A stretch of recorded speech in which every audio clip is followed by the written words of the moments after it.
Hey, what's going on, everybody? Oh, hope you all are chilling, vibing, thriving even. Another YouTube stream. We're so back. Well, it's a multi-stream, actually. We're on Twitch and YouTube. That's the crazy thing about it. Well, I'm streaming to be honest with you, it's still technically a Twitch stream. The original stream I'm streaming to is Twitch. I'm streaming to Twitch and then I'm like moving it over to YouTube. So that's technically what's going on right now. But I mean, I know a lot of frogs are YouTube watchers, so. Epic Twitch gamer moment. You guys want to play some more Mario Wonder tonight?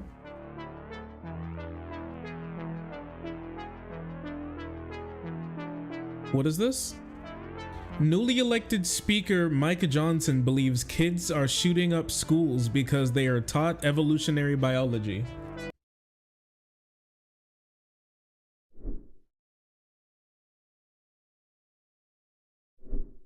Some of y'all were around in the late 60s. You remember that, what that was about. The counterculture revolution, Woodstock and drugs and peace and free love and all that, but more about the undermining of the foundations of religion and morality. Because if you remember, in the late 60s, we invented things like no-fault divorce laws. We invented the sexual revolution. We invented radical feminism. We invented legalized abortion in 1973, where the state, the government, sanctions the killing of the unborn. All these things happened because as collectively as Americans, we began to get together in growing numbers and thumb our nose at the Creator and say, we don't believe that anymore. We're rejecting the founders' natural law philosophy in favor of moral relativism, and we are going down another path. Now, what we tolerate in moderation, our children excuse in excess. What happens when you fast forward another 30 or 40 years? Well, here's a picture's worth 1,000 words. Go to the next one for me.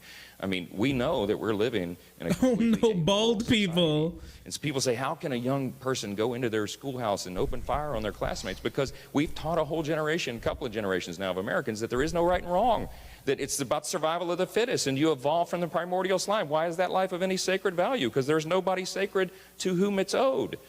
None of this should surprise us. Anybody up thinking about committing some crimes because they are born from the primordial slime? I know my ass is. From the goop we come, and from the goop we will all return at the end of the day. That's our spawn point if you think about it. It's like in a game where you always wake up on the beach, you know what I mean?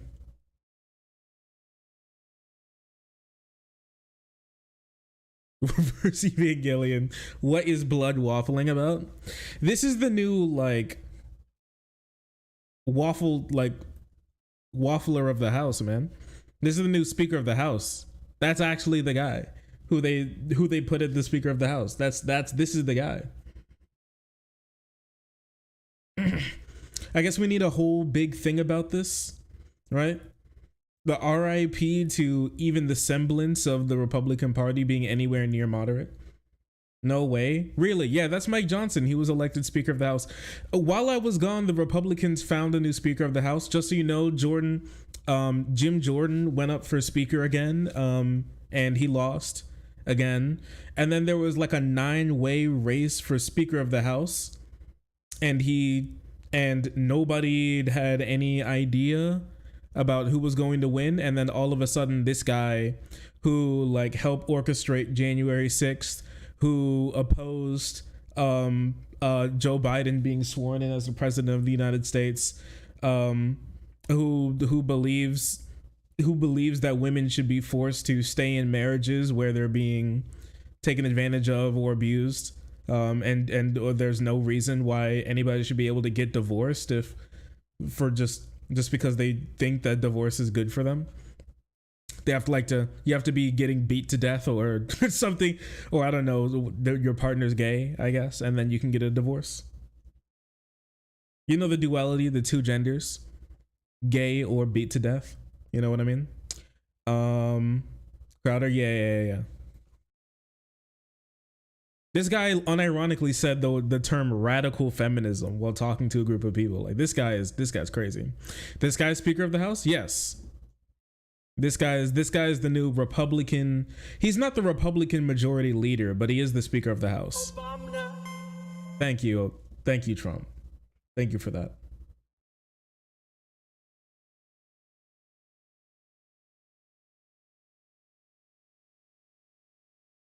You know, he's definitely pro spousal abuse. Yo, this is probably the guy who like proofread. This guy 100% would have been able to proofread Dennis Prager's multiple articles about why he should be able to sexually assault his wife because she married him. I'm not saying I want to say hi. Hope you have a great stream. Thank you, bestie. Hope you're well. This meme is very real.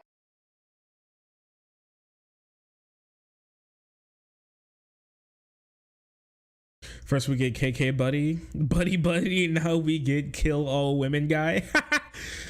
Yeah, truly a remarkable choice for Republicans. You know what I mean? You get the I'm like the KKK, but like kind of not, but I don't look as bad. And then you get the I should be able to beat my wife guy. And she shouldn't be allowed to divorce me guy. And this is what we have right now. He also believes that the Earth is 6K years old. Well, it would be like 2,000. It'd be like 2,000 to 4,000. I don't think it's 6,000.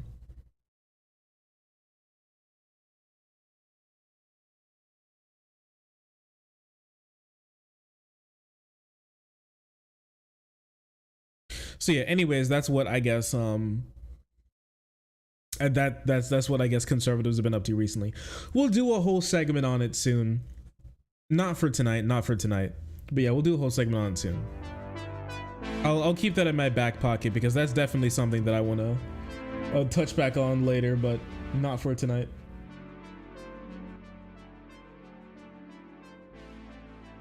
They just don't have any more sane people, do they? They don't. The thing is, like, I really think that they never did.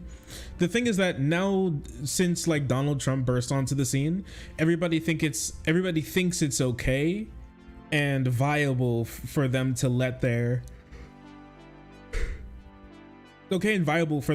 demons out.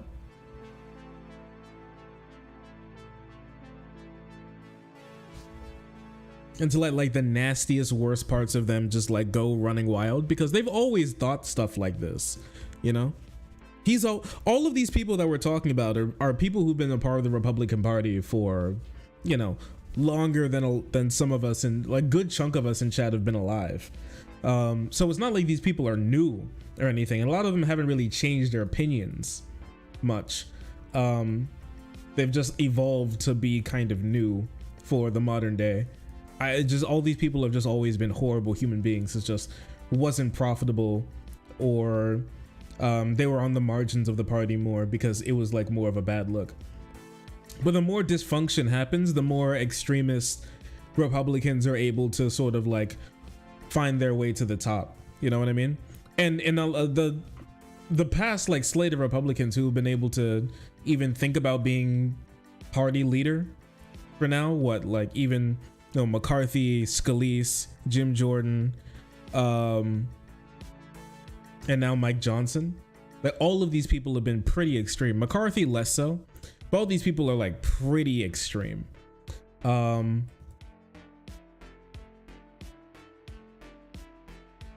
quiet part out loud. Yeah, like they no longer feel like they need a quiet part due to like the radicalization of the Republican Party. In general, the whole Trump effect of the party, January 6th, Charlottesville, all that stuff. Just the brakes are off. The barriers are off. All gates are open, and and it's just pouring.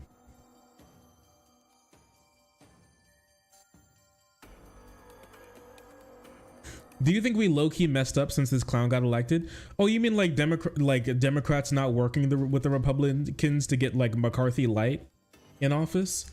No,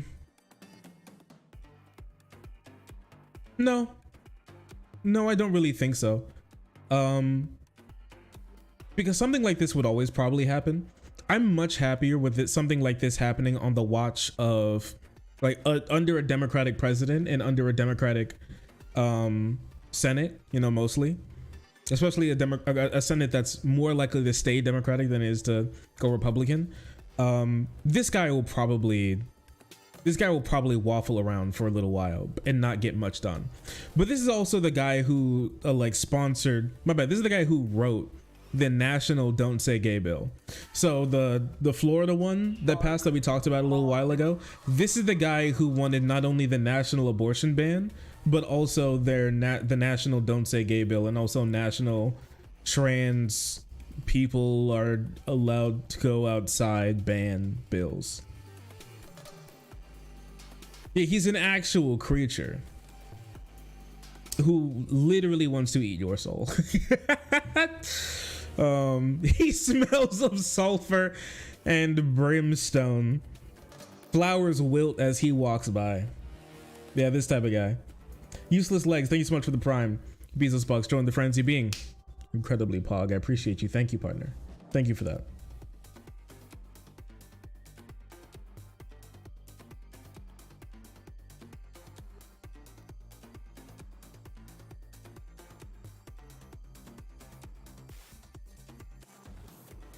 Shark, hog.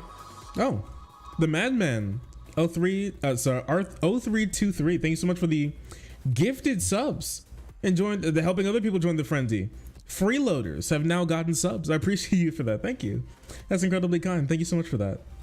That's so kind. Thank you. Thank you.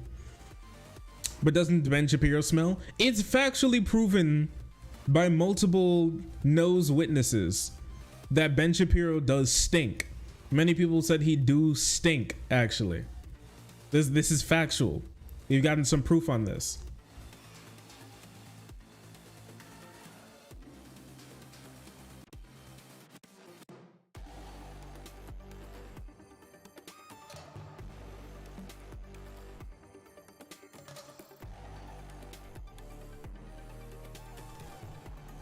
I actually smell of sulfur. Stinky boy. Yeah, what's somebody say? He smells like cheese and wet dog. Yay, freeloaders. Yeah, see, the freeloaders, they're finally getting shit.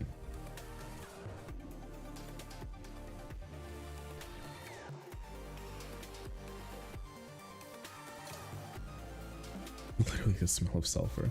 Surprised late night shark stream. Yeah, I'm gonna be honest with you. One of the reasons why I haven't been streaming is because I don't know what I want to talk about. I'm going to be completely honest with you. I don't know what I want to talk about. I don't know if there's necessarily much more that I have to say on like Israel and Palestine, in the sense of I don't really want to turn into a like war blog channel. I think it's better for all of our mental health if we don't do that. I mean, I've spoken about all the things that I can. I've been thinking about putting together something on like the information regarding that Gaza hospital bombing. That it seems like all evidence is pointing towards Israel definitely bombing that hospital purposefully. And then also and after like Joe Biden's been crazy lying and like doing like IDF propaganda against Palestinians. It's actually pretty disgusting, if I'm going to be completely honest with you.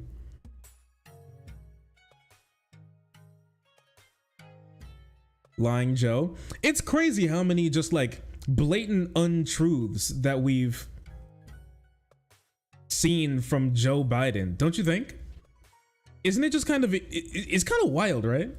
Like, I never lived through this type of blatant homophobia.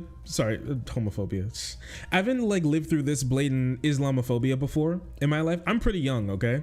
I was in New York when the towers fell, but I was also like 2. My ass just turned 2.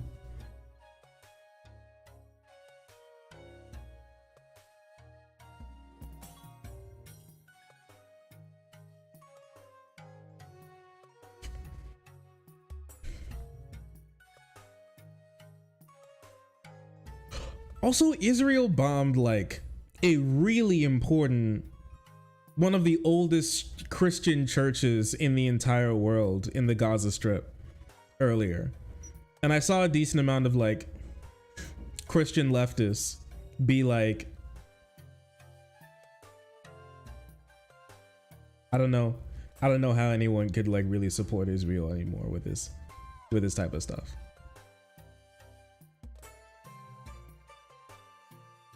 Don't remember subbing? Well, welcome to the frenzy.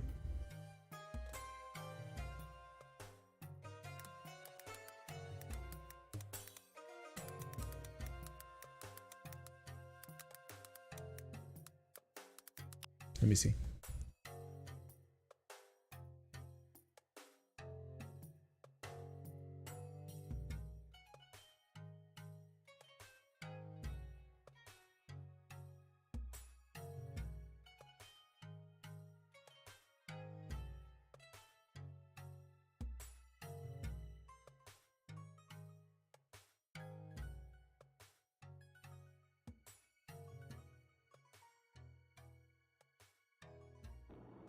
Shark. Yeah. Hog. I can't show you much of this obviously because like there's a lot of blood and stuff. Is there any blood in this one? I don't believe so. Based in red. Yeah, recently on the a couple days ago, about a week ago now, Israel bombs Greek Orthodox church sheltering displaced people. And let me take a look right here. Yeah. I think it's Porphyrius, if I remember correctly. I've only heard it said out loud a couple times. But yeah, Saint Porphyrius built in about 1150 is the oldest church still in use in Gaza, located as a historic neighborhood of Gaza City. The church offered sanctuary to people of various faiths over the generations. Among the people who were killed in this like bombing by Israel was 16 Christian Palestinians. The Greek Orthodox Patriarchate of Jerusalem expressed its strongest condemnation. So like Israel's just straight up bombing churches now. And some of the oldest churches, bombing some of the oldest churches in the entire world. I've heard reports, I don't know how true this is yet, that there are people who are moving back to North Gaza after being displaced, after Israel told them to move to South Gaza, because it's easier for them to die in South Gaza because Israel keeps bombing South Gaza, even though it tried to tell them that it would be safe. So it would be easier for them to just spread out and just go back to North Gaza, even if it's still being bombed, because all of Gaza is being bombed.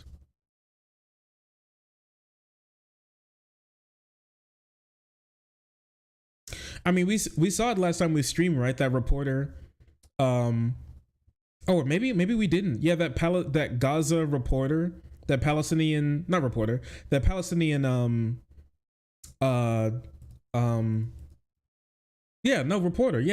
reporter whose entire family was killed in a in a shelter in South Gaza by Israel.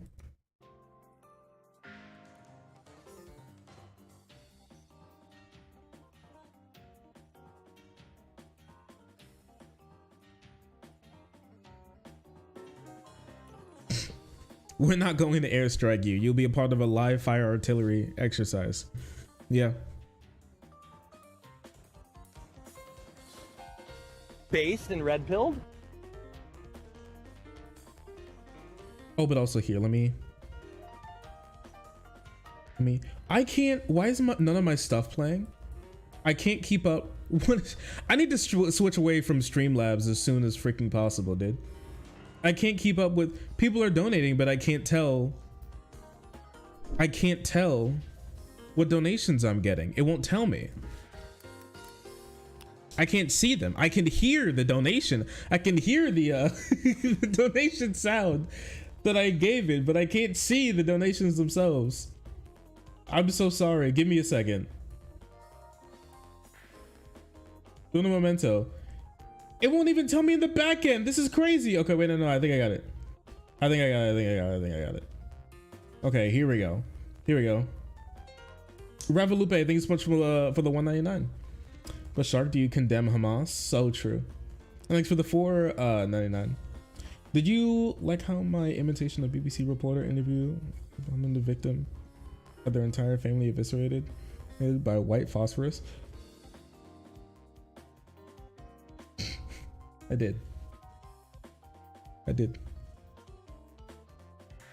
Why do you not have a GG website?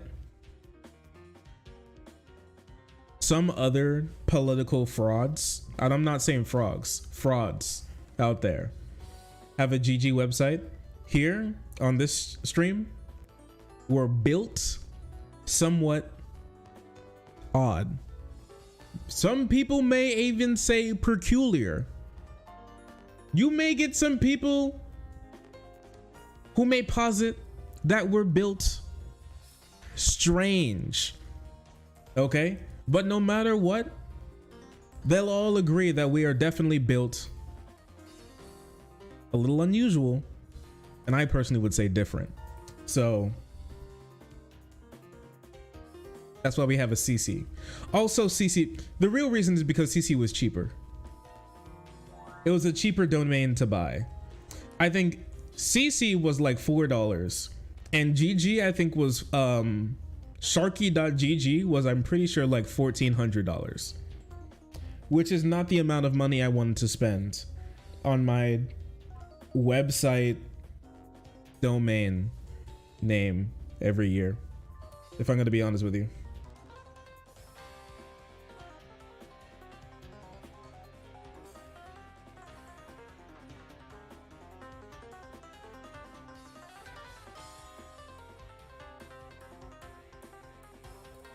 ZZ being the most? Maybe. Does every letter in the alphabet cost $1 more? I maybe it's possible. All I know is that GG was more expensive. It was just too much. Holy frijoles. It is a good golly Miss Molly type situation. So yeah, it was crazy expensive. I went through a lot of iterations for what I went through a lot of iterations for what my name for the site could be, and I really like sharky.cc. I like it. I can't lie to you. I thoroughly enjoy it. Yo, what the hell is going on with the new Spider-Man 2? Did you see this? What's going on with Spider-Man 2? Look at this. What the fuck you doing to that guy? Oh, he broke his. He's like, ah, my back. It's like he's on the floor like a WWE wrestler. Oh, who just got frog splashed in the lumbar, dude. Me massaging my lower back after taking 19 inches of venom.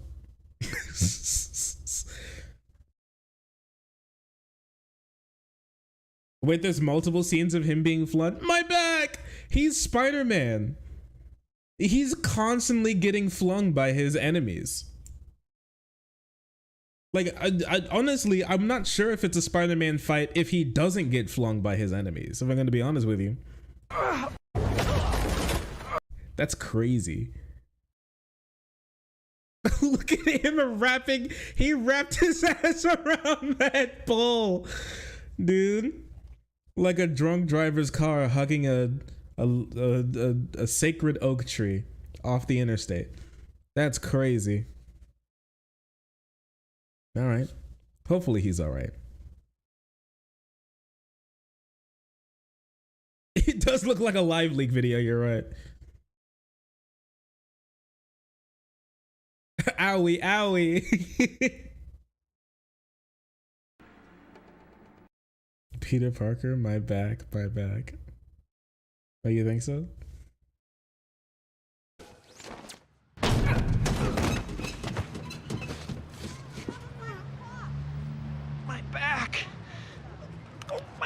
back.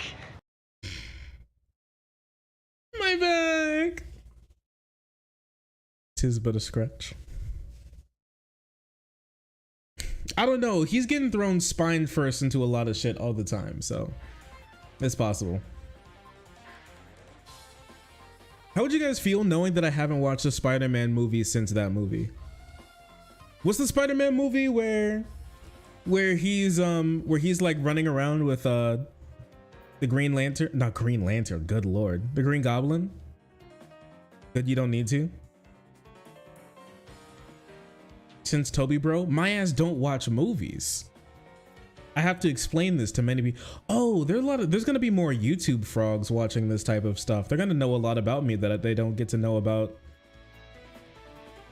through segments, because I don't talk about all this shit during segments. You didn't see Spider-Verse? I'm gonna be honest with you right now. I'm gonna be completely honest with you right now, and you're not allowed to get mad, okay? That's the one stipulation. I've never watched either of the Spider-Verse movies. Well, I guess all three of them. There's three? There's two or three? How many? I haven't watched any of the Spider-Verse movies at all. The first one came out in like 2018 or something, right?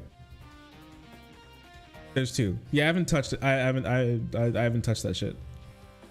I haven't touched that shit. Fix that, Shark? Honestly, I hate to say it. I really don't want to be the one to say it. I wish it wasn't me who had to say this, but I will. I am the chosen one after all, so somebody has to do it. I'm good. I'm good. I feel like I've gotten as much as I needed to get out of the Spider-Verse movies from being on Twitter while the Spider-Verse movies were dropping. And so I saw everybody having fun with the Spider-Verse movies, enjoying their lives with the Spider-Verse movies, posting their own Spider OCs, and I thought that was all great and fun and dandy and fine. But like after that, I'm like, I don't really have anything more. I don't really care for the rest of this, you know, like the whole movie part of the movie experience. I got the community part of the like movie experience, and I thought that was great. But the movie part is something that I don't really care for, if I'm gonna be honest with you. Like the clips I've seen on like Twitter and YouTube are great. The memes, those are pretty good. The rest of it is just like, that seems like a lot of work. Are you a fan of animation? Yeah. Twitter memes aren't enough. You need to see the real shit. I just don't believe that's true. I just don't believe that's true. You know? Like when that meme was going around where like the angry Mexican Spider-Man guy who was like evil Spider-Man, who was like, Miles, I'm gonna fuck your life up, fuck you, I'm evil, and he was all like this, and then Miles was like, you know, that gif. I saw that. I was a part of that. I was watching when that was happening. Pretty good. Spoilers? Bro, I didn't say anything. Aren't there 7 trillion Spider-Men in that movie? Isn't one a goddamn pig?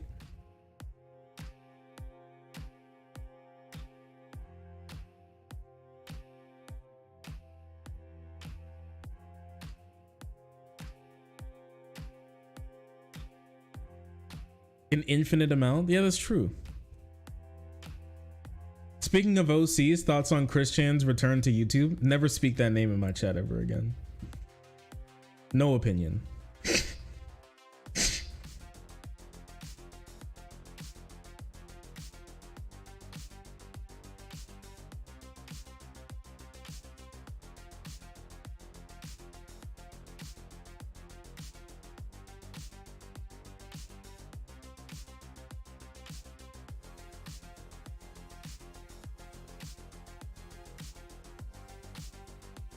Peter Porker. That's his real name. Is his unironic name Peter Porker? Is that true?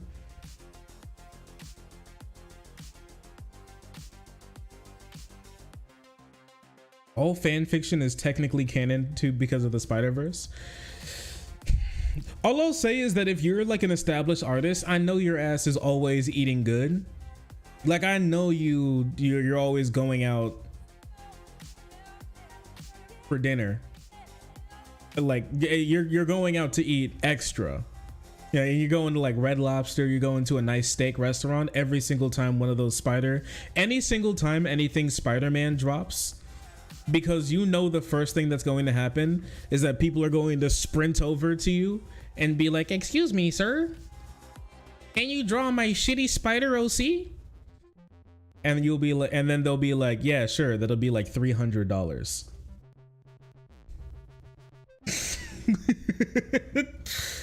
and they eat it up every time, and they eat it every time. So yeah, I listen, I know what's going on. Okay, you're eating good. I get it. So I'm happy about the Spider-Verse movies for like the like the freelance artists out there, because I know they're always like they're like, my time has come. $300? Hell no. I'm gonna be honest, if your ass has never spent anywhere near $300 for like a piece of art, your ass has probably never commissioned a really good piece of art. I hate to be the one to say it. I didn't want to say it, but I'm going to have to.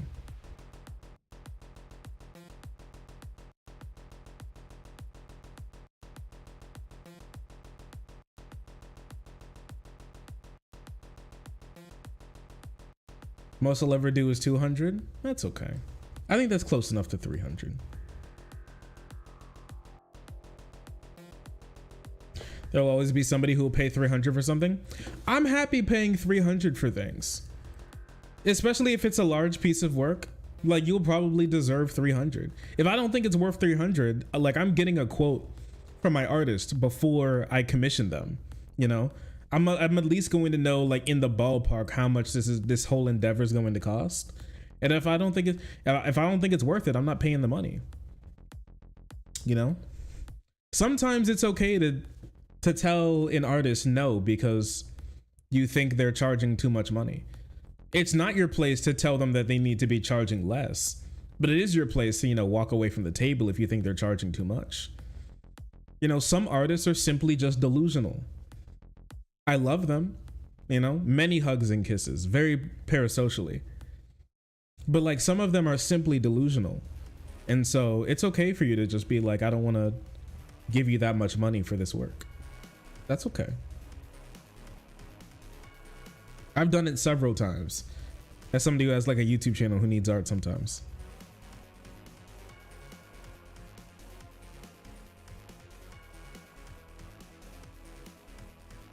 Where commission stuff, 300 ain't bad, especially with fursuits cost more.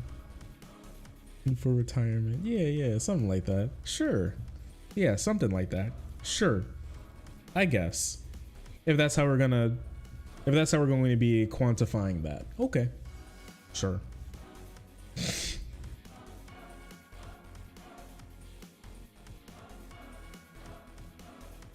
Welcome back to the show. Oh, geez, Lord. Please no.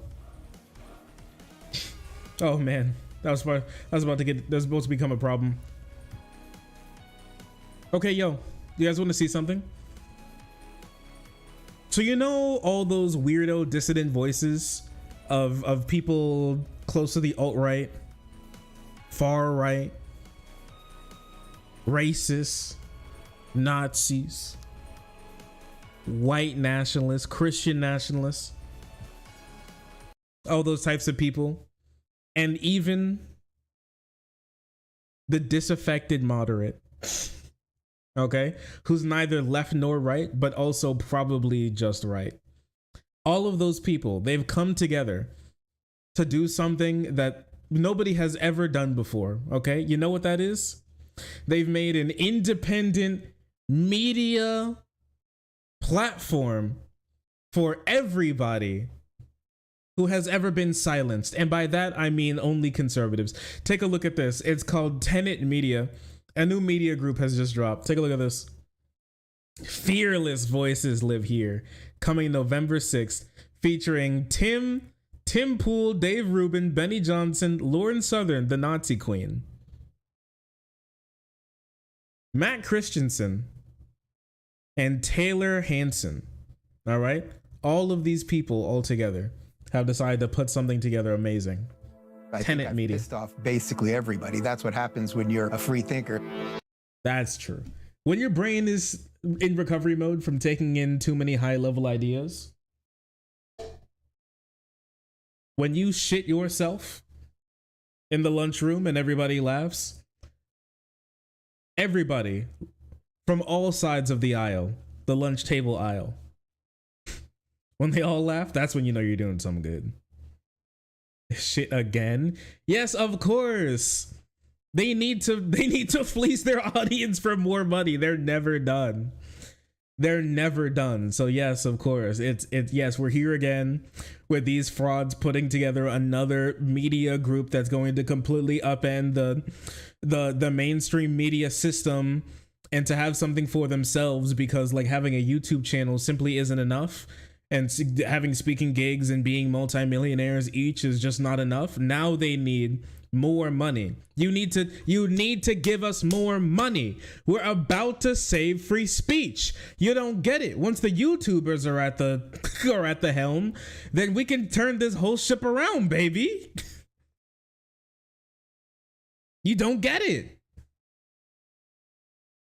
Yeah, Dave Rubin, when he said that conservatives being banned off of YouTube is the greatest violation of free speech that the modern day has ever known, but also saying that France banning pro-Palestinian, anti-Israel apartheid protests from normal citizens is like saving the West. Okay, bro, just tell me that you hate Muslims and move on. That's all you need to say.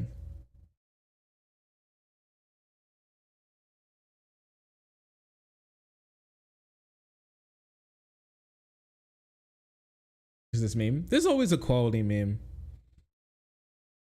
We're dropping your column. Many readers think you're just too extreme. I've been silenced. I've been silenced. On the Washington Post, I've been silenced. On Fox News, I've been silenced. And just you wait until he has a full Netflix special, comedy special, talk show, okay? And documentary about himself, about how silenced he is. He's one of the most silenced people to ever exist. I'm going to be honest with you. I don't think anybody has been. He's always talking, and you can always see him talking somewhere. That's how you know he's silenced. Anti-establishment or right-wing or dissident media is just their slurs slung at the people who are doing news correctly. When people call me, Benny Johnson, working for an unabashed, well-known, self-described conservative media outlet, Daily Wire, as a conservative, when I get called a conservative, you know what that is? A slur. A slur. Is that why is that why like they love to say the word conservative so much? Is it like when groups of minorities come together and they start saying like the slur that's been used against them a lot? It's their F word. Conservative is their N word. Conservative. Conservative. It's their N word, okay? Conservative is our word. You can say conservative.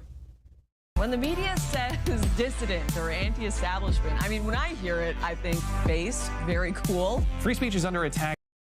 Isn't this like a 37-year-old woman in an actual like news, like an actual important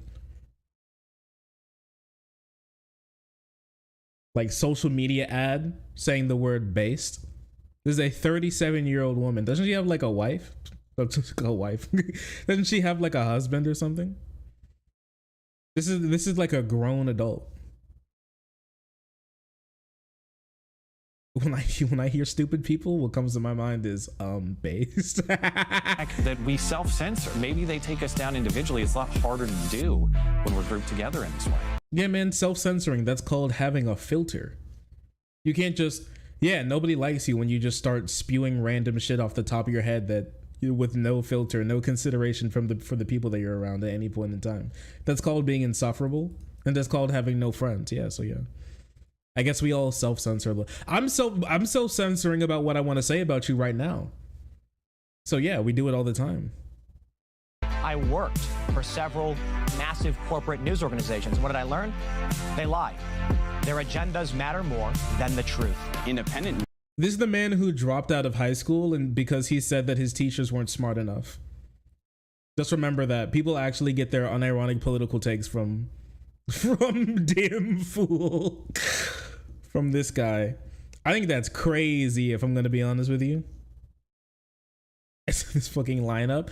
Listen, it's the biggest brain political thinkers that this generation has. You don't get it. You don't get it, okay? This is the best that the conservatives have to offer. This is why they're winning the culture war.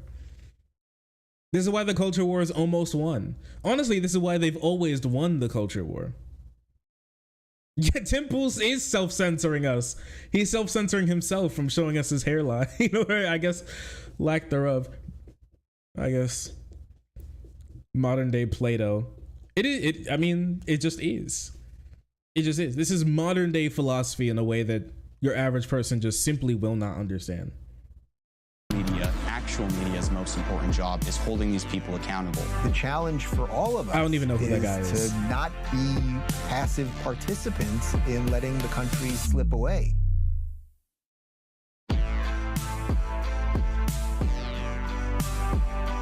Where's the country going? Slipping away from who? Subscribe now. Subscribe now. They have a link tree. Wait, let's see. Holy shit, they got an OnlyFans on here? I'm joking. You can see Tim Pool's asshole. Holy shit, Tim Pool takes his beanie off on the OnlyFans? That's crazy. No PPV? For the next 5 days, 30% off? $8.65 a month right now for the next 5 days. Wow, take my card. Take my credit card, bro.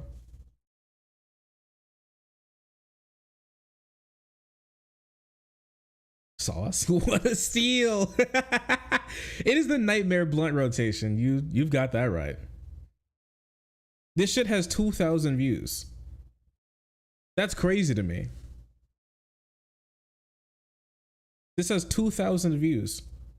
Are none of them pumping this at all, or does just nobody care? Because these are some like relatively large names with a relatively large following on here.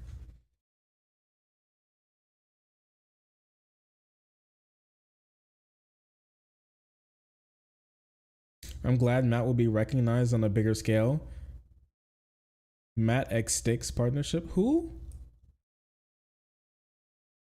Mark Dice. No, this is a guy with 1.86 million subscribers. Like, should have rounded out the cast with Brian Stelter. Yeah, okay. Yeah, like this has 2,000 views. Why? No, nobody cares. I trust Matt Christensen. Always. Love blonde too. We love them blondes, isn't that right? I'll trust any blonde. A blonde tells me to jump, I say how high. Blonde tells me to jump, I say yes, mommy. They have a TikTok. Oh, dude, look at this. Look at these TikToks. That's crazy. 30 views each. Does nobody care about this? 1% engagement too. Wait, aren't these videos like 10 seconds long? This is 14 seconds long. How do you get 1% engagement on a 14-second? Like, does that even count it as engagement at that point? Because it, like, in that case, it'd be like you're literally just scrolling past it. You may not even recognize that you saw them. It's 14 seconds.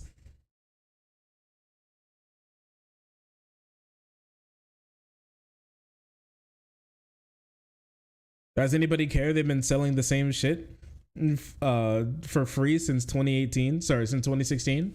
I mean, it's true. You're right. They have been selling the same shit, but I mean, they'll eat it up every time. That's the big reason why I think that happens. Yeah, these are like really big names that are getting absolutely no play. I don't know. Maybe they're hiding it for now and they're waiting for another time. I'm checking all of their like social media to see if there's anything with like a semblance of a good amount of viewership? And the answer is no. On Rumble, they have 160 views. Okay. I guess we'll see what happens November 6th when moderates and neo-Nazis come together to move the country in a better direction. Yeah, I bet that'll work out. Okay. Yeah, you're like, I think 1% engagement is like you move your mouse to click on another video. Like you're looking at a video and you move your mouse close to it, but it lands over another video, and then like the autoplay like preview starts playing.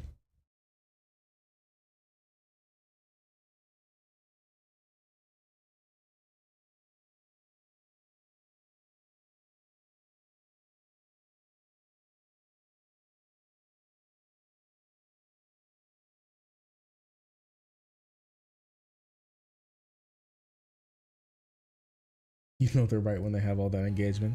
That's true. Big number means big right. Small number means small right. Fuck you. Yo, okay. I don't want to become like the Twitter report YouTube channel, but have you seen this shit? Have you seen this shit about Twitter's app downloads? It's kind of over. Have you seen this? Wait 1 second.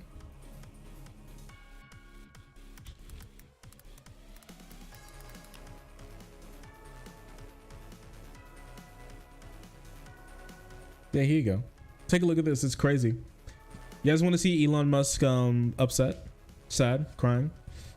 S usage plummets in Musk's first year. So in January 2022, Twitter had 16 million downloads per month, and it usually hovers around that. It then fell in July, okay? And then went back to normal, but now has plummeted to like an all-time low. Yet another masterful gambit, sir. As you see, by stopping everybody from using your shitty website, you will ultimately make it better, because only the most ardent Elon Glazers will be allowed to stay on. And at that point, Elon will get all the true and factual news that he'll ever have. Twitter's dead. Twitter's dead. I mean, I don't know. It's kind of unfortunate. I wish it was just like a good website instead of like a pedo haven, the pedo haven that it is at the moment. But it's just like, Elon's not going to be fixing that shit. It just won't happen.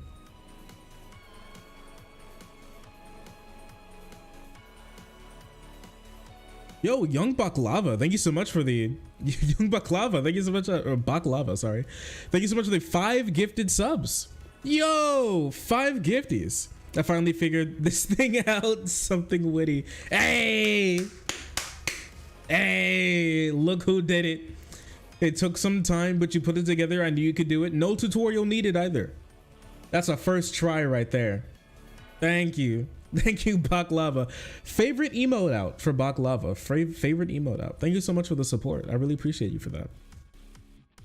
X, formerly known as Twitter, is hemorrhaging users and advertisers in its first year under Musk.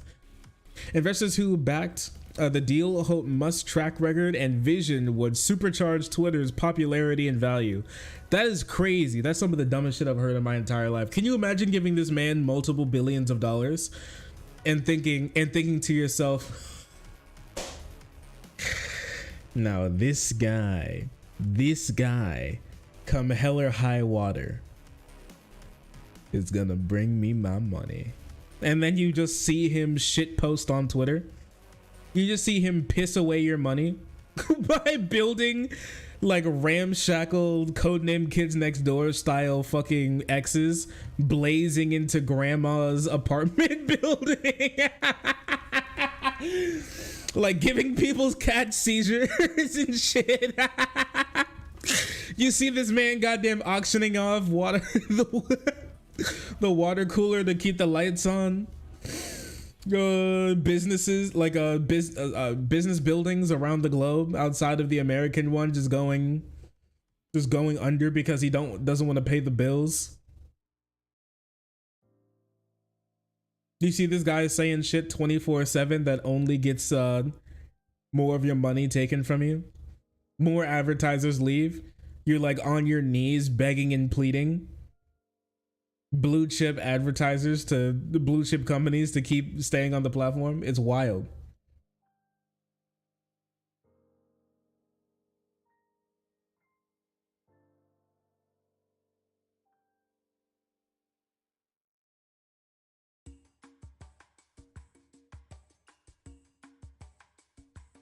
Oh, that's nasty.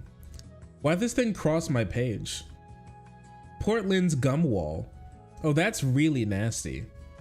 Apparently in Portland, there's a big wall where people take their gum and they just stick it to the wall. Which, I mean, that's cute. If I'm gonna be honest with you, I think it's kind of cute, you know? It kind of reminds me of how like bees and wasps build their hive, you know what I mean? How they go out into the wild and they start chewing up organic material. And then they like kind of place it in pieces until it's built into one cohesive mass that they can call home. I could like that being kind of like Portland. I think that's a great thing. I think that's a beautiful thing. But then some influencer came by and started chewing it on it, and then I was disgusted.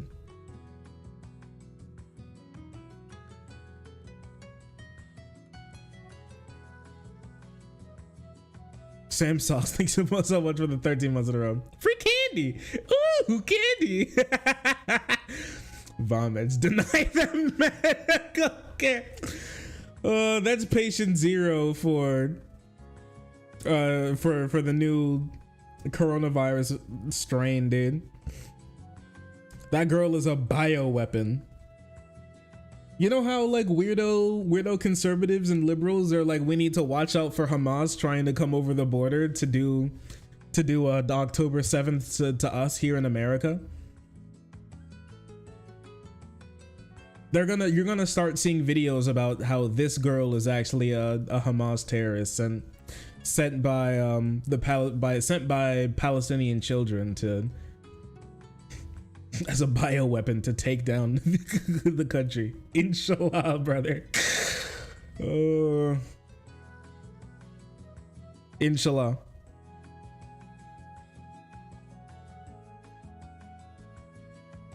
Mashallah.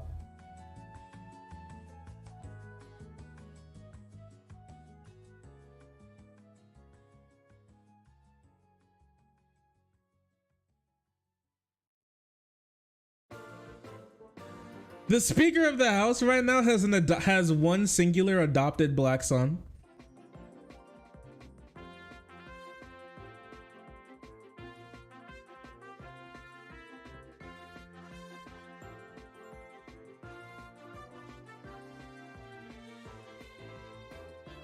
Save him.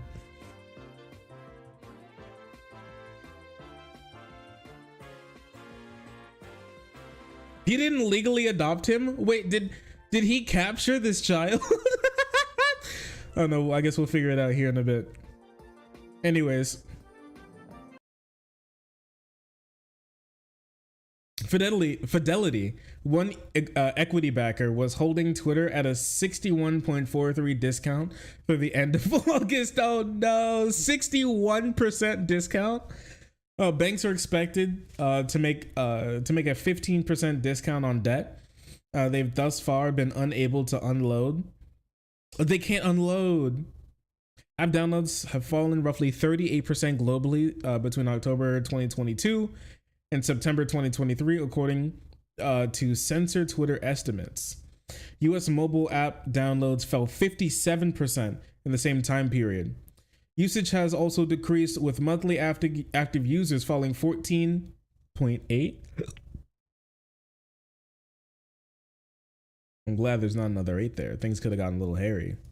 Globally, and 17.8% in the US year over year for the month of September. Average time spent, daily users fell by 2% year over year globally in the third quarter. I'm gonna be completely honest with you. My ass has been using Twitter less.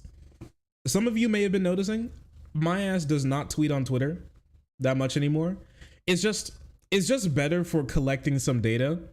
And like until, you know, until blue sky is big enough for that to be anything even remotely near Twitter. Give the dog a treat. Bro, I don't have a dog on me. The dog isn't here. What am I supposed to do? I deleted the app. It's been pretty bad. I mean, I paid up, find one. What the fuck? Yo, give me a second, okay? Fine, chill. Give me a second. Listen. I definitely feel you though. Go get him. I've been mostly using it for work, but outside of that, I hate to be the one to say it, but I've been on Reddit more recently. I've really been on Reddit more than I've been on Twitter. Really, honestly, truly. And for some reason, and sometimes it's easier to find some stuff that I'm looking for.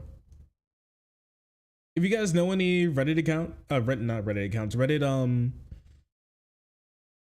subreddits. There you go. If you know any subreddits that are good for keeping track with like weirdo conservative stuff outside of news and politics, can you let me know? I was looking recently. I'd love to r/cuckold. God damn. r/grinder. Stop before you sprout a fedora. What I'm gonna be like a Redditor or a fucking Redditor Pikmin. I'm gonna have just a fedora to pop out of my head.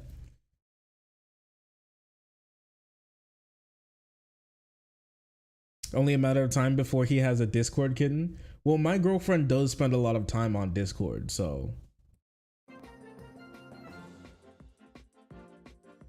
Public freakout. r/trans porn. Thank you, Twisty. Thank you, Twisty. I appreciate it. Nice to see you again too, Twisty. Yeah, that's where I find them. You got that dog in you, Top G Shark. Thanks for the $200 dues. I appreciate you. Thanks for the 200 bitterinos, cappuccinos. Thank you so much. Chiguda. I know I can always rely on you. r/the Donald. That shit's gone, brother. r/leopards eating faces. Just too late for him. Mostly in RP servers. Were you on the porn subs? I'm not on any porn subs as far as I know on my main account on Reddit anymore. Okay?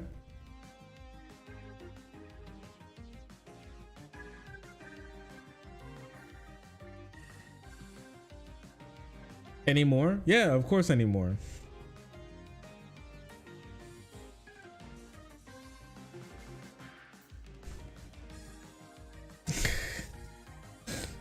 No longer anymore. Doubt. You can't tell. I don't think you can, at least. I hope not. I don't want to have to answer any questions about that.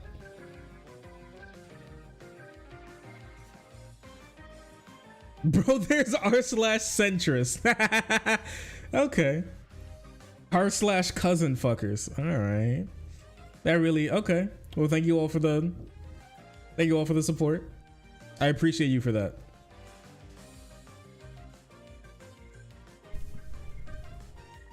Why are you on r/dragons fucking cars? Mind your damn business. Is that really hard? Is that really too much to ask for?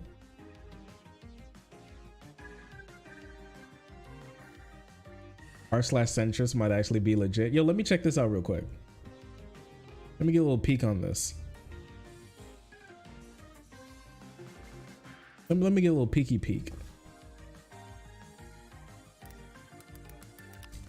What's going on r/centrist, huh?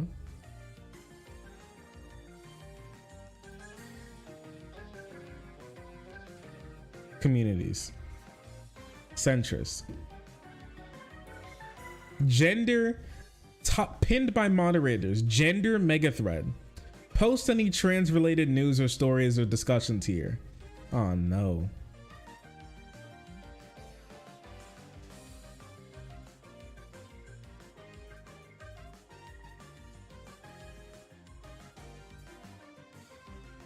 Renge. I don't know, let's take a look. On r/centrist. I don't know. Maybe we could find something interesting. Who knows? You know? Worth a look. Oh boy. What's the fence sitter take on gender?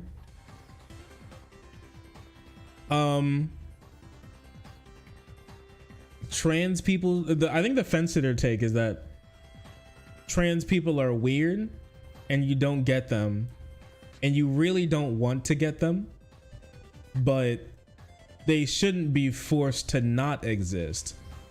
But also they like nobody should give them a lot of support except for therapy to like kind of not be trans, or just therapy in general.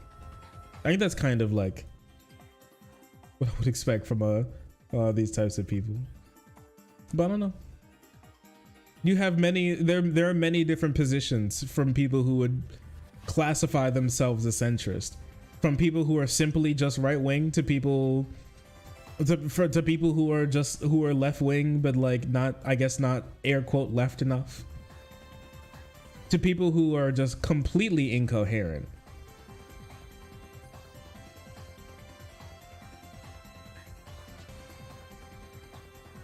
Like I saw, like the other day I saw a Muslim American conservative pro-Palestinian commentator talk about how they don't have a political home and everybody is wrong about the issues.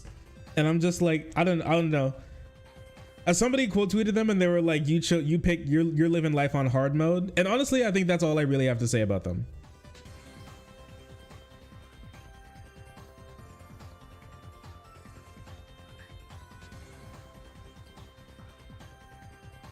Oh no, we dropping frames? No, my frames. My frames. It's effed. It's over. Here, wait one moment.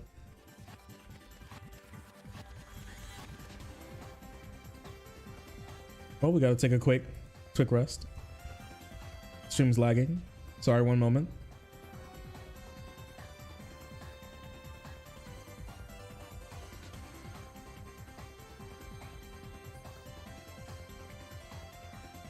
Stream glitching. Yeah, I'm dropping frames right now. I am so sorry. Give me a second.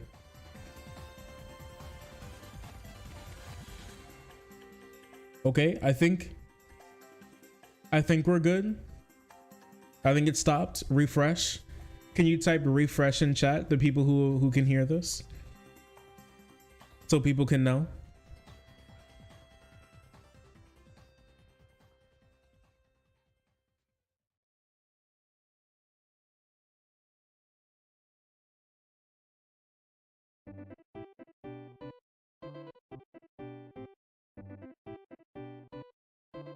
And we're good now. Yo, nobody. Oh my gosh, you all are so far back. You all are so far back. Holy. Are we back? We're back. We're back. We're fine now.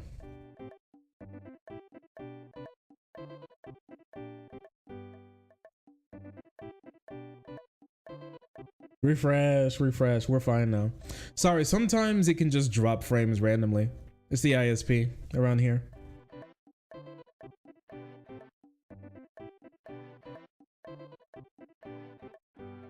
Elon heard you? Yeah, Elon's using Starlink to interfere with my stream to fuck on to fuck on my truthful reporting about his wrongdoings about the world. You really do hate to see it, but it does happen. Oh my lord, you all are so far back.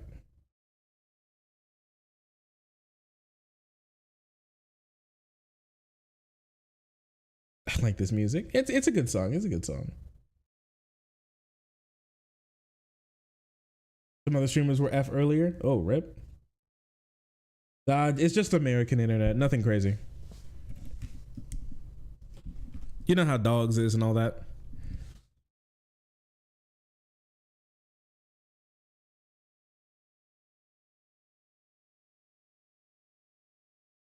There's this that's posted. The far left is clueless to the damage its pro-Hamas messaging is doing to the progressive movement. Okay, but what do you mean by the far left and pro-Hamas messaging? That's the only thing, because I've seen some people say things like pro-Hamas messaging when they say things like free Palestine. I've heard that be called pro-Hamas messaging. So I'm just wondering what do we mean here when we say pro-Hamas messaging? Because I think there is genuine actual pro-Hamas messaging from people who like claim to be left-wing, leftists, all that type of stuff. There's like a lot of people who have been doing stuff like that, and I think it's pretty gross, if I'm gonna be honest with you. It's not good. Yeah, turn the water back on equal. I mean, it's true. Like, people were like, turn the water. You didn't have to stop sending power and food and aid to Palestinian children, and that was called pro-Hamas messaging. So it is. I am a little skeptical about people just randomly saying pro-Hamas messaging. I can't lie to you. But if it is genuinely like pro-Hamas messaging, then obviously I'm against it, right? Yeah, like people saying stop murdering children has been seen as pro-Hamas messaging. So let's just see. Exactly. Let's take a read. Hee-haw. Far left? Bro said far left, and now this is a donkey. This is a Democrat. Isn't this supposed to be Democrats? Bro, what what far left? Far left Democrat, okay? Give the dog a treat so I can go to the bar. Okay, wait a second. Let me go see if I can find a dog. Let me see if I can find a dog real quick, okay? Let's see if I can do this. Okay, all right. Be right back. 1 second. Enjoy, I don't know, it's almost Halloween. Enjoy Luigi's Mansion, Egad's Lab. There you go.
I'm here. You gonna tap dance? Are you tap dancing for him? Oh, look who showed up.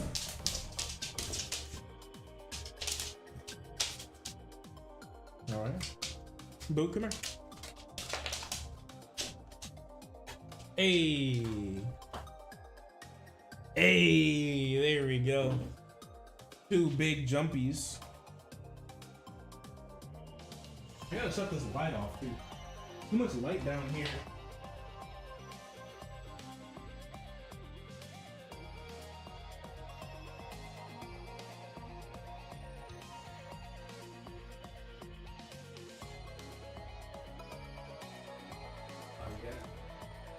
Yo, return from darkness, blacker than darkness. How nice. Don't look at my air purifier. Don't be like, what's wrong with it? She's naked.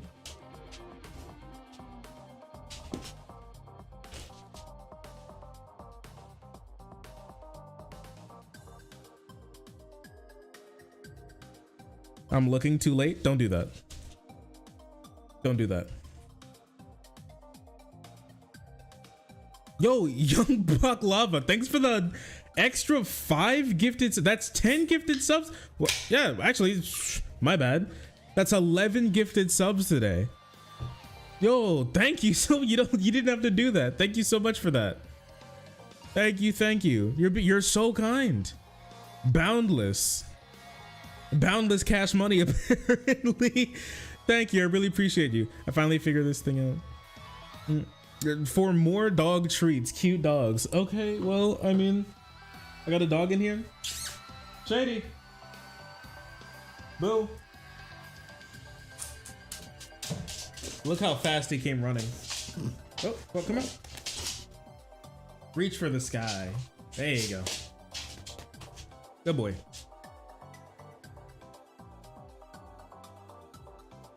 And off he goes.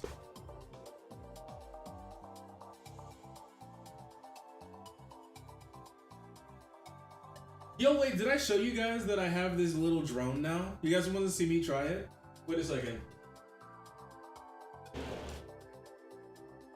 So the girlfriend apparently had this little drone that was given to her a little while ago, but her ass cannot fly.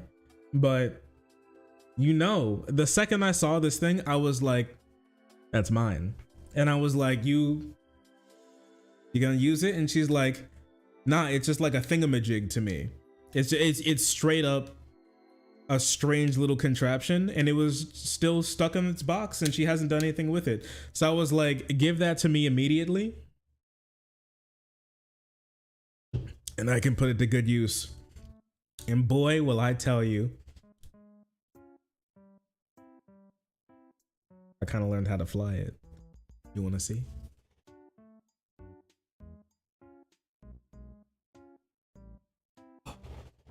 Wait, 1 second. Yeah, there we go.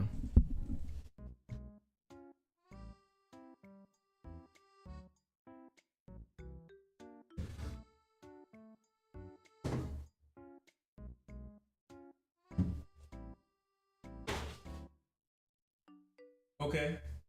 What direction is it facing? I'm in. Okay. All right.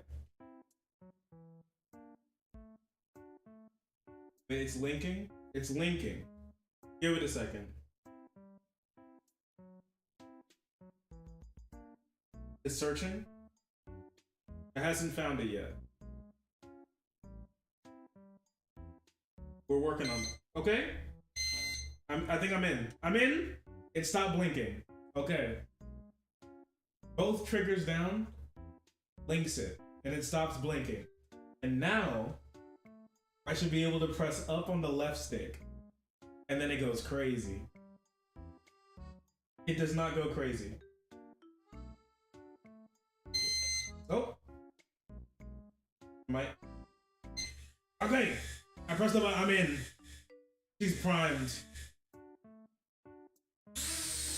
Oh.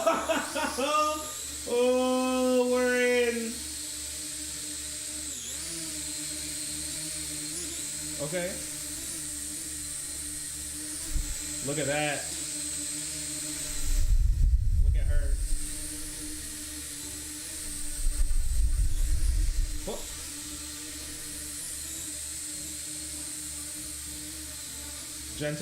Gentle with it. Hello. Hi, chat.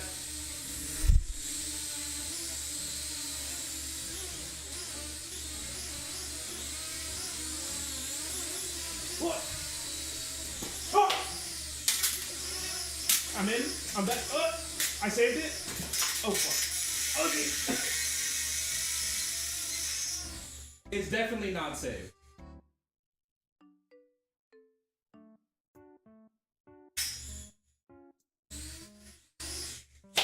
Okay.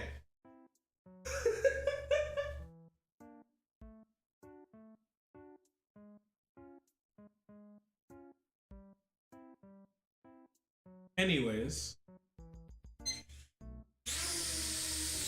I'm back. Just when they thought I was gone, I come right back.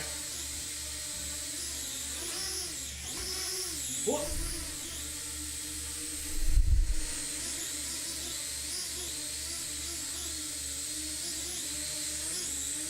Look at her fly. She flies beautifully.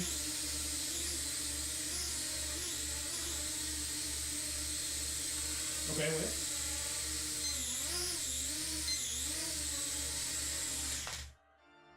And a beautiful landing. An incredible landing from a skilled pilot. Listen, they told you sharks could swim, but did they tell you they could fly? I don't think they did.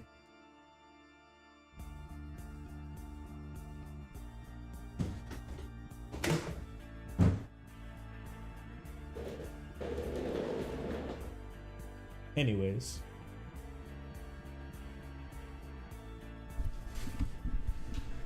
Back to politics.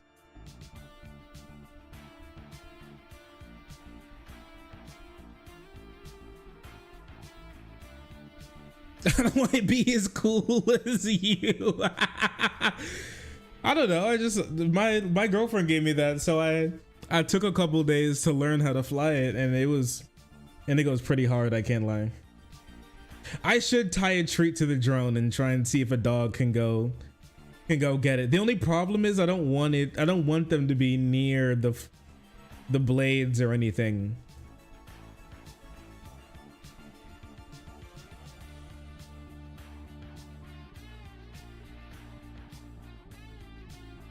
Oh, Chance, thanks for the 5 gifted subs. I appreciate you for that. Well, congratulations all freeloaders for getting a free sub from my high school bestie. Chance Areno. Appreciate you, buddy. Thank you. Why does this music sound so familiar? It's in the new Mario game, Mario Wonder.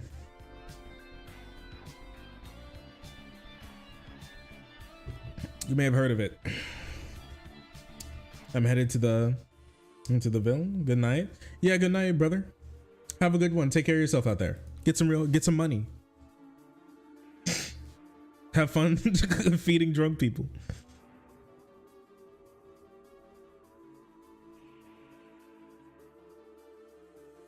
You can't call them freeloaders.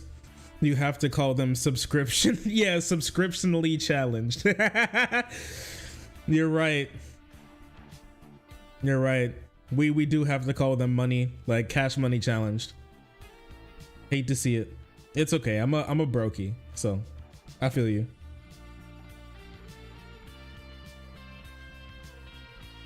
Oh, you're turning into the drunk one now? Oh, hell yeah. I should go to the bar sometime. I haven't been to the bar in a while.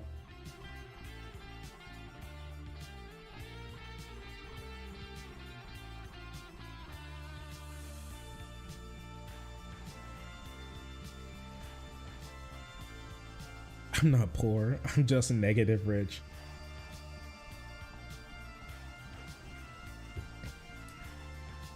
Part-time poor person. I just haven't gotten to the rich part yet. Oh, you're gonna stay up tonight and come with me and I'll drive you? It's no biggie. Yeah, I'll let you know. I appreciate it. Thank you. I'll let you know. Okay. What were we talking about? Anyways, this Daily Beast article. The far left is clueless as to the damage its pro-Hamas messaging is doing to the progressive movement. Condemning terrorists who kill and kidnap civilians should be easy, but for performative leftists, progressive political goals are a secondary concern to their oversized egos. Yes. One of the most opinionated articles I've heard in my entire life. Okay, what type of stuff did this person write? Almost nothing. Good to know. LGBTQ activists.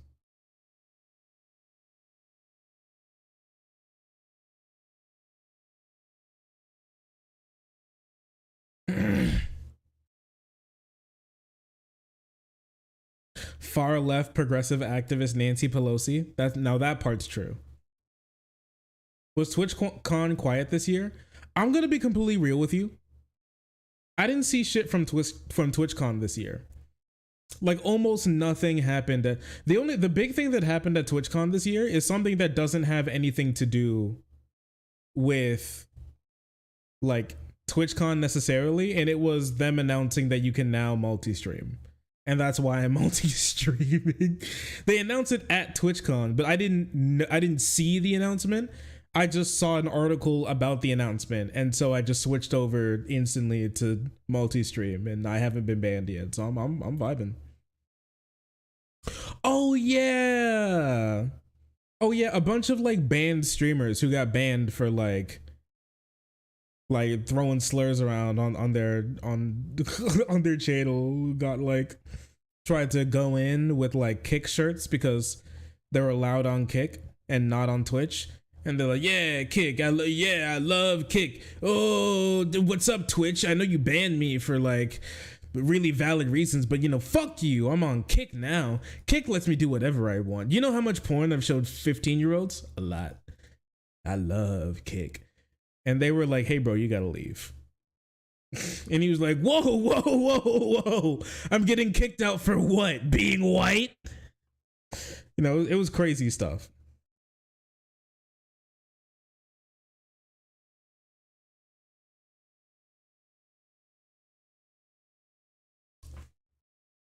Man in Alibaba shirt pulling up to the Amazon headquarters.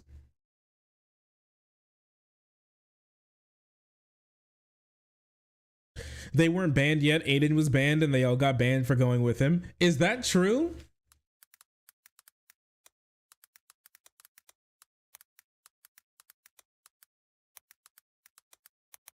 That shit's so funny. Wait, you're telling me that like they tried to crash TwitchCon and they were basically kind of stopped at the door. And they were like, and like the people at Twitch were like, what's their name? Give me their name right now. I want their name right now. Tell me their names right now. And they got kicked out just like that. And then they got banned. Everyone who showed up to TwitchCon with Aiden Ross wearing full Kick gear just got indefinitely banned. Yo, what the hell? Yo, what? That's crazy. I want you out and you out and you out and you out. Everybody get out. Everybody get out.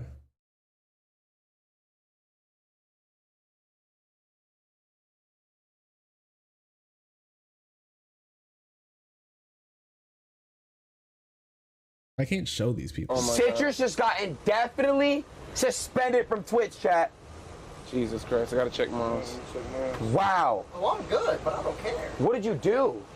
That's fucked up. You can't just ban somebody forever for that. That's actually wrong. I mean, oh God. I mean, they can literally, but I mean, I don't know. I don't know everything that they did. Wow, chat. Is this real, chat? I just get banned for making a scene at my workplace, chat. Oh my God, they banned this too. No way. Oh. Yeah. You're next. It's over. Oh my God, we're next, Cheezer. Well, Eddie. It's Wait, so chat, do you guys over. give a fuck? Nobody gives a fuck, though. I'm glad they don't. Nobody cares. I'm glad they don't. That's crazy. That's true. That's true. Nobody cares. None of us care. We've never cared, actually. We've never cared.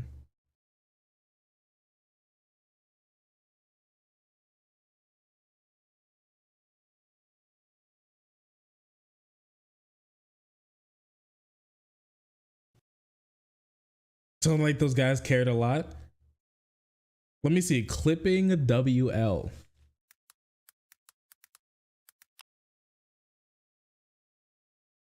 Clipsin. Clipping. Clipping WL. Let's see. I do not want to watch this shit. I mean, he has 140,000 followers on TikTok. So I don't know. I mean, he does pranks, I guess. Oh, he's an Aiden Ross dick rider. What the hell? Is he just an Aiden Ross groupie? Bro, everything he posts is Aiden Ross. Ooh. Thank you, TikTok. Very cool. Yo, look at this. This is crazy. That's crazy. Does he use like all this? Does he use the money that he gets from posting TikToks about Aiden Ross and such to like buy Plan B? Because this dick riding is remarkable. He's gonna get pregnant with all this. Have to throw a baby shower for the man.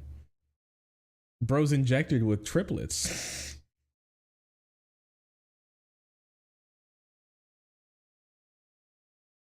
All right then.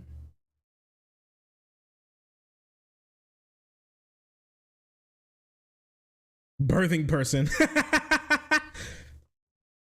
He identifies as a birthing person with all this dick riding. You got a point. I make my own content.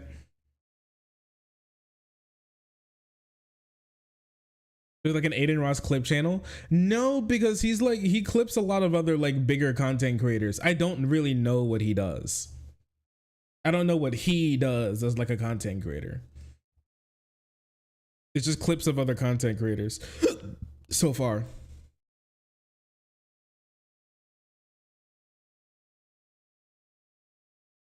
Okay. With Hamas violently a violent, oppressive, anti-Semitic theocratic organization with the stated mission of destroying Israel. Okay.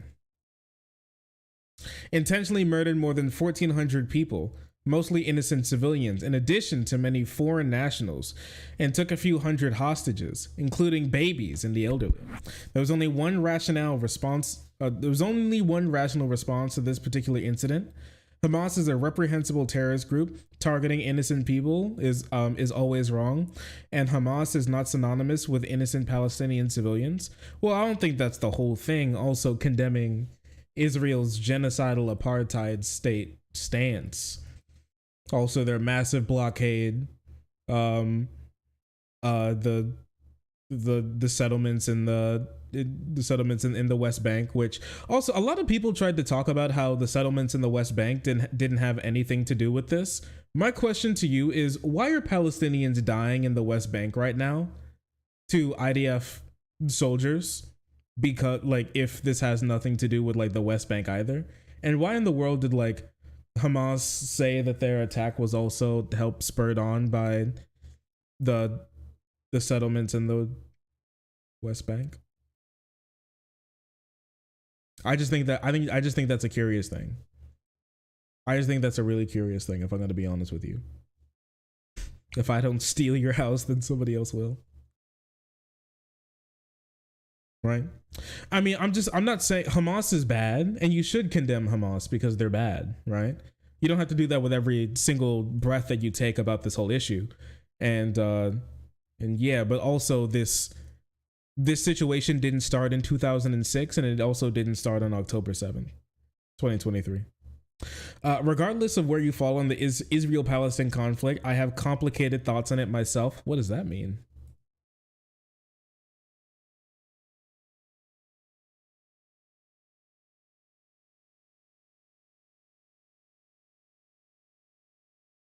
as millennials enter our middle age phase, oh good lord, it's fair to acknowledge that we've learned the hard way that not speaking up enables evil things. The new wrinkle of our social media fabric, it's quickly become simultaneously impossible to either speak up on or be silent.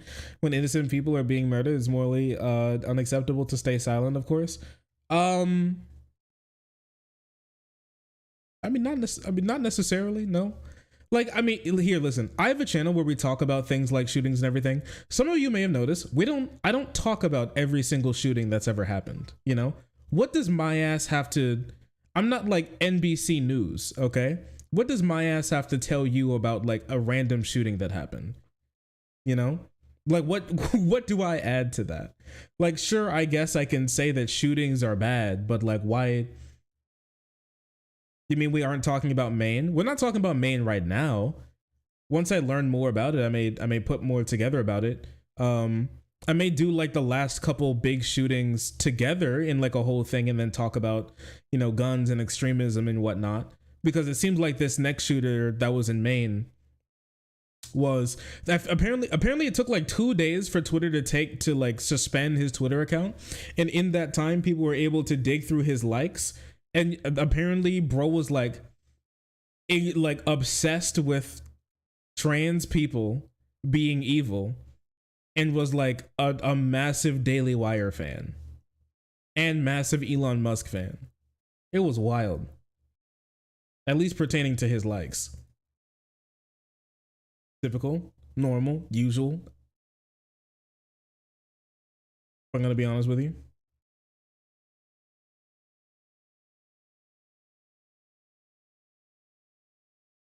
Spoilers for the shooting. Far right guy, yeah. Ben Shapiro being a stochastic terrorist. Again! Crazy, isn't it? They are a little too dangerous for society. Somebody has to do something about them. There currently exists a hair trigger sensitivity on the issue so pervasive in our national is no longer enough to express basic human empathy towards anyone suffering. It must be accompanied with an extensive knowledge on foreign policy and the history of the Middle East, expressed through a litany of caveats, and even then one risks being accused of condoning atrocities either way. I mean, true. Okay.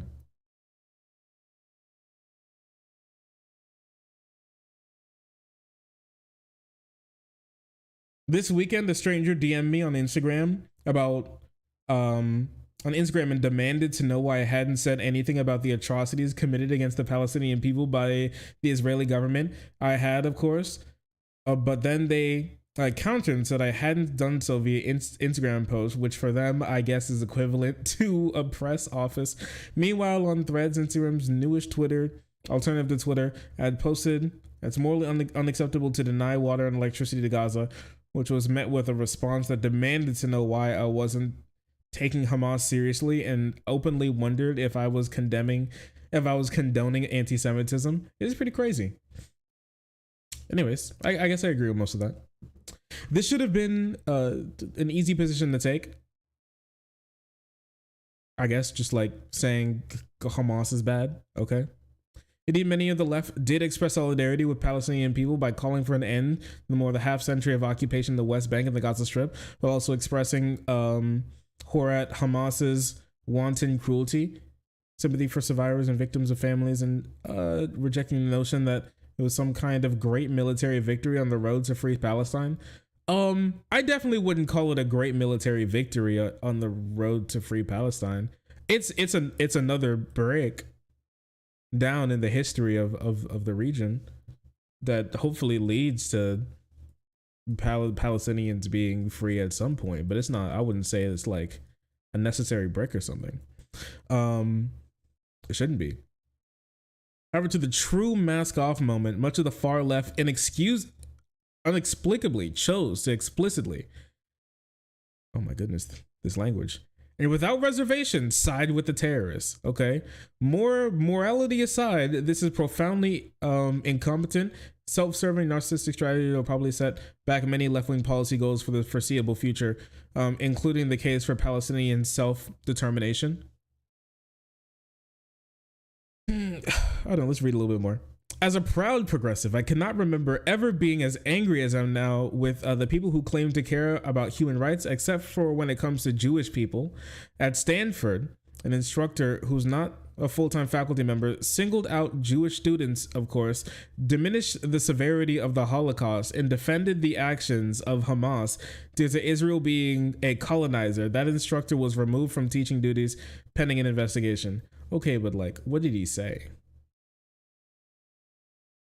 Reports he called Jewish students colonizers and downplayed the Holocaust. Students from both classes said Cohen and Mandelstam, the instructors, asked students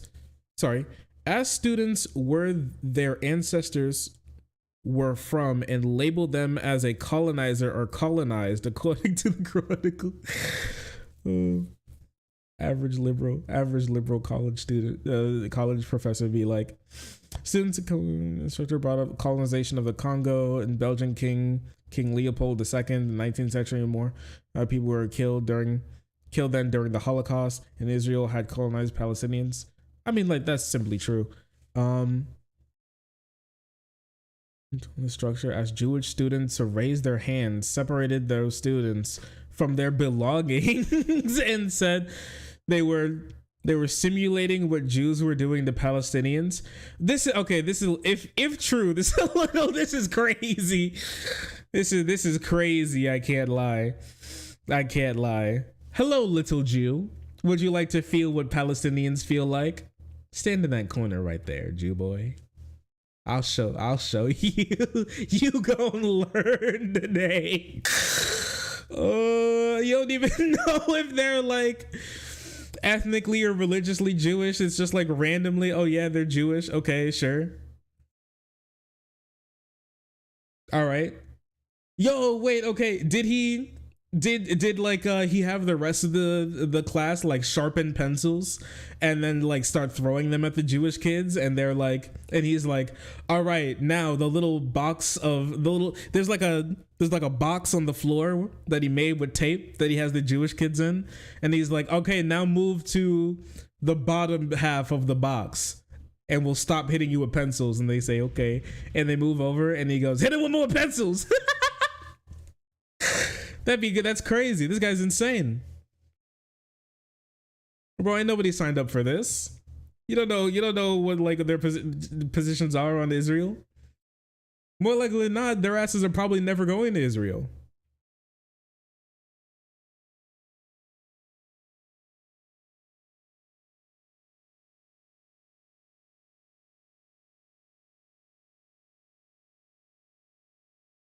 Balance out the world. That's true. Perfectly balanced.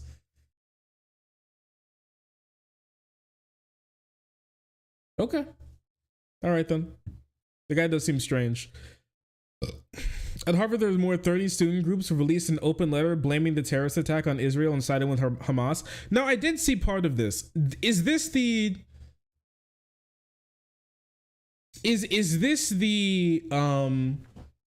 one? I don't think it said we love Hamas. Hamas good. I love bombing civilians. I don't think it said that. I think what it said was that Israel's apartheid led to this. Israel's apartheid and also Netanyahu's like hawkish stance on the apartheid and the genocide of Palestinians helped lead or led to this outcome, which is just factually true. If for like anybody, like Israel helped bring up, like, is Israel like didn't Israel help fund Hamas's like Hamas's campaigns in the Gaza Strip? I could be wrong there. Somebody correct me if I am incorrect on that.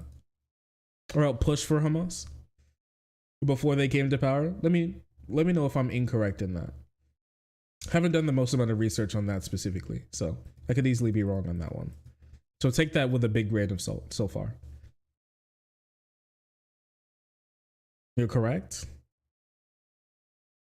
And even now, they don't have a plan for how to get in a good government in the Gaza Strip after they apparently extinguish Hamas by killing thousands of children. They don't have a plan for what comes after that, which could easily lead to more problems. And in Hamas 2.0, this time it's personal.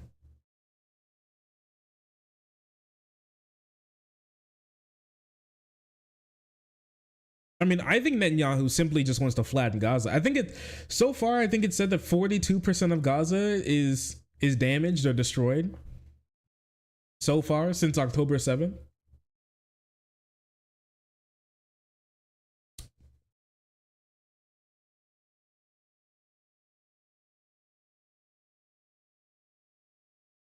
Silver Heart students have since said they were unaware of their association. They were signing the letter that held Israel accountable for the Hamas attacks on Saturday.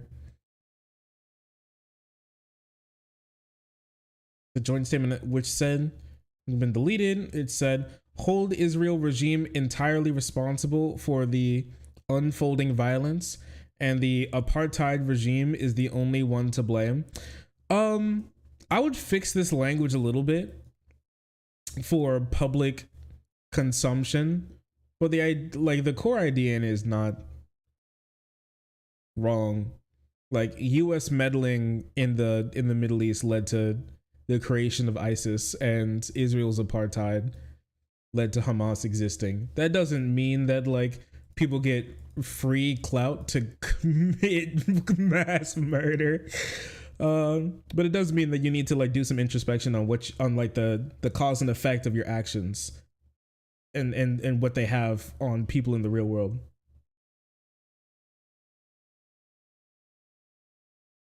I think college kids are capable of making statements that are kosher for public consumption. Nah, not really. Not all the time.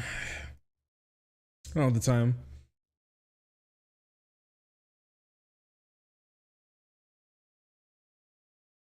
Oh yeah, she's holding this one up. It's like this one, there's some projections going on at like George Washington University. They were like, so one said, glory to our martyrs. Now, I heard some people say that they were referring to the people who have been murdered by Israel bombing and not the Hamas fighters. But I think anytime that you like praise anybody in Gaza, people are going to take it as you saying that you love Hamas and you love killing Jews. Right now, there are going to be a lot of people who try to claim that no matter what you say. And then what, end the siege on Gaza? That's a perfectly fine statement. Divestment from Zionist genocide now? That's also a perfectly fine statement. Perfectly fine statement. From the river to the sea, Palestine will be free. Call for destruction, which is a well-known call for the destruction of Israel. Not exactly. Glory to the martyrs. Ostensibly praise for Hamas. Ostensibly praise for Hamas. Okay. Just gonna be like, sure, it's definitely praise. It might not actually be praise for Hamas, but I'm just gonna like call it praise for Hamas. So fuck you. Okay. Sure. All right. That's how that works. I bet. I'm getting a lot of pushback on the Intifada. I do not support Hamas.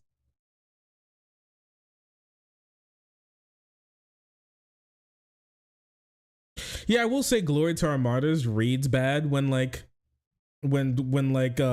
jihadist groups are running around, but I feel like Muslim, like people who are Muslim and Arabic in general, honestly, whatever they say sounds bad if they're not simply just dead when these types of situations happen a lot of the time.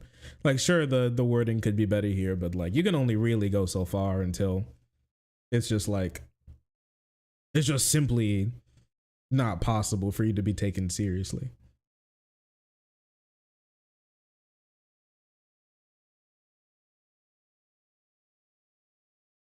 Wait, is it up to 7,000 dead? Possible. The students' so-called activism, which in my opinion does not help the Palestinian cause, goes far beyond the college campuses. Day after the horrific terrorist attack against innocent Israeli civilians, the New York City chapter of the Democratic Socialist America organized a rally in Times Square. Was completely devoid of empathy and drew a sharp rebuke from AOC, Jamal Bowman, to the organization's most notable electoral accomplishments. Okay. What they like, okay. I don't know. Here's my thing. It's just like there's a side whose government has been committing war crimes for 70 years, and another side whose government has been who's recently specifically been committing a specific war crime, right? And like you come out and you say, like, isn't this exactly doing what she claimed that she has a problem with other people doing? What, like, these people are just having a rally saying that, like, Palestinians should not be murdered. I mean, but there's probably definitely some people in there who are just straight up like Hamas good. I mean, I guess.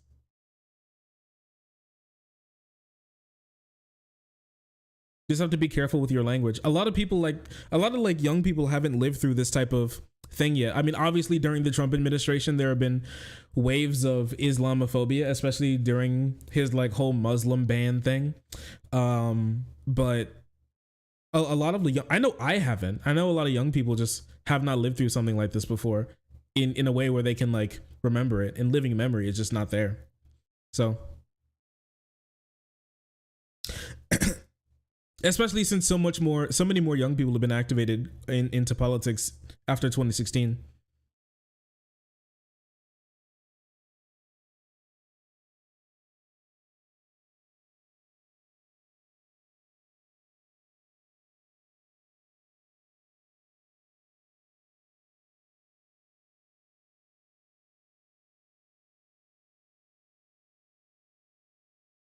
I was called a good Muslim because I'm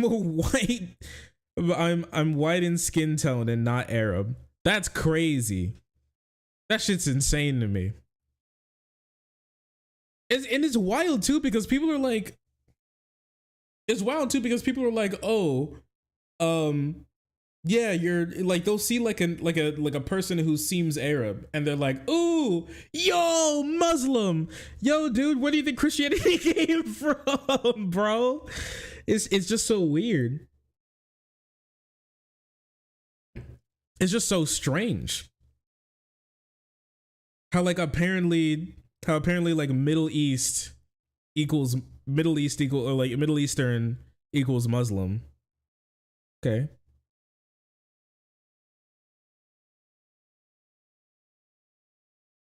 Did we drop more frames? Oh, damn. Been dropping frames recently.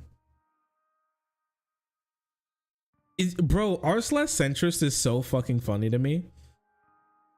Because all of their posts, none of their posts have that much. Okay, here's the thing. This is so funny to me because all of their posts have like a decent amount of engagement, but the like ratio is so low. There's so many posts with like, look at this. This post has 0 updates and 55 comments. 55 comments, 69 upvotes, 135 comments. These people hate each other. I've never seen a community so at war than r/centrist. They can't agree on anything. Israel-Palestine and Ukraine-Russia horseshoe theory.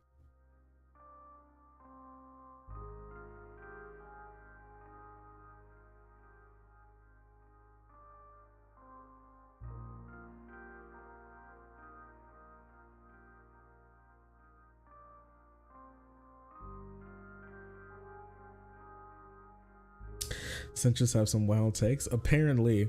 Okay, kind of true. That one's not necessarily incorrect, because the further left you go, it's just like, and then you get to like fake lefty dinkle territory where they're just like, anybody who does anything that America kind of maybe even possibly could even have a favoring towards is like evil. Is like, though that's a good person, so I'm supporting them no matter what. And then over here, the support for Israel is just like the American Christians who are like, God, the God of Israel will come back and nuke the infidels off the face of the earth, and so that's why we need to keep it pure Jew land for when the end of times come. And then there's the people, and then there's like the neo-Nazis who are like, I don't like them Arabs, but as long as they're killing Jewish people, they've got my support. And then obviously on this side is just like, I don't think I've ever seen anybody on the left, like who's like further left than like Joe Biden really be like, boy, I love Israel.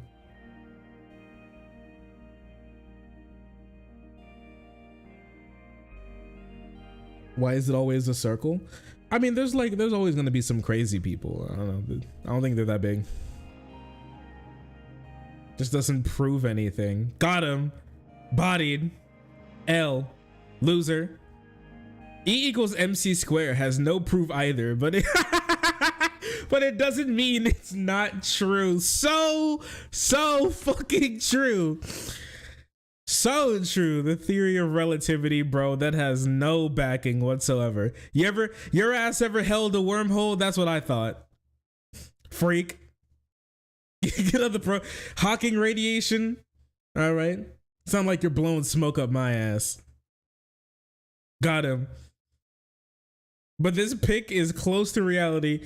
If you polled flag bearers on the far left and far right movements, they would agree with the above generalization. I don't think you understand how mathematical theory works. I'd had to show his work. Can you show yours? Why are they discussing E equals MC squared? This actually is the most Reddit comment section I've seen in my is r/centrist the encapsulation of all Reddit at the end of the day? Is this still Reddit in its purest form? Bro dramatically pushed up his glasses before typing. Zoom in on the keyboard. Each finger has like a air burst coming off of it as it goes down.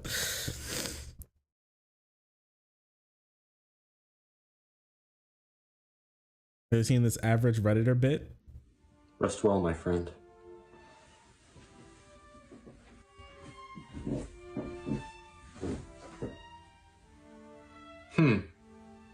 That 500 grams of makeup applied by the mortuary cosmetologist really makes your face look less terrifying. That is, of course, sarcasm. I just had a lengthy conversation with your mother, or should I say, I provided her a much-needed vocabulary lesson. That dim-witted shrew insists that your demise was a result of a skydiving accident. However, I corrected her by explaining that an accident would imply an unexpected event beyond anyone's control. This, however, was gross negligence since it was easily preventable. If you weren't soon to be worm food, I would provide you a demonstration how to properly pack your parachute. You do know that you have to activate your parachute prior to impacting the ground at 200 kilometers per hour. He kind of cooked his ass, I can't lie there. He's kind of cooking him, I can't lie. You know, you should open your parachute before you bounce off the ground, dumbass. Oh, thanks for the gold. Edit. Thanks for the gold kind, stranger.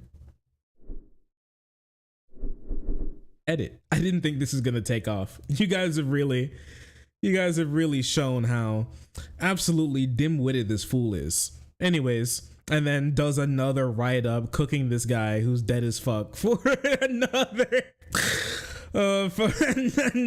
whole ass MLP. Is MLP? 3.5 paragraph.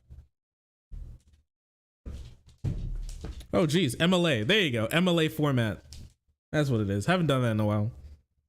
Hey. Freak. Nice to see you. Would you like to show them your big head? Wow. Your head, look how big it is. Are you large? Yeah. You stink. Are you ready to get a bath again? You love bathing, don't you?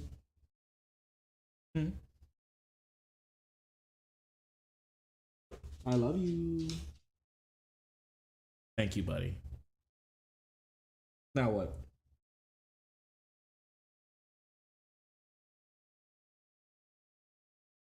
All right. Is your dog half husky? Why do you know that? Who told you that?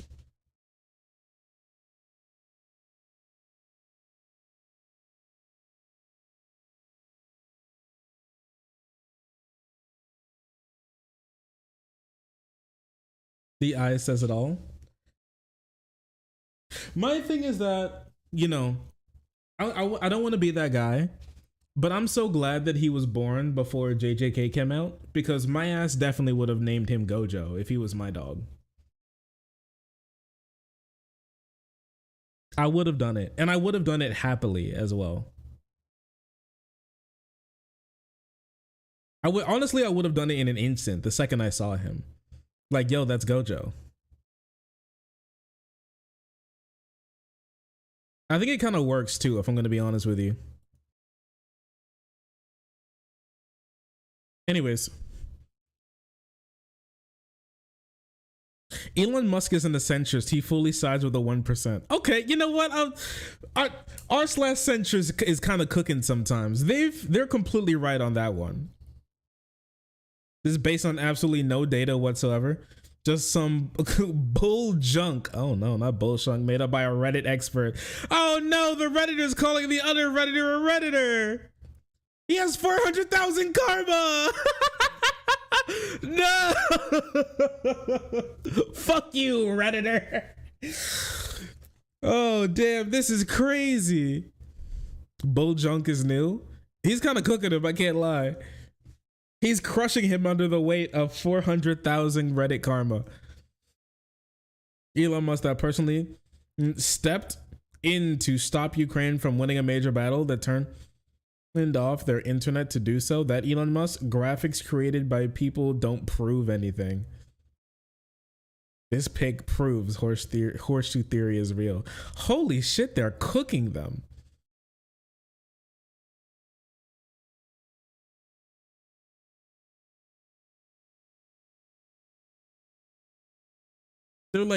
They're cooking this person, bro.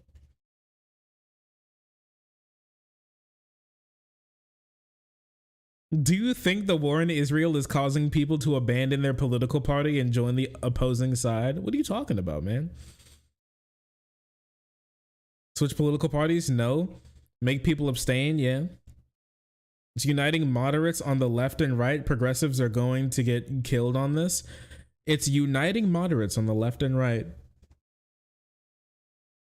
That shit ain't true at all.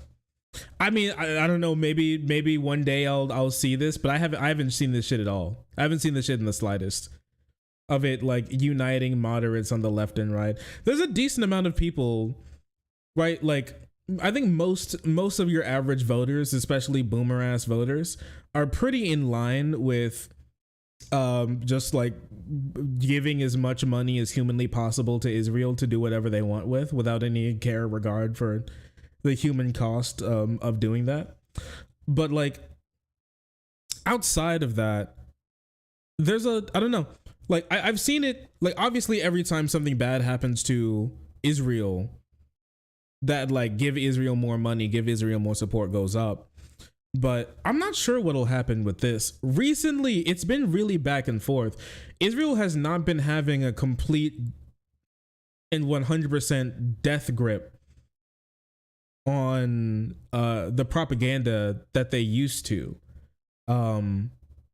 Really, like I've been seeing the Israel Twitter account getting fact checked a lot recently, which is honestly like super nice, right? There's been some crazy propaganda to come out, like around the, you know, that hospital bombing, around bombing shelters in South Gaza, still bombing humanitarian aid using white phosphorus, all this type of stuff. I've seen a lot of people talk about it who I've seen people who talk about it who I wouldn't consider super political, who know some even talking points about like the crimes committed by the Israeli government. I mean,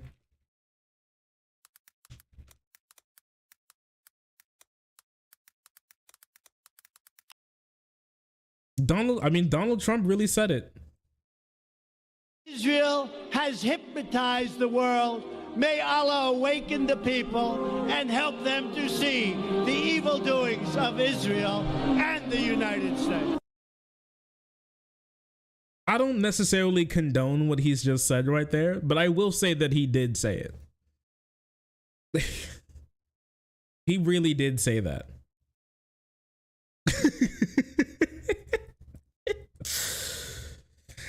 May Allah awaken the people. I think the general attitude is mixed. Yeah, I've been seeing, like, obviously the establishment attitude is give Israel more money, more bombs, and kill more people, right? Like, Joe Biden's coming out on the daily saying that he doesn't think that enough Palestinians have been killed yet, right? But I think a lot of people are questioning him, especially after the beheaded babies thing. All right, being like, I saw information of it being true, never comes out with any information about it being true. All right, and then it comes out that it's just actually a lie, and then like going on and saying that there needs to be no ceasefire, and also voting at the UN against a ceasefire in a ceasefire from Israel in Gaza. Right. I know there's some real stuff going on about how I really don't think that they have as big of a grip as they used to, honestly. I will say I think this is also a massive boon for independent media. Like, we shit on independent media a lot, deservedly so, if I'm going to be honest with you. But I think in this case, and there has been a lot of misinformation from independent media who is like who's way more pro Palestinians and pro like Gazan people than pro Israel bombs on children, who've been able to get out some great work. Honestly, I've been seeing a lot of Al Jazeera out. I've been seeing a lot of reporters on the ground, and just reporting on the ground has just gotten so much better that you can't commit wars like this without people seeing exactly what you're doing, right? Like on the daily, you're able to see people who are able to just drive through Gaza, right, in Gaza City, and see what Israel is doing. It's harrowing, honestly. It's one thing to be, to talk about it years later after it happens, but it's another thing that you didn't get that much before the big digital era of you actually seeing what's going on, seeing the crimes being committed live as they're happening sometimes. Right? Especially that I think it was remarkable. I think that scene will go down in history, if I'm going to be honest with you, that Israel bombing one of the largest apartment complexes in Gaza live on TV as like an MSNBC reporter is standing right there in like a bulletproof jacket, just like watching them tear down 200 people's homes.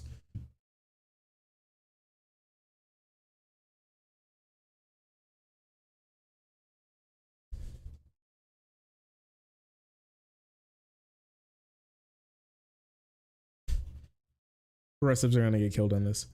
I think there's definitely some. I think progressives who don't have good, or either don't have good intentions or don't have good um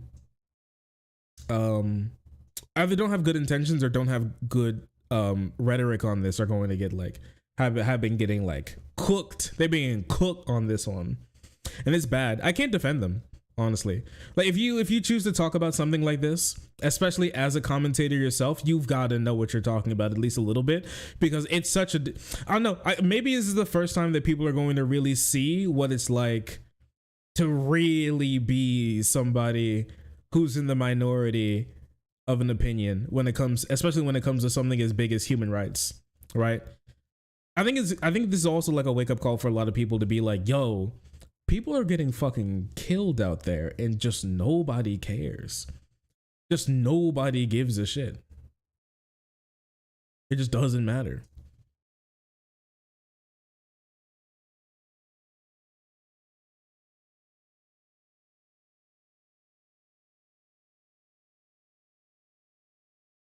Not sure if I see it that way. This is going to be a huge problem for Biden. Young voters are almost completely against Israel, and he's going to lose their vote over this.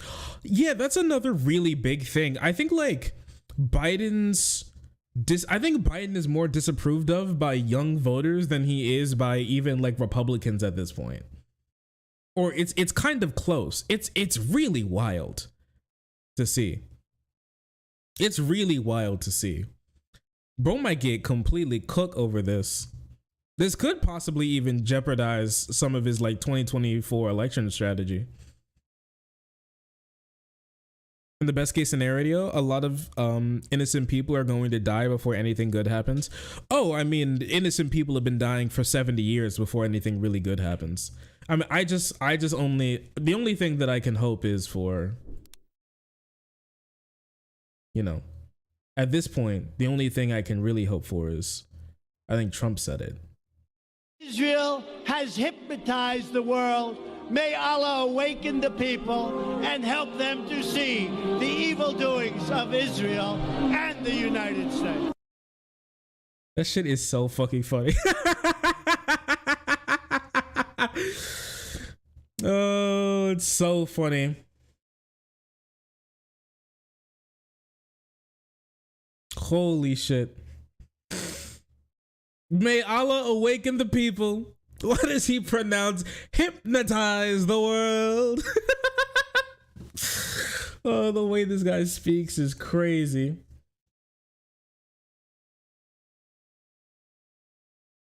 Voice impersonations are the best use of AI ever. That's not a voice Oh, that's a real Donald Trump quote. I was watching the rally when he said that. That's a real life Donald Trump quote. He said that. That's not made up. It's not an AI voice clip. That's something he actually said on the campaign, on the campaign trail. You're gaslighting I'm not gaslighting you. It's really he said it. No, it's not. Yes, it is. I watched it. He said it. Yes, that is real. Do not lie. Do not be lied to and think that some of the best. Listen, it's Donald Trump. I'm going to tell you this now. I haven't heard like an AI Donald Trump say something funnier than what actual Donald Trump has said yet. Okay, AI can't make this shit up. There's no beep boop robot that we've invented as human beings that could make something as beautifully perfect as the insanity of the mind of Donald Trump, which has been put together by Mother Nature and God themselves, okay? You fucking Magdala, no fucking way. You guys didn't know this? Yes, this is real. This is a real quote.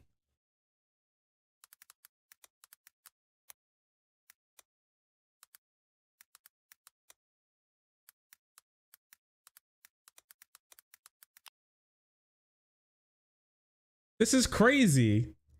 This was just 4 years ago. You guys didn't know. We need to do a refresher.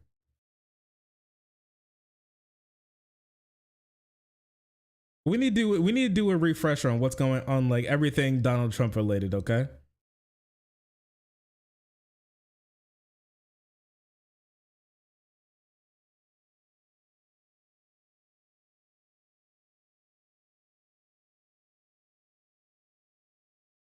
Here, let me see. Can I?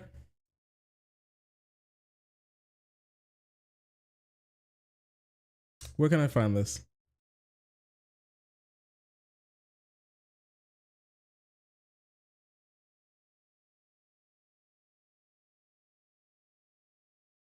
Yeah, here we go.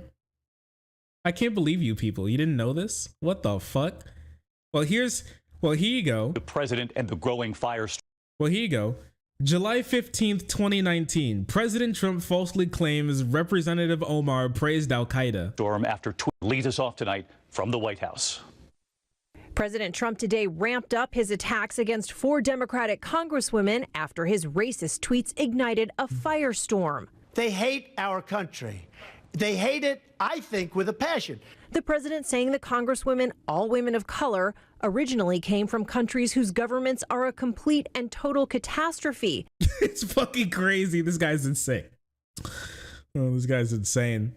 Now, he specifically, you're such a liar. He was quoting Omar.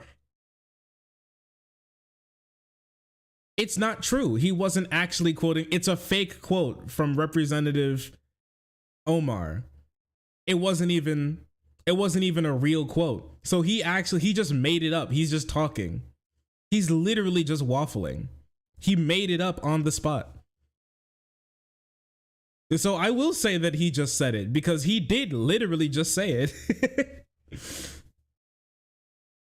It loops back to being just a Trump quote. If he was quoting somebody, sure, okay, maybe I can see you being like, oh, you kind of misled me. No, he just made it up. He just invented that shit. So I will say it's just a Trump quote at this point. You know what it sounded like, your gaslighter? Adding, why don't they go back and help fix the totally broken and crime-infested places from which they came? But all 4 congresswomen are American. The crazy, yeah. For one, all of them are American, and also AOC is Puerto Rican. She's fucking Puerto Rican, bro. You know that place that you were whoosh, whoosh, like throwing like paper towels in? That's where she came from. That's literally her grandma lives there, man. American citizens, 3 born in the United States in Cincinnati, Detroit, New York City. Only Representative Ilhan Omar was born outside the U.S. She came when she was 12 years old as a refugee from Somalia. Today, the president. A lot of people. Tonight, and we propose the. Get out. But anyways, down here. There you go.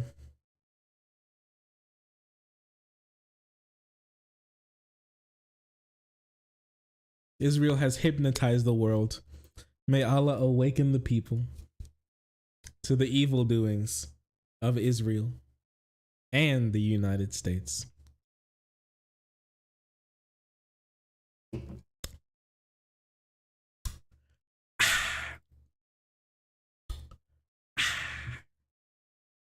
Anyways, yeah, that's a real quote.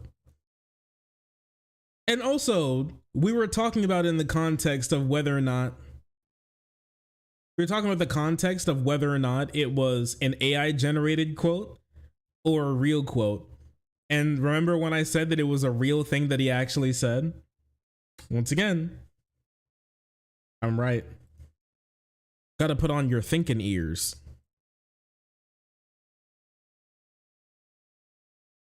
All brown people do come from the same place, planet Earth. You got a point there. He was kind of cooking with that one.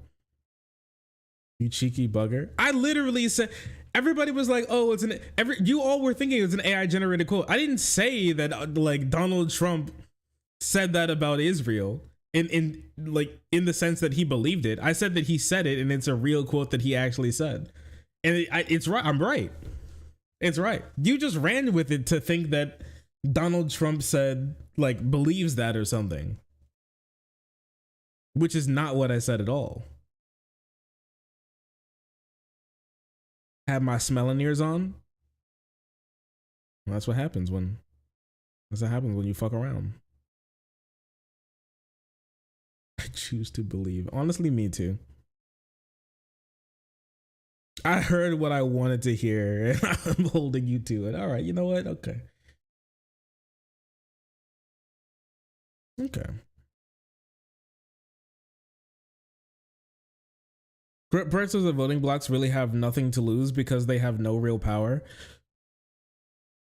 If you're talking on like a US House and Senate sense, sure, yeah. Locally, that changes dramatically depending on where you are. It isn't like Republicans are going to suddenly support Biden over this. I think Jewish voters are the only sizable bloc who care enough to have their votes swayed by this. Some young voters may stay home, but not the numbers that matter. I mean, possibly. And also, like, this is where the anti-Semitism comes across, okay? American Jews do not like Israel, okay? American Jews are not fans of Israel. They never have been, and I don't think they ever will be. American Jews are way more likely to say something along the lines of, well, I think Trump said it, something like this. Israel has hypnotized the world. May Allah awaken the people. Israel has hypnotized the world. May Allah awaken the people and help them to see the evil doings of Israel and the United States.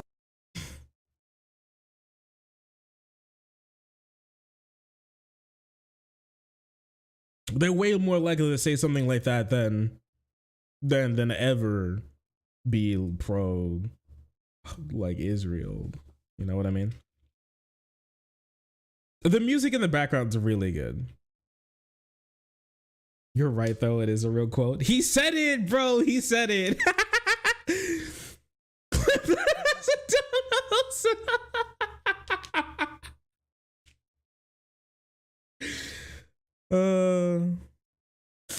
You think so? But I mean, that would be a cool dono sound. I can't lie to you. I just personally think like,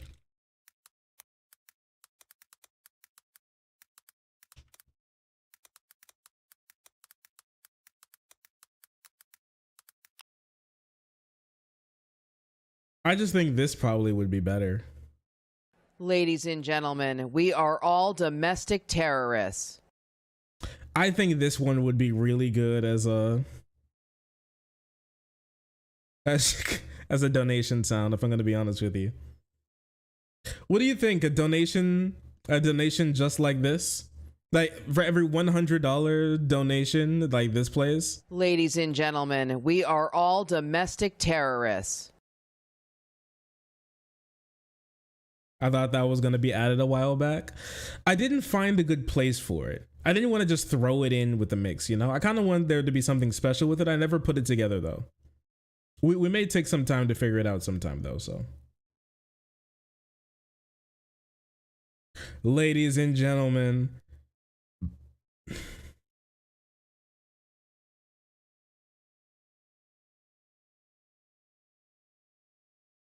You get to meet these pro-Hamas people in the real world just on Fox News reports. That is a thing as well, is like, me personally, I see a lot of people talking about this, but I just don't see that many actually genuinely, boy, I love Hamas people. I really just don't see them. Like, I know they exist. I know they're out there, and I know there's enough of them to cause a problem, but it may just be me. Is eradicating Hamas a realistic goal? No. I don't understand how pro-Palestinians don't reconsider their position. Huh?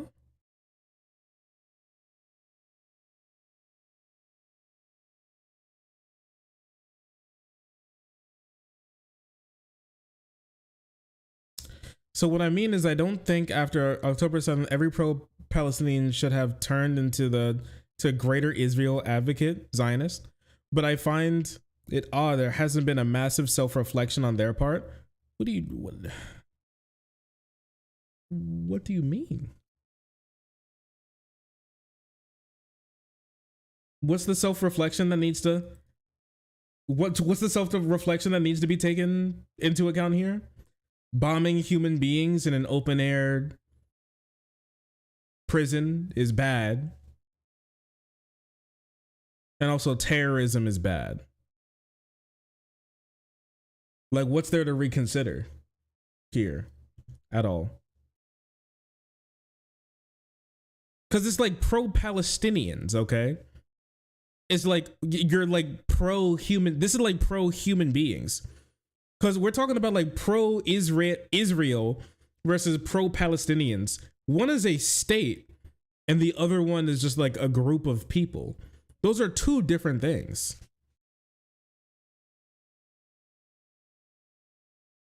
I feel they seem to either support Hamas, what Hamas did, or say, yeah, it was bad, but Israel did XYZ. True. Which also doesn't make sense to me. I support Ukraine 100%, but if Zelensky had ordered the Ukrainian army forces to commit massive violence and torture on Russian civilians, kidnap hundreds, including children and elderly, parade women like trophies. Some of those videos were contested, actually. Stream all of that and cheers of Ukrainians and, sorry. Stream all of that? Does he mean stream all of that? To the cheers of Ukrainians and practically without any Ukrainian opposition, I wouldn't support Ukraine anymore. In what way? What are you talking about? You can say that like, yeah, that's like bad for, that's wrong for like the Ukrainian government to do. But what you're like, you just don't care about the crimes committed by.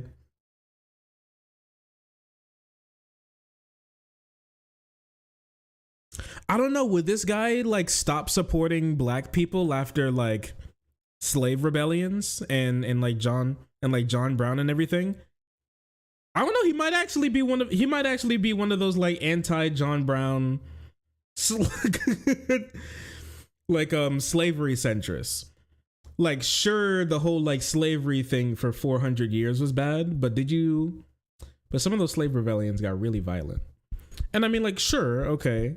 Like, I don't think this like slave rebellions and like what Hamas is doing is analogous that much, but the core idea is like, I can't even say a group of people. It's more like a side did something wrong, right? And now you won't support even like the base cause that they're getting to. I'm not talking about like the intricate details of like a slave rebellion and Hamas, but more of like the base idea of two sides.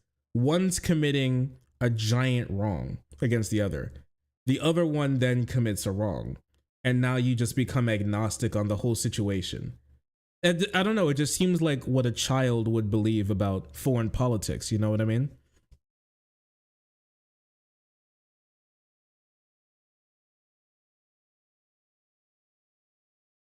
I know Netanyahu is scum, and I'm aware of the Israeli settlers who want to annex the West Bank, but my point still stands. Okay, but like, yeah, I know about the like I know about the cultural genocide and like the genocidal far right religious zealot at the head of the state, but like, I don't know, man. I can't support those people. Like, I can't support hundreds of thousands of children being bombed every day. I can't not support hundreds of thousands of children being bombed every day. I'm just agnostic on it now, I guess. I'm posting views about I can, but I only have so much time to dedicate to this thread. No, I don't think Palestinians gives Israel the right to kill random Palestinians. I'm talking about the Palestinian culture, which enables such a what the hell? The Palestinian culture? Yo, what the fuck?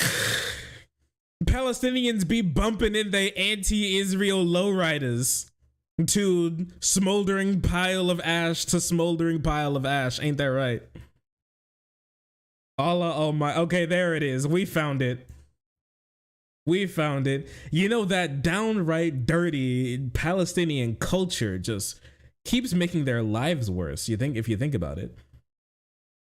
Palestinian, even if you say that, even if we're going to even entertain for a moment the idea of some sort of Palestinian culture, which makes no sense, because once again, if this is all about Gaza and Hamas, why are people dying? Why are Palestinians dying in the West Bank right now that are not only not pro Hamas, they're not governed by Hamas either, and are not like pushed around by Hamas at all? Like, what does this mean? That actively works with the Israeli government only to be like stepped on and spat on constantly, daily, and to have their own court system be used against them. It's crazy.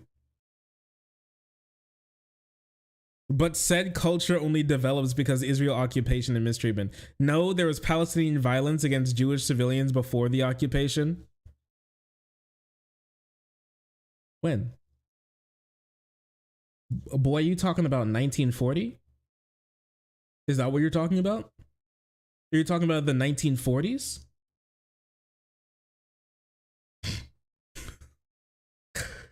Slice crack pipe. What do you mean, like 1948 or something? Trust me, bro. When did you think this occupation started? In 2006? And before Israel even existed. Palestinians, some Palestinians committed crimes against Jewish people. There was mistreatment. Why can't I flip all of this logic on its head and then just say the same thing about Israel? I'm pro Palestinians, but not pro Hamas. Good intentions, but still odd point. How? That would be like saying I'm pro Russia, but not pro Putin.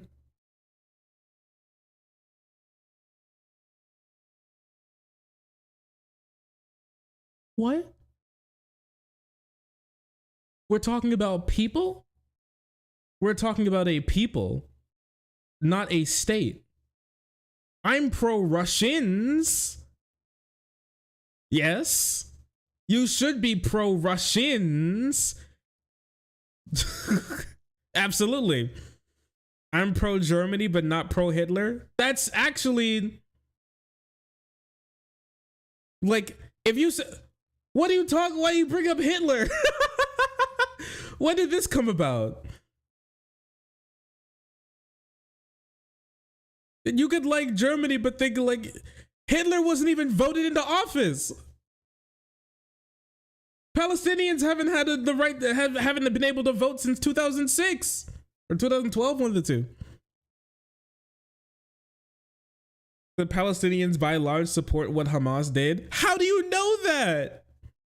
We know ordinary Gazans took place in the massacre. Polls show Palestinians in West Bank support the October 7th attacks. How do you know?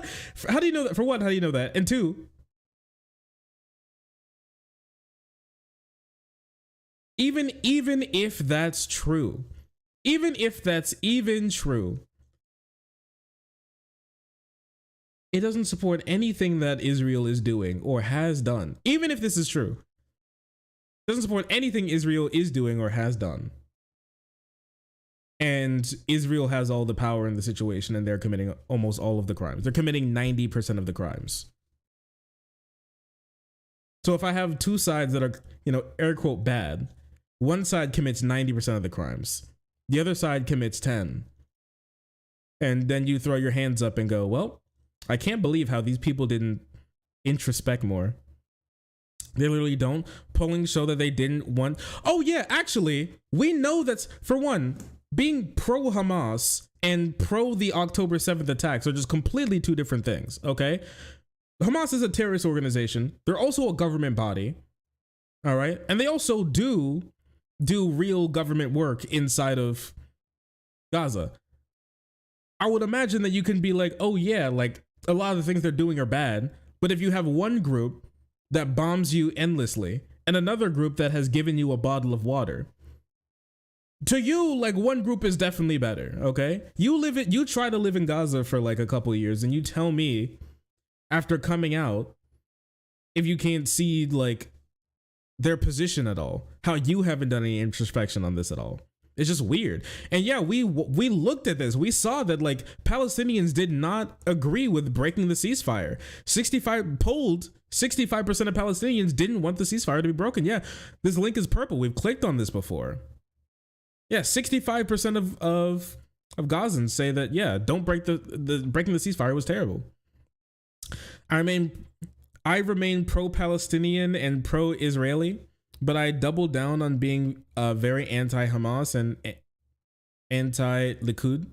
Right-wing nationalist, religious, anti-democratic organizations are dangerous. Fair enough.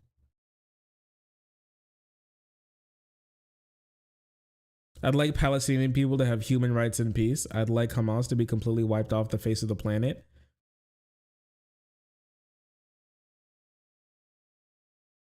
How many bombs are you going to be dropping on children to get that done? I'd like to ask that question.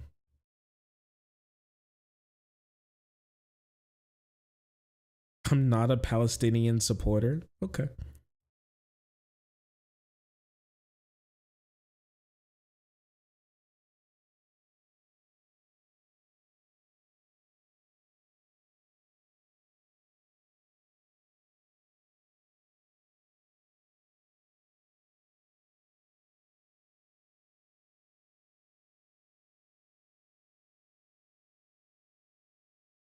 Okay.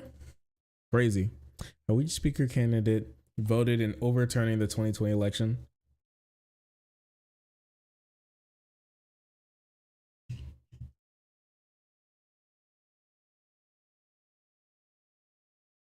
The Middle East problem.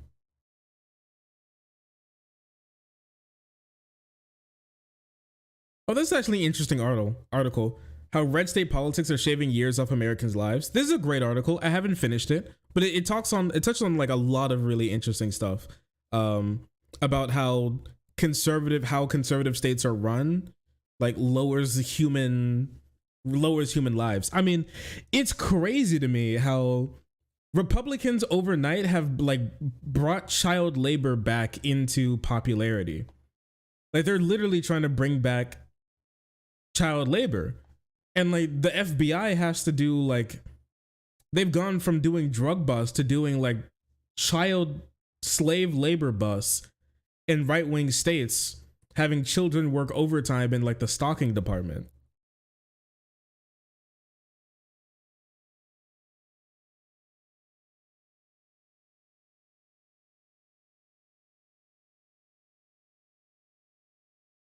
Yeah, it's the government's fault. People eat shit and smoke cigarettes. Some people choose short lives.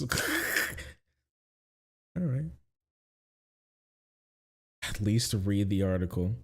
You probably did read the article, which blames an individual choice to smoke on insufficient cigarette taxes. Article makes no mention to unhealthy diets. Yeah, bros, they're just yapping. Don't mess with the Southern way. It continues to beg the question, at what point does government regulation interfere with an individual's right to make decisions about their own safety and health? Imposing a cigarette tax is essentially looking to make the cost of purchasing cigarettes too high for people to smoke, therefore removing the decision from the person. Yeah, okay, but like we also removed this like lead from pipes and asbestos from walls. Are we removing somebody's choice to have lead in their pipes? I mean, sure. You know, they could always make their own lead and put it in their own pipes. They could always make their own cigarettes and smoke them. You know, you could do all that if you so choose. You just can't buy it. Part of your family value, folks.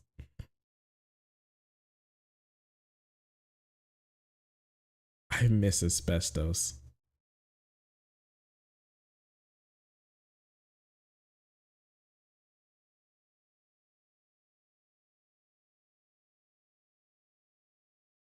All right, well, I'll take that as a dive. I'll take that as a dive into r/, like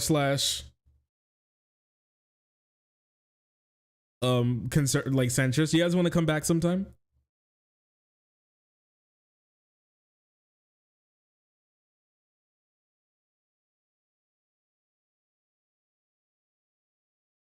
Yeah, why not? r/enlightened centrist.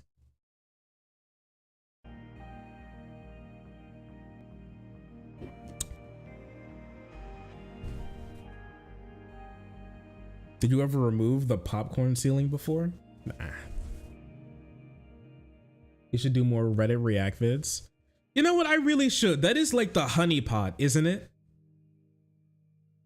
That'll really like bring back my like creative juices, you know?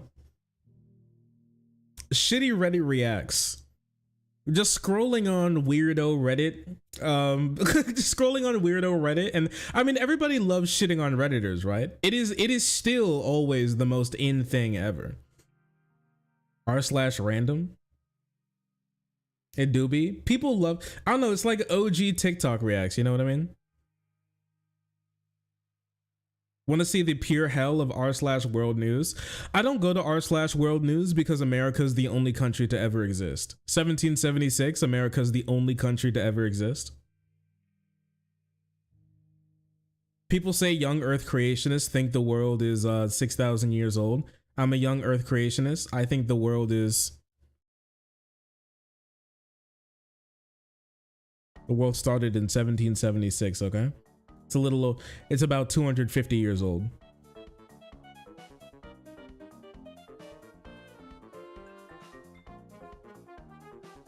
/idiots in cars. I don't know what I don't know what subreddit do you think we should react to?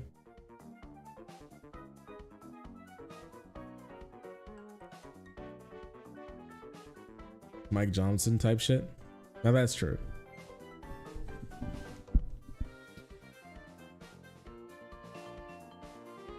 Get a load of this guy.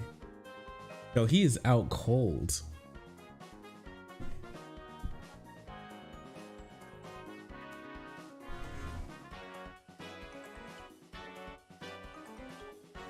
Let's just make a playlist.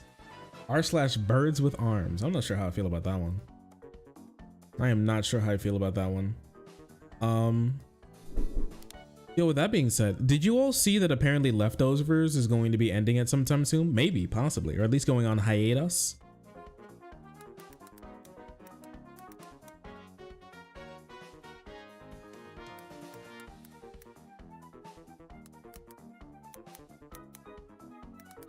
I haven't seen anything about this yet. Well, I have seen some things about it. I haven't seen too much about it. I want to give it the little lookie. I want to give it a small lookie.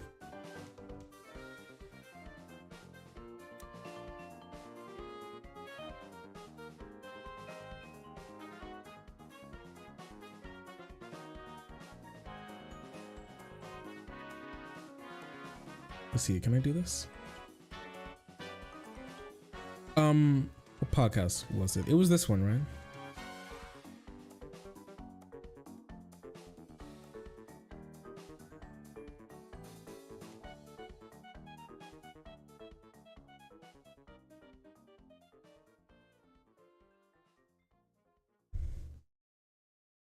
Let's take a little look. See if I can find. Oh, actually.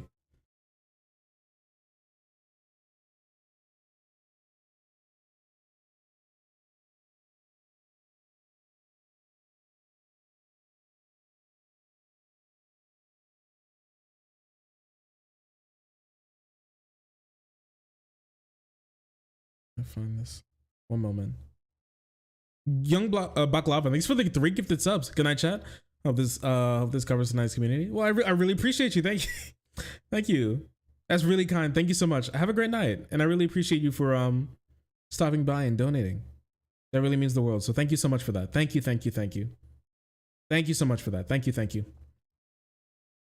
All right. Apparently starts talking about this around the 48-minute mark. Somebody keep an eye on that. 48-minute mark is where he starts talking about Leftovers, really. I want to watch a little bit of this before that to get kind of like an idea of where his head state is. But enjoy the Ultra Kill soundtrack for just one moment, because I'm gonna go pee. But before I do that, I'm gonna leave you with Sharks.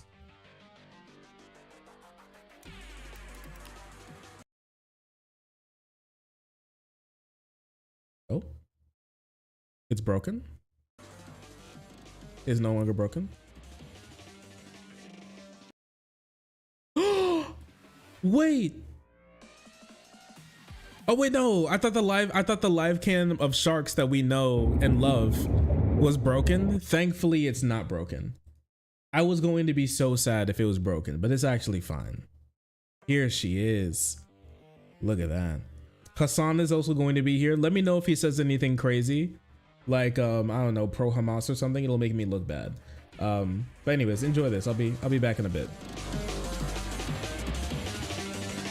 Good morning, everyone.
That was a good piss.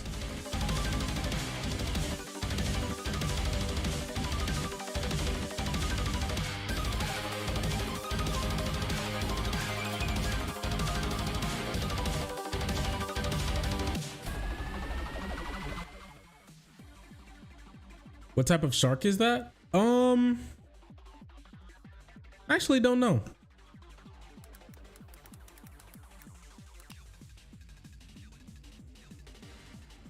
A wet one? That is definitely a wet one.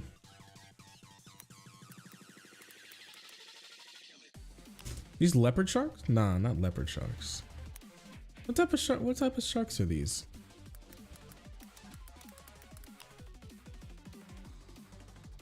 Not a great white. Not a ground shark, not a tiger shark. Blue shark? Nah, it doesn't look like that guy.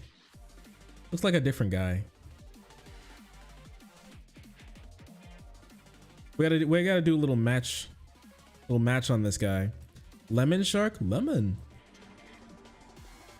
Not exact. Maybe lemon shark's on there, possibly. I'm not ruling it out, if I'm gonna be honest with you. Oh geez, there's so many. Not a nurse shark. Bull shark? Nah. It's not a black tip. It's none of the reef shark. Silky shark? I don't know what. No, these sharks have spots on them. Is there like a spotted shark or something? Whale shark? Absolutely not. Lemon? You think these are lemon sharks? Lemon? Oh, fuck. Lemon? Oh, we looked at the lemon one. I mean...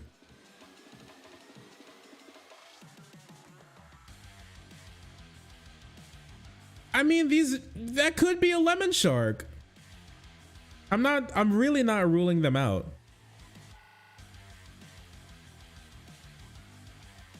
Really, I don't think these are Mako. Actually, these are definitely not Mako sharks. Mako sharks have like the big top of their tail. Well, actually, sorry, Mako sharks look a little different than this. They're a little more slender, if I remember correctly. Water's too murky. Wait, we can get like a good beat on one. Because they come kind of close to the camera sometimes. Okay, wait, here we go. We're on to something. Go back. Go back. 1 second. Come on, live stream. I believe in you. Yeah, here we go.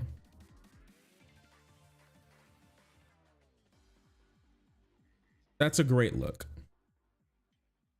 That's fantastic even. There we go. That's a great, okay. Now in comparison, lemon shark. Will you say sandbar shark? You think that's one too? Zoom in, enhance. That very easily could be a sandbar shark. Well, a lemon shark. Negaprion. Brevirostris. Okay, alright. It's the Negaprion. I'm watching YouTube at 2 times speed and I'm 2 hours behind. I'm saying hi just in case I don't catch up in time. Oh no.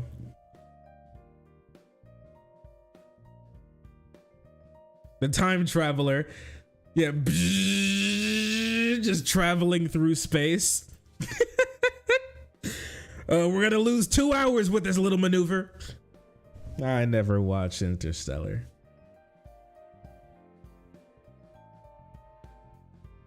I don't know. Look at the eyes. The eyes are so. This really could just be. Look at their nose. I don't know. The eyes, the nose, the mouth. It's really looking lemon shark to me. It's really in the gills. It's really looking lemon shark to me. Do they have spots? Are they known for having spots? Fuck.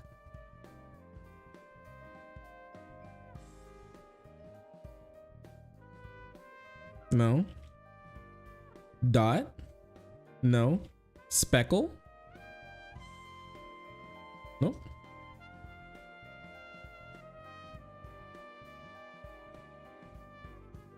Nope. Lemon. That's definitely not it.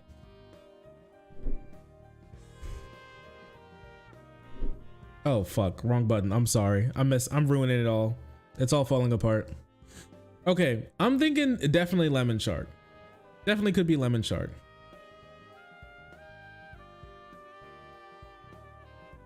Unedited. Not a leopard shark, not a carpet shark. Mackerel shark? Definitely not a mackerel shark. Not a spinner. Okay, wait. 34 miles off the coast of North Carolina. North Carolina sharks. North Carolina has great white sharks?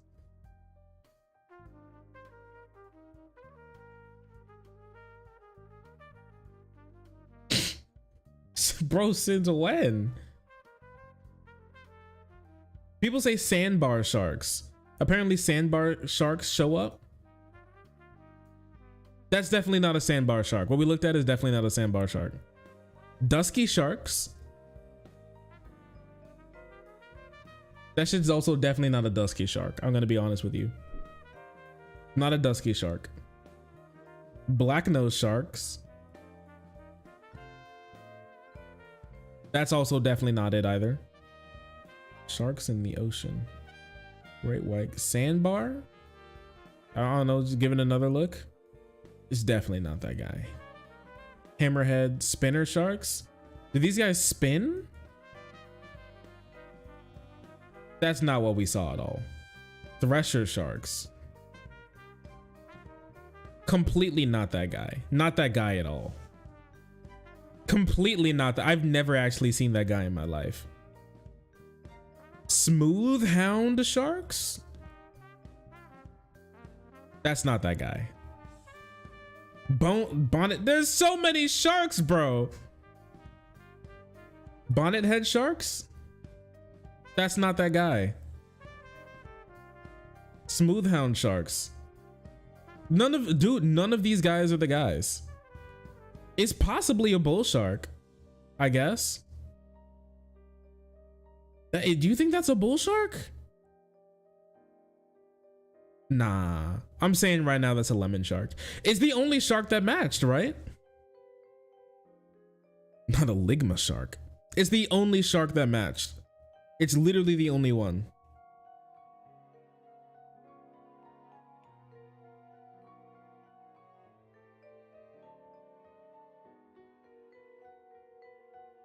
It has to be a lemon. Lemon.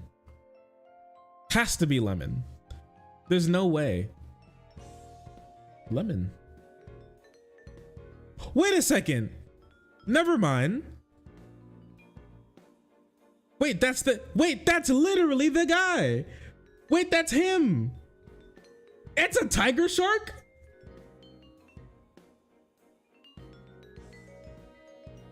Yo, wait, we found him. It's not a lemon shark at all. I was racist.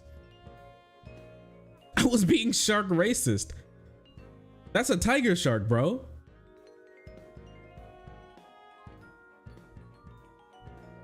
Yo, diss you? I'm kind of scared now. I didn't know that was a tiger shark. I thought it was like a cute shark, like an apricot shark, you know, like a frankincense shark. Why does it have to be a tiger shark?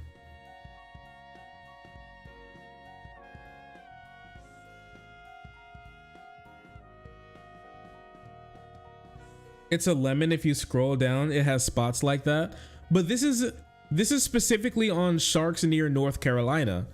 And look, the mouth open, wacky little teeth, nose hole going crazy, the slight frown. The frown is what like gets it for me, because these guys also have that frown. Look, he has literally the same exact nose, same exact eyes, same exact type of spotting. And like the dorsal fins like fit perfectly. It's that guy. This is the guy. I wonder if he condemns Hamas.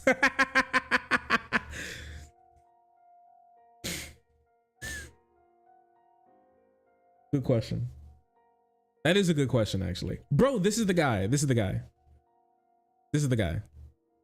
Anyways, with that aside done, let's get back to, so Ethan was talking over on like the Israel-Palestine thing again.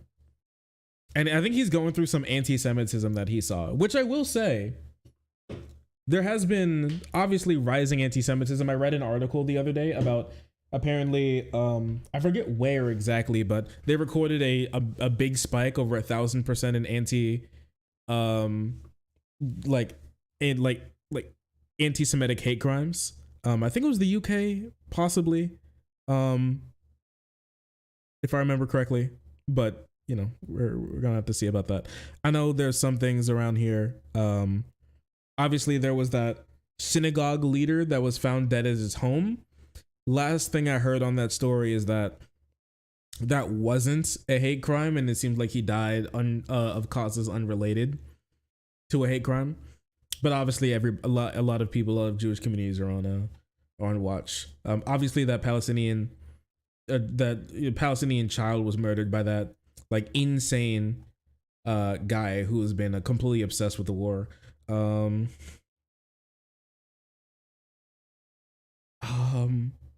I don't remember any specific here.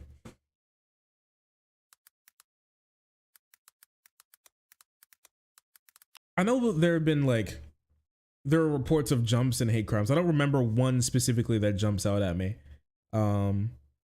at the moment.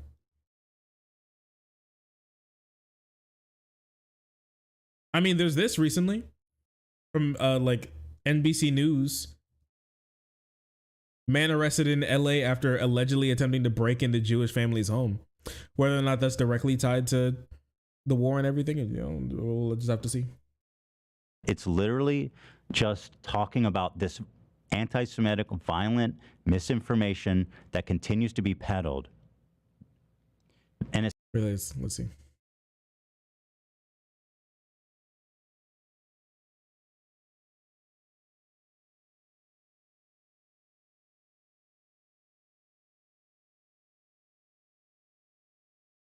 Oh, he didn't die. He's in the hospital. Well, I'm glad he's not dead. My lord. Palestinian American hospitalized after suspected hate crime, vehicle assault. Oh my gosh. In Cleveland, Ohio? Bro, hate crime in Cleveland, Ohio. Also, 1 second. Now the Arab world should be. Sometimes when it turns out it was actually terrorists that killed their own people, then it doesn't matter. Okay. It doesn't matter when it would cause mass riots. Now is, or how about this? You know what? Now's not the time. Now's not the time to talk about it. What's been going on? He's been crying. Oh, never mind. He has a face rash. Oh yeah. I guess it looks like he's been crying, but actually he has a face rash. I remember he was talking about how he has a face rash recently, so poor bro. Okay, now's not the time to talk about it. And today, the Israeli government released the GoPro footage from these Hamas terrorists who, they had a press conference for foreign press all to come watch the clips because so many people are denying what happened at this point. And the stuff that's described there is everything people said and worse. Baby. Hello. Have you been enjoying being upstairs? Well, welcome back down. I told you can come back whenever. Yeah. I'm happy to have you. And ready to have you. Kind of. I'm still working. But you good? Did you enjoy your Fortnite? It was fun? Yeah, that's good. The baby was screaming. No. Aiden? Okay. I've remembered his name. I'm not good with I do not like babies at all, but I can remember their names sometimes. I'm actually a baby hater. I'm not sure if I've told you that. Like, they're cute and everything.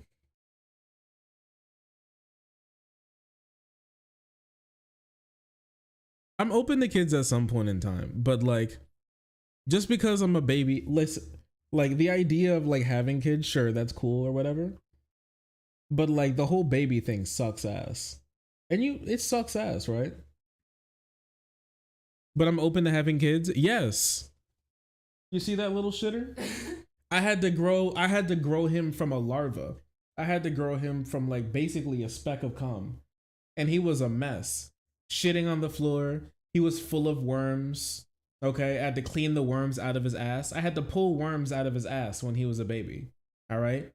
I had to stop him from eating too much because he would like eat too much and try and kill himself.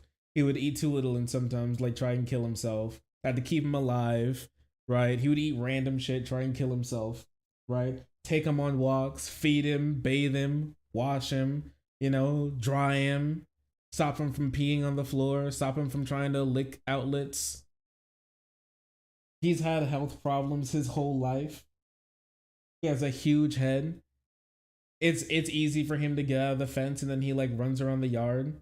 And then he's like part pit bull, so and we live in fucking Kentucky. People would like instantly shoot him if they think he's causing trouble.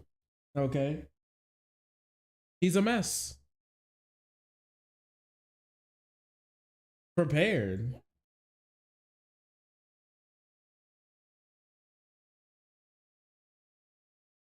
What's that, like $4.50 at Walmart?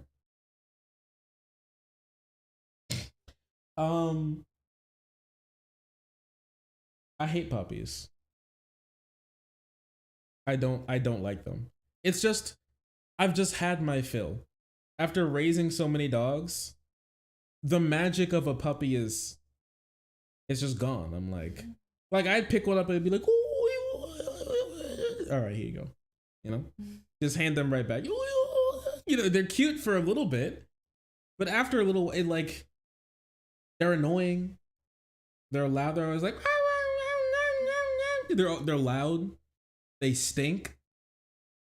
They really stink. Right? You can't like feed them. You have to feed them special food. You have to bathe them in special bathing.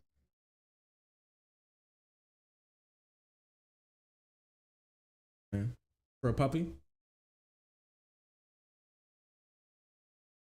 I'm prepared for kids. You look at me and my ass is prepared for a kid? That's what I thought.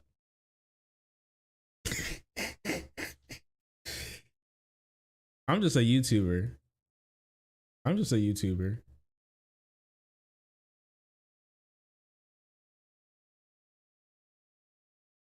Perfect parent material. That is true. You have to raise 6 dogs, and then you know what, that's the only thing that I think is I think you have to be able to raise six living creatures, and then you're able to have a kid. But they aren't good boys. Just because you're a good boy doesn't mean I want to spend time with you for very long. You know what I mean? Like, there are lots of good boys out there who I do not want to spend 30 minutes with in a room.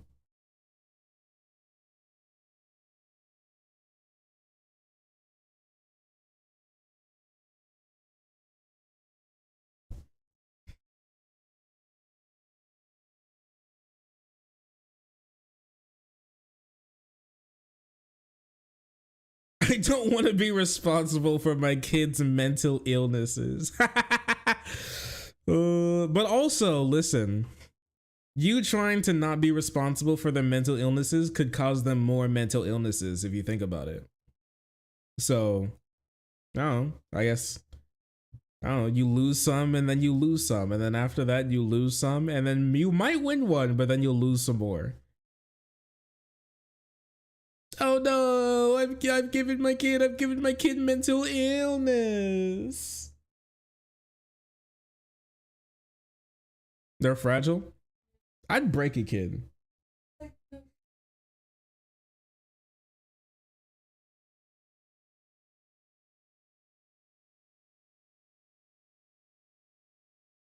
Even a little thing could cause them to spiral out of control. Yeah. They're too fragile. They're easily.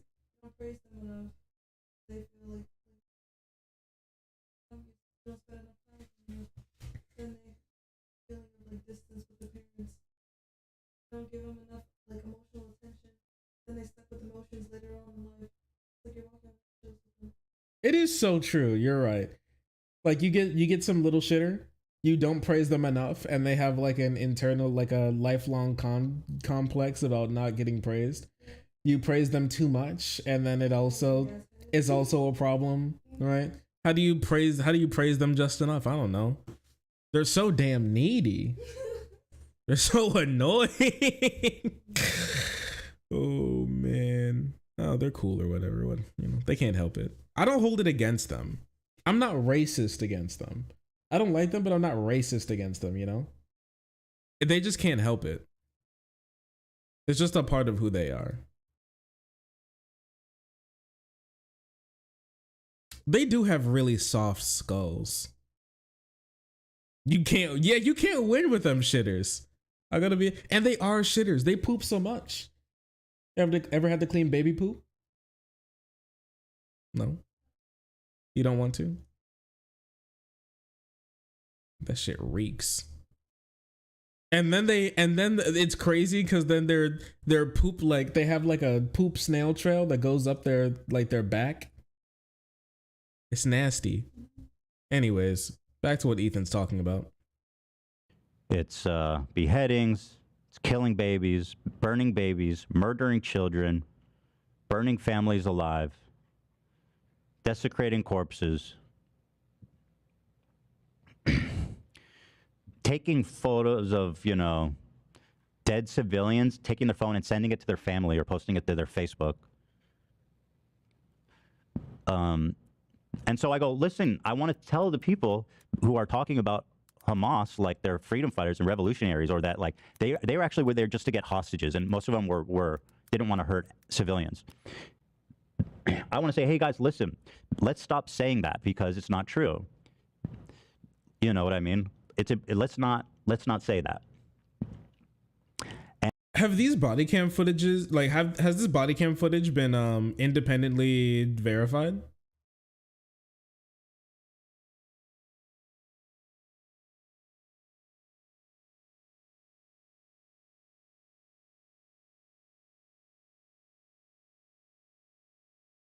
But along with those weapons of war, the pamphlet also listed instructions on another key tool used by the militant group, a GoPro camera. They had they had like GoPro. They all had GoPros. Or I guess many of them had GoPros on. Israel's lied more than telling the truth. That's the main thing, is like, I don't like, listen, I'm not gonna be like, oh, I don't believe that there was ever any like any of them recording anything. I think there definitely was some, but like, I don't know. I just want this to be independently verified on this one. Last video from militant showing him being shot and falling to the ground while walking around the kibbutz, indicating how Israel first responders found the camera and accessed the video. It's not clear who shot him or what happened to other fires in the communities. Apparent deaths, a stark difference from the propaganda released by Hamas, which really feature military victories. At least two militants walk around the kibbutz firing at homes and blowing out the tires of a parked ambulance. And they appear to shoot a person inside the home who falls to the ground. Another video, militant enters the house and fires shots up at a darkened stairway. After hearing the apparent phone ring, one of the militants seemed to shout the Hebrew word for mother in an attempt to lure out the residents. Clock on the wall shows 7:50 a.m., roughly an hour since they left Gaza.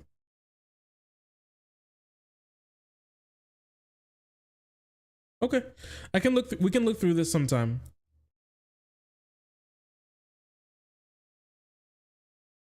Can somebody tell me what is a kibbutz? Is a kibbutz? Does that just mean town or city or something, or is that a specific name of like a region or something?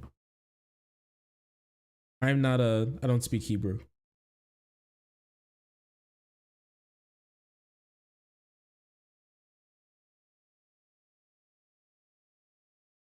It's just like, it's just commune. Okay.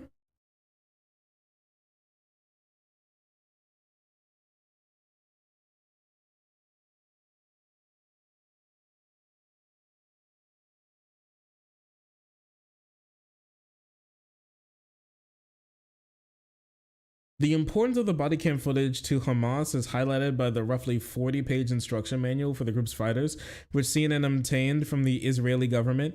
Officials said that documents were found on the bodies of killed Hamas fighters in Israel. CNN has not been able to independently authenticate the origin of this document. Okay, well. An Arabic language pamphlet bears the logo of Al-Qassam Brigades and states that it's a secret military document from 2023. It includes basic basic details on Israel military equipment and divisions, firearm, medical training, and tactical information. The page in the booklet titled Media Specialty, opposite descriptions in 4 different rifles. Short instruction manual on the GoPro camera. There's also a point and shoot digital camera. The basic instructions include things like change shooting modes by pressing mode button. Okay.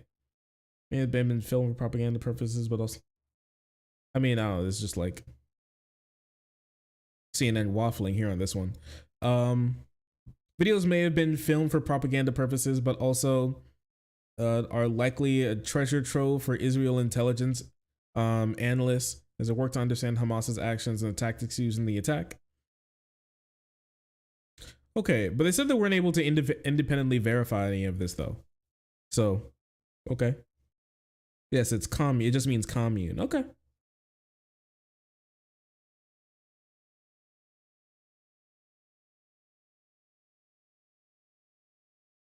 Sure.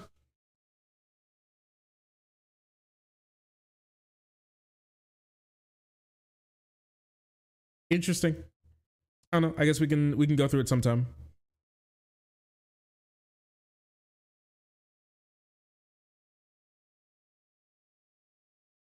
Hamas's abduction manual shows how the hostage taking was the central aim of the attack.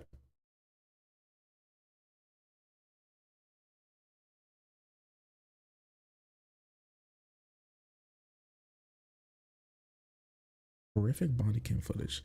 Okay, I mean, I'll just look more through it sometime. Leave the doc. I don't know, like in times like these, it's very possible for them to make like how to kill people manual. That's not surprising to me.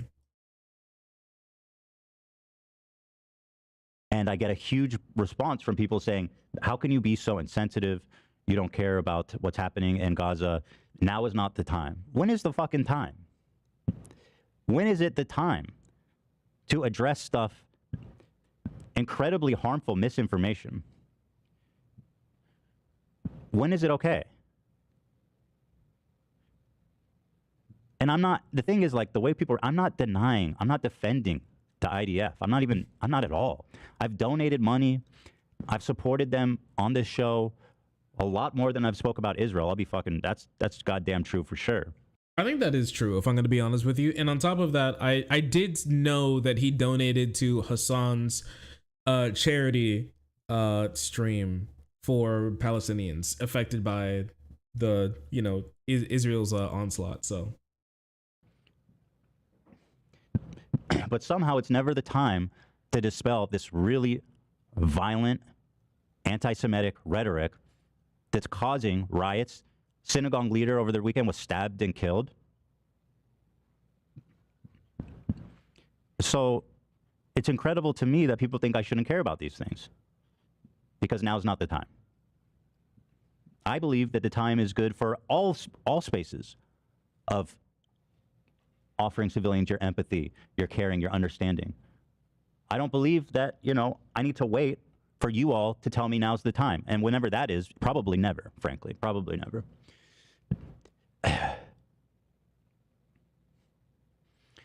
Here's some of the threads that I've been seeing nonstop on my own fucking subreddit. Let's see. Here we go. Let's take a look. Also, I will say, I'm not Jewish. Babe, am I Jewish? What? Okay. Her ass said yes at first. Anyways, my ass is not Jewish, okay? My ass is not a millionaire. I do not have 4 kids, 3 kids, 2 kids and 1 on the way. All right. I don't have a clothing brand. I don't have a podcast where I employ multiple people. All right. I don't have any of these. I don't live in Los Angeles. I've never actually been to California. I've flown over California, but I've never been there before. All right. But what I will say is that I now can identify with Ethan Klein because he also has skin issues on his face that make people, that have people talking about them more than what he actually says on stream. And honestly, I feel seen. Not many times this has happened. Everybody's also always all done up. Either they do have like they do have the perfect skin from being rich, or like luckily blessed with having just more healthy skin than I. Just born with it, or they have like a lot of makeup on, But Ethan, he really is a man of the people in this one. He's just like me for real. Bro's putting like his face rash ointment on literally while he's on stream. Like that's real. That's real. So look, this is just sorting by new. It has a lot of upvotes. I don't know the exact number, but people are flocking here. Peace and love. Someone take Ethan's phone away. I got to emphasize just how my stories that I'm showing are so, it's so much not defending the IDF. It's literally just talking about this anti-Semitic, violent misinformation that continues to be peddled. Now,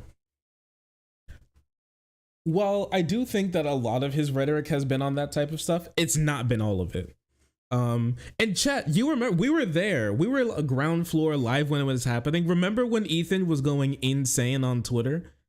And we were all here like begging for Ela to take his phone away. Like he was going crazy. Like he like was, there was this like I think Arab American, Muslim American content creator on Twitter who was like a sex worker, I think, who also he also talks about you know, the mistreatment of like Muslims and Arabs and whatnot in the world.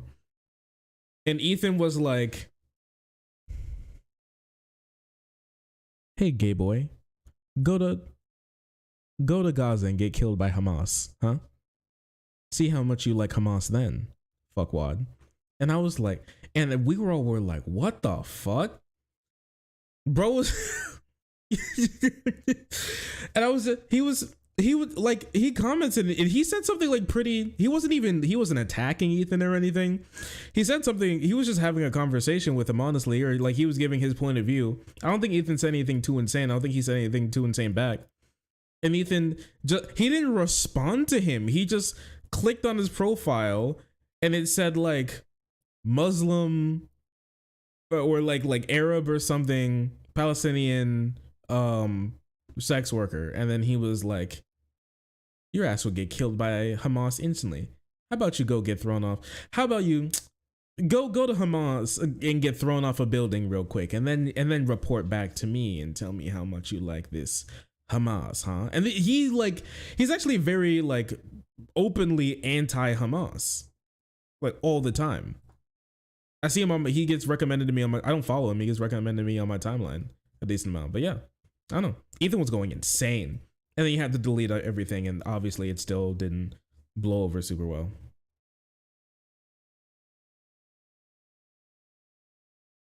And it's having real consequences in the world. I'll show you examples actually before I get into it. Maybe that will help to tell you guys how I don't think what I'm saying should be controversial. And if you do think what I'm saying is controversial, I do think there's a moment of introspective for yourself. Where's the album, love?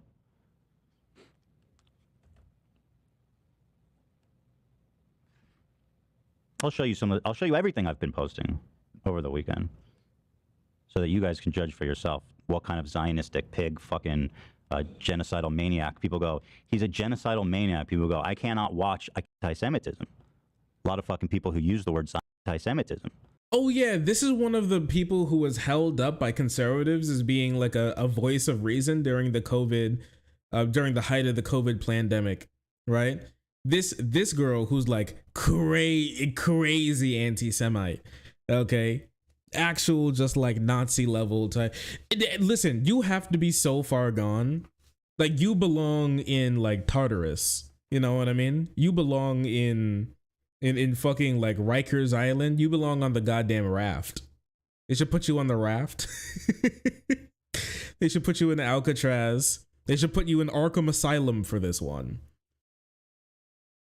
Yo, in a room tied to a bed with like machine guns looking down, watching your every move. Move 2 inches to the left. Move too much, and they'll fire a warning shot.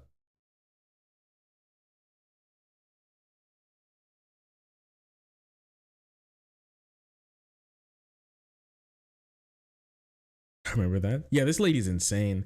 This is one of the ladies, just so you know, if you want to remember, if you've ever seen her face before, or you're like, you think you've probably seen her before, okay? If you saw any of those accounts that was posting the people like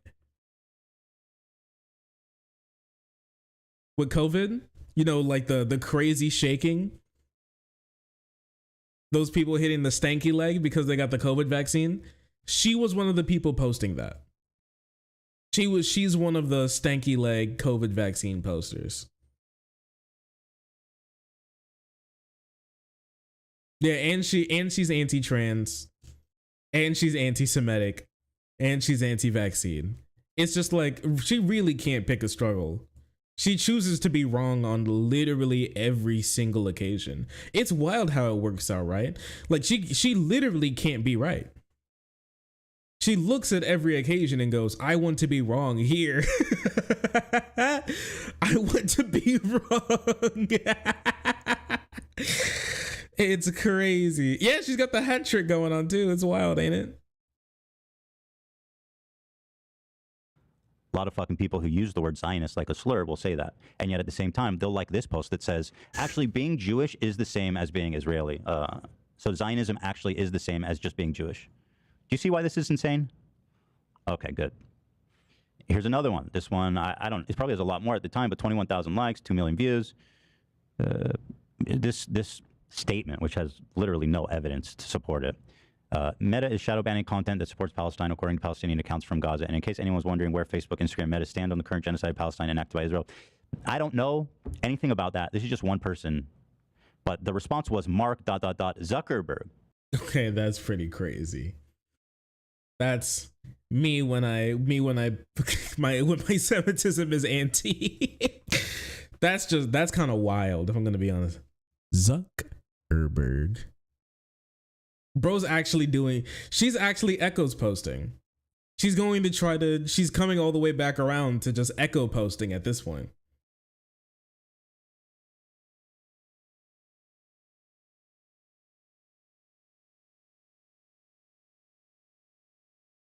She's up in the ante. She is, you're right. What do you think the implication is there, guys? That because Mark is Jewish, that he's going to censor and defend Zionism, defend Israel, because he's Jewish. And as you guys know, not all Jews are Zionists, unless, of course, only in memes. In memes, all Jews are Zionists, but when I'm actually being confronted on anti-Semitism, then no. Basically, I'll have it both ways, please. I also said, it would be nice, maybe he should wear a nice little flare around his arm as well. Zuckerberg, So here's what I says. This bombing story has been driving me crazy because I just think it's incredible. People say it doesn't matter when it dominated the news cycle for a whole fucking day. One of the worst war crimes / acts of terrorism of all time. And people say it doesn't matter, or now's not the time. This has been, at this point, and it's more and more every day, the Associated Press. The AP analyzed more than a dozen videos from moments before, after, and during, as well as satellite imagery and photos. Associated Press analysis shows that the rocket that broke up in the air was fired from within Palestinian territory, and the hospital explosion was most likely caused when a part of that rocket crashed to the ground. Okay, that's AP. How about BBC? I don't need to read all these. You can read them all. But they're basically all saying that it was likely, some outright just saying it was. This is Reuters, these are all pretty reputable, I think. Blast at Gaza hospital was not the result of an Israeli missile strike, but likely the cause of a misfiring Palestinian rocket. The French military intelligence said about it. New York Times, who was one of the early offenders who wrote, these really hysterical, headlines about 900 people dying and hospitals being blown up.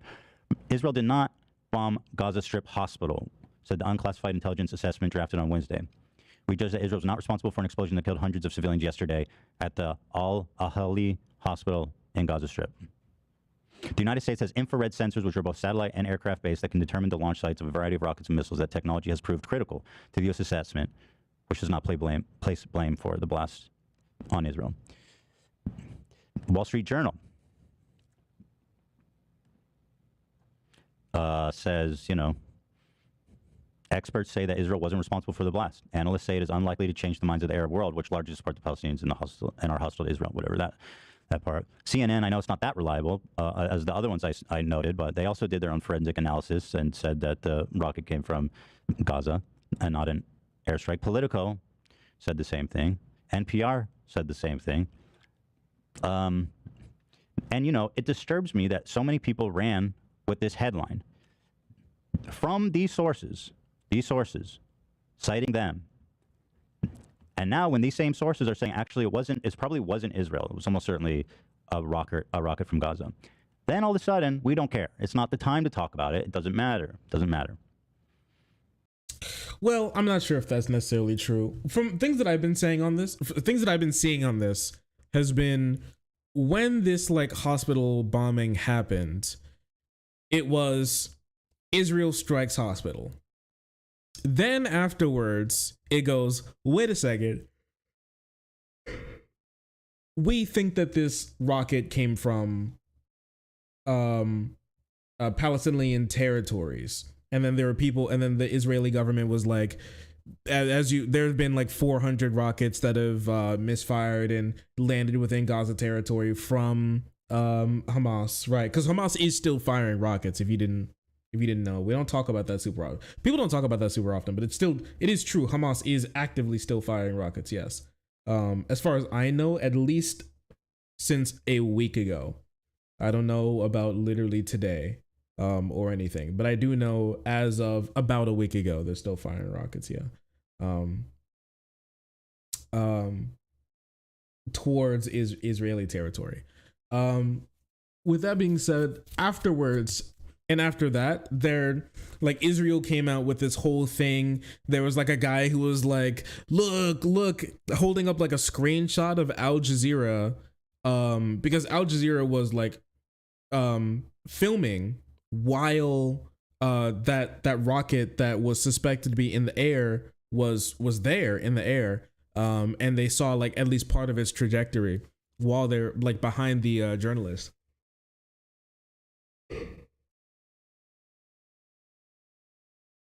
And he was holding up a screenshot of that, basically saying that it's proof that the rocket came from like Hamas and Gaza territory, right? And then it just hit the hospital. But then afterwards, the first one that I saw was Al Jazeera doing a full breakdown on who caused the missile strike. Right, they asked the question, was the Gaza hospital attack caused by a failed rocket launch? And I'm going to skip forward a little bit because they show some harmed people. Anyways, a hospital holding people who, would want to be in a hospital, and also refugees, was bombed in Gaza. Moving on. The Israeli army denies responsibility and claims the attack was due to a failed rocket launch by the Palestinian Islamic Jihad. They say they used Al Jazeera footage to allegedly confirm these claims. But you're asking me for proof? You don't need to get proof from me. All you need to do is switch over to Al Jazeera, who broadcasted it live, and you can actually see. I got a screen caption just for you to see. This is Al Jazeera from last night. Our digital investigations team, Sanad, decided to investigate these claims and conducted an in-depth analysis of this Al Jazeera video, along with several other videos from multiple sources, and established a detailed second-by-second timeline of the events. By analyzing Al Jazeera's live stream starting at 1845, the team was able to identify 4 Israeli airstrikes on Gaza, targeting the area near the hospital, starting at 1854-28, then 1855-03, then 1857-42, and then 1858-04. That's military time for just before 7 p.m. local. The team cross-referenced this video with another, captured by a camera, situated south of Tel Aviv, showing a wide view of the Gaza Strip. That video shows a series of rocket launches from Gaza. That video clearly shows how the Iron Dome intercepted these rockets. Going back to the Al Jazeera live feed at 1859-35, we can see a single rocket launched from Gaza. This is the rocket in question. This rocket can also be seen on the Israeli video. 15 seconds later, Al Jazeera's live feed shows that the same rocket was intercepted at exactly 18:59:50. This interception has the same afterglow seen in previous interceptions. A closer look at the video captured by the Al Jazeera live feed shows the rocket being completely destroyed and broken apart in the sky. Oh my gosh, they're actually doing a Jarvis enhance. That's crazy. Look how close they got on that. I mean, that's actually a really good feed from, I don't know, because like a lot of the times this type of footage still looks like it's from 1995, but that's like some pretty clear footage of that explosion. According to all feeds and videos analyzed, this rocket was intercepted and was the last one launched from Gaza before the bombing of the hospital. 5 seconds after that interception, an explosion in Gaza can be seen, followed 2 seconds later by a much larger explosion. This is the strike that hit Al-Ahli Arab Hospital. As a result, Al Jazeera digital investigations team found no grounds to the Israeli army claim that the strike on the Al-Ahli Arab Hospital in Gaza was caused by a failed rocket launch. I thought that was pretty good because a lot of people were talking about that specific rocket. I did see, that they said was fired from Gaza. I think that puts like a reasonably big hole in that claim. And yeah, also Channel 4 did a great analysis of this as well that I'm going to be keeping off stream for a second, mostly because there's a lot of dead bodies in this one. And obviously I can't show that, at least on Twitch. Gaza today, damage caused by an Israeli airstrike. Concrete buildings pancaked, structural collapse over a wide area, splash marks of shrapnel. Large craters are usual if the missile hits open ground as opposed to a building, like a car park. This is what you see at the hospital today. Small craters you'd expect from a mortar strike or artillery round, not a missile. Surrounding buildings have only superficial damage, not structural collapse. Some of the windows of an adjoining church remain intact. This makes a ground-detonating Israeli missile strike unlikely, but it doesn't rule out an airburst munition, which could cause major loss of life, but would produce far less structural damage. So what then of Israel's explanation? Sensing a major problem, they worked through the night to get their version out. Press conference first thing. Good morning, everybody. Conclusion, a misfiring Islamic Jihad rocket caused it all. According to our intelligence, Hamas checked the reports, understood it was an Islamic Jihad rocket that had misfired and decided to launch a global media campaign to hide what really happened. They present what they say is two Hamas operatives talking about the attack. Also, oh yeah, wait here. Did you all see this? Apparently, they said that they had 2 Hamas operatives talking about the attack. Says 2 Hamas operatives talking about the attack. I'm telling you, this is the first time that we see a missile like this falling. That's why we're saying it belongs to the Palestinian Islamic Jihad. Hamas call this an obvious fabrication. 2 independent Arab journalists told us the same thing because of the language, accent, dialect, syntax, and tone, none of which is, they say, credible. Equally, Israel claims the Islamic Jihad failed missile was fired from here, a cemetery very close to the hospital. But look again at the video of the event. The trajectory of the missile doesn't line up with that location. Too high, too horizontal. Confusingly, the Israelis' presentation also says the missile was fired from a location down in the southwest. It can't be both. So it's like a Schrodinger's rocket. It came from like two different places, apparently. They fired the rocket, but then it failed, and then it fell into the barrel of another rocket, and then they tried to fire it again, but it failed again, obviously. Stupid Hamas. And so that's when it hit the hospital. They didn't have a third cannon placed on the hospital to catch that one.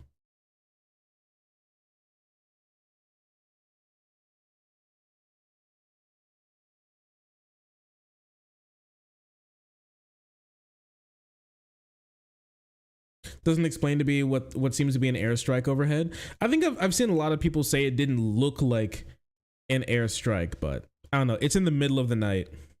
So who even really knows? Channel 4 broke down the audio and it was edited. I mean, like, come on. I mean, there's been a lot of propaganda out of like the IDF recently. It's not super surprising. For me, like from what I'm seeing, it's leaning more in the sense of a lot of people are saying that. Sorry, it's leaning more like this is actually an Israeli rocket or Israeli munition that hit and killed these people. It seems like that's more likely than anything else that's going on right now. If I'm going to be completely honest with you. Yeah.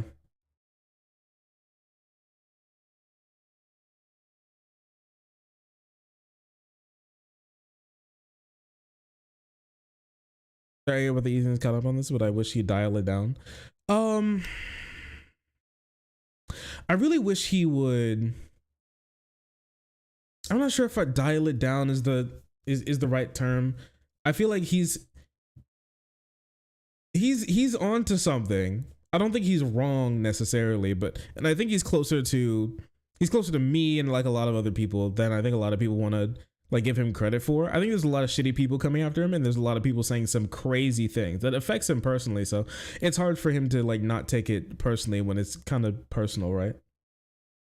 When it comes to, he has family in Israel and everything. And obviously anti-Semitism is like one of the oldest isms. We don't It's care. one of the It's not OG credible. isms, They're not credible, actually. really. So people who ran with the headline that Israel airstrike the hospital cited these exact publications. Now that they put the blame on Islamic Jihad, these same sources are not credible. Why does it matter when the IDF has already confirmed killed thousands of Palestinians? Again, because Hey, do you want to buy Amouranth's beer when it drops? Okay, so for anybody who doesn't know what's going on, Amouranth, the streamer and OnlyFans content creator, and come and go gas station owner, franchiser, sorry, has started to work with a beer company to brew beer from yeast collected from her pussy hole. So if you want that Amouranth Pussy Mother Colony beer, then I think you could, well, I guess you can get it now. Gamer Girl bathwater just evolved. Gamer Girl Pussy Yeast Juice is now in style. That's it. Ban horniness. I think it's time to ban people having sex, if I'm going to be honest with you. Stop lying right now.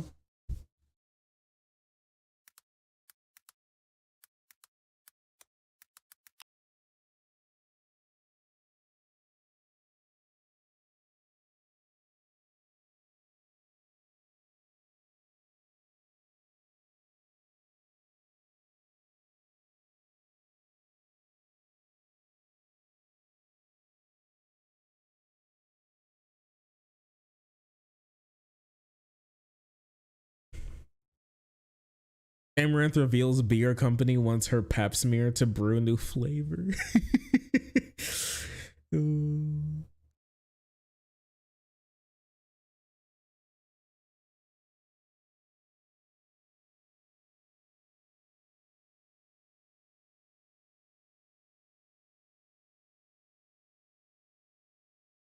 Like basically like pap smear myself. They want to make a beer using my vaginal yeast, like the same profile, I guess. She's like, I guess, bro. She has no clue what the hell's going on. They just said they'd offer her money, and she was like, okay. In the order of Yoni, however, they say they use lactobacillus, not yeast. Yoni's website delves more into the process and involves the isolation of acid bacteria. The gynecologist collects vaginal smear from the models. These smears are taken into a laboratory where the bacteria is isolated, cleaned, and then analyzed and multiplied. At the end of the process, the bacteria are used to process the pure lactic acid that goes into the yoni beer. All right, well, bruh. It is a real bruh situation, if I'm gonna be honest with you. Also, how do they clean the bacteria? Do they have like little microscopic brushes and they get like soap and water? Is it like a bath? Is like bacteria wash day? Hell nah. I hope they get banned. The FDA should be shutting this down immediately, if I'm gonna be completely honest with you. Bacteria is the bad stuff that you use to clean off, to disinfect something. Okay, but bacteria is also the good stuff that allows you to eat food. And it's the good stuff that keeps your hands and face free from even worse bacteria. And also, it makes kombucha. Babe, you love kombucha, don't you? She said yes. My ass is brewing kombucha right now. Actually, today I got a big jar to brew more kombucha in. I hate to be the one to tell you this, but I did. I got a 2.5 gallon jar that I'm gonna be keeping in the storage room to brew extra kombucha in. I'm going booch crazy.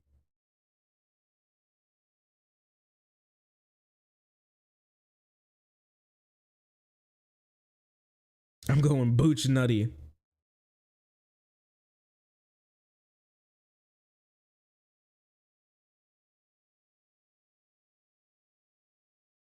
If the bacteria is already bad for you, can't clean it to make it good. Bacteria is good for you.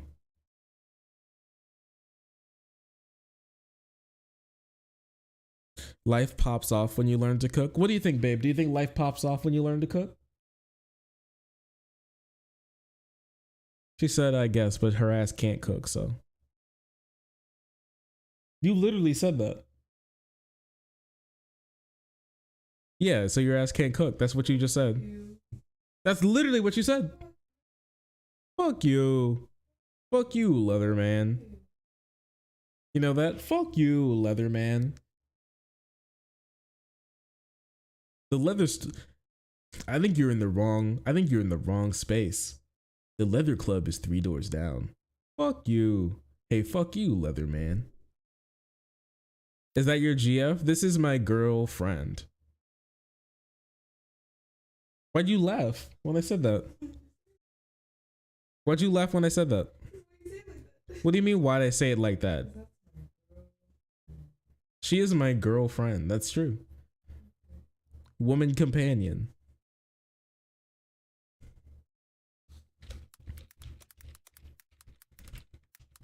Fuck you, Leatherman. Fuck you, Leatherhead.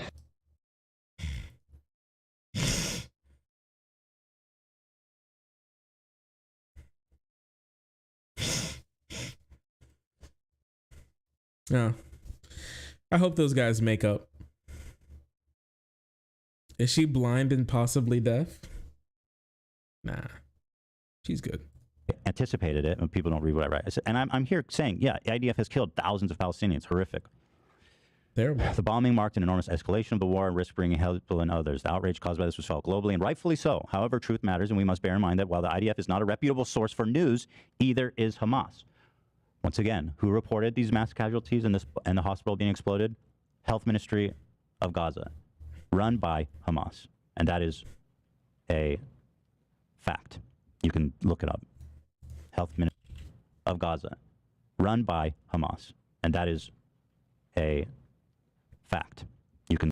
I will say, with information that's out, tell your girlfriend my girlfriend said hi. Hey girlfriend, chat girlfriend said hi. She says hi, chat girlfriend. Well, there you go. One thing, yeah, I don't. Now that we have more information on the hospital bombing, if I'm going to give you my personal opinion, I think there's a very high likelihood, if not certainty at this point, that it's that rocket came from Israel. And on top of that, I also believe that that like Hamas officials originally, or I don't know if it was like specifically from Hamas. What I do know is that the numbers that were coming out were simply just completely exaggerated, because originally it was like killed 500, right? And you had the idea that it hit the actual hospital itself, but it actually hit the parking lot. I don't think there were 500 people sitting in that parking lot. And as far as we've seen, it doesn't seem like that's been corroborated at all. It just seemed like that was just simply a lie, and that there weren't 500 people who died in that parking lot. A lot, yeah. Like I think numbers that I saw are like around like 50 or something, and that's honestly like incredibly believable. 50, 100 people died and killed and injured. I can 100% believe that. 500 is a little much, unless they took out the whole hospital, which didn't happen, it seems. Well, at that point in time. Look it up. Health Ministry of Gaza is run by Hamas. And just to be real, when you see the press conference at the disaster that happened at the hospital, you can see, the doctors there, they're talking about how horrible it was. And right off the fucking screen, there's photos of a Hamas dude with a gun, just making sure everyone's staying in line. You have to understand that Hamas and Israel are both going to be participating in bad faith propaganda. If you don't understand that, and if you believe everything Hamas says, then I don't believe that you are the one that's being objective, actually. I think you're being deluded. Sure, but I don't know. It seemed like the information is cloudy on this, and it seems like it's moving in the other direction at this point. Then I apologize. You know, I'm sorry that I care about Israel and Jewish people. And people go, you're biased. No fucking shit, I'm biased. I lived there for 5 years. My wife's Israeli, my kids, my wife's entire family. Of course I have a bias. Nearly everyone I love is affected by this. If you're incapable of understanding that, if this post enrages you, then I'm afraid you are nothing more than an unwitting conduit of Hamas propaganda, an organization whose stated goal is to kill me and my family. Now, maybe that was a little inflammatory to say that if you're angry about these posts that you are a conduit of Hamas propaganda, but technically it is true. If you were saying... Well, I mean, if that's the case, then by his own logic, he's a conduit of Israeli genocide. Him and his like family is a conduit of Israeli genocide, which I just don't think he would want to agree with, because it's the same. It would be the same exact logic here. Oh, like, oh yeah, obviously I'm biased. Well, if that's the case, and then anybody who would disagree with you on these types of posts, or would have something to say about these posts, is just like, I guess, pro Hamas killing babies, I guess. Then it would be the same thing for you. Like, you're pro Israel caging children and like bombing children, right? But I don't think either of those is really true. That maybe he'll explain. The IDF blew up that hospital and killed 900 people, and then now that it's basically been revealed that that's not what happened. If you are A, unwilling to acknowledge that it was terrorists, or B, saying that it doesn't matter, let's move on, you are doing Hamas propaganda. Maybe you're okay with that. I don't know, but it's just a fact. Hamas-aganda. You know, and if you ask me why I'm not critical of Israel, which everybody's saying, why I'm not critical of the Israeli government, then you haven't been watching. Go watch the first 2.5 hours of our Leftovers episode. If you think that, I don't know how to help you. I don't know what to say to you. So I don't know what exactly I've said and saying now's not the time to care about. The data that was used from third-party video, satellite footage, geolocating, etc., none of that information came from the IDF. It's all public, sourced. Here's some of the comments I got in response to what I was saying. And yet he was running with the same propaganda that Hamas was beheading babies, canceling my membership. When people in the periphery, everyone in my circle, all the leftist people that I watch, that I'm part of, that watch this show, because I consider myself a part of that side, are all pretty much uncritically accepting of Hamas propaganda and unfucking caring about the rewriting of history right before our fucking eyes about this stuff. So I'm not seeing a lot of people, even though you might look at the popular media and say, you know, everybody's supporting Israel. Popular media's defense of Israel is cartoonishly dumb and evil. They go, you know, burn them all to the ground. They have. I'd like some examples. I think he's going to bring up Hasan's Discord here. I think he's going to bring up Hasan's Discord, but I'd like some other examples of, you know, creators, people he's watched. Like who would that be? I mean, I would imagine he's, you know, knowledgeable of like the Majority Report. You can, like, he didn't watch Frogan or anything. I'm not sure if like the stuff with Frogan's more like it's passed over now. There's no pun intended. Actually, I didn't. Damn. It's you know, it's blown over now.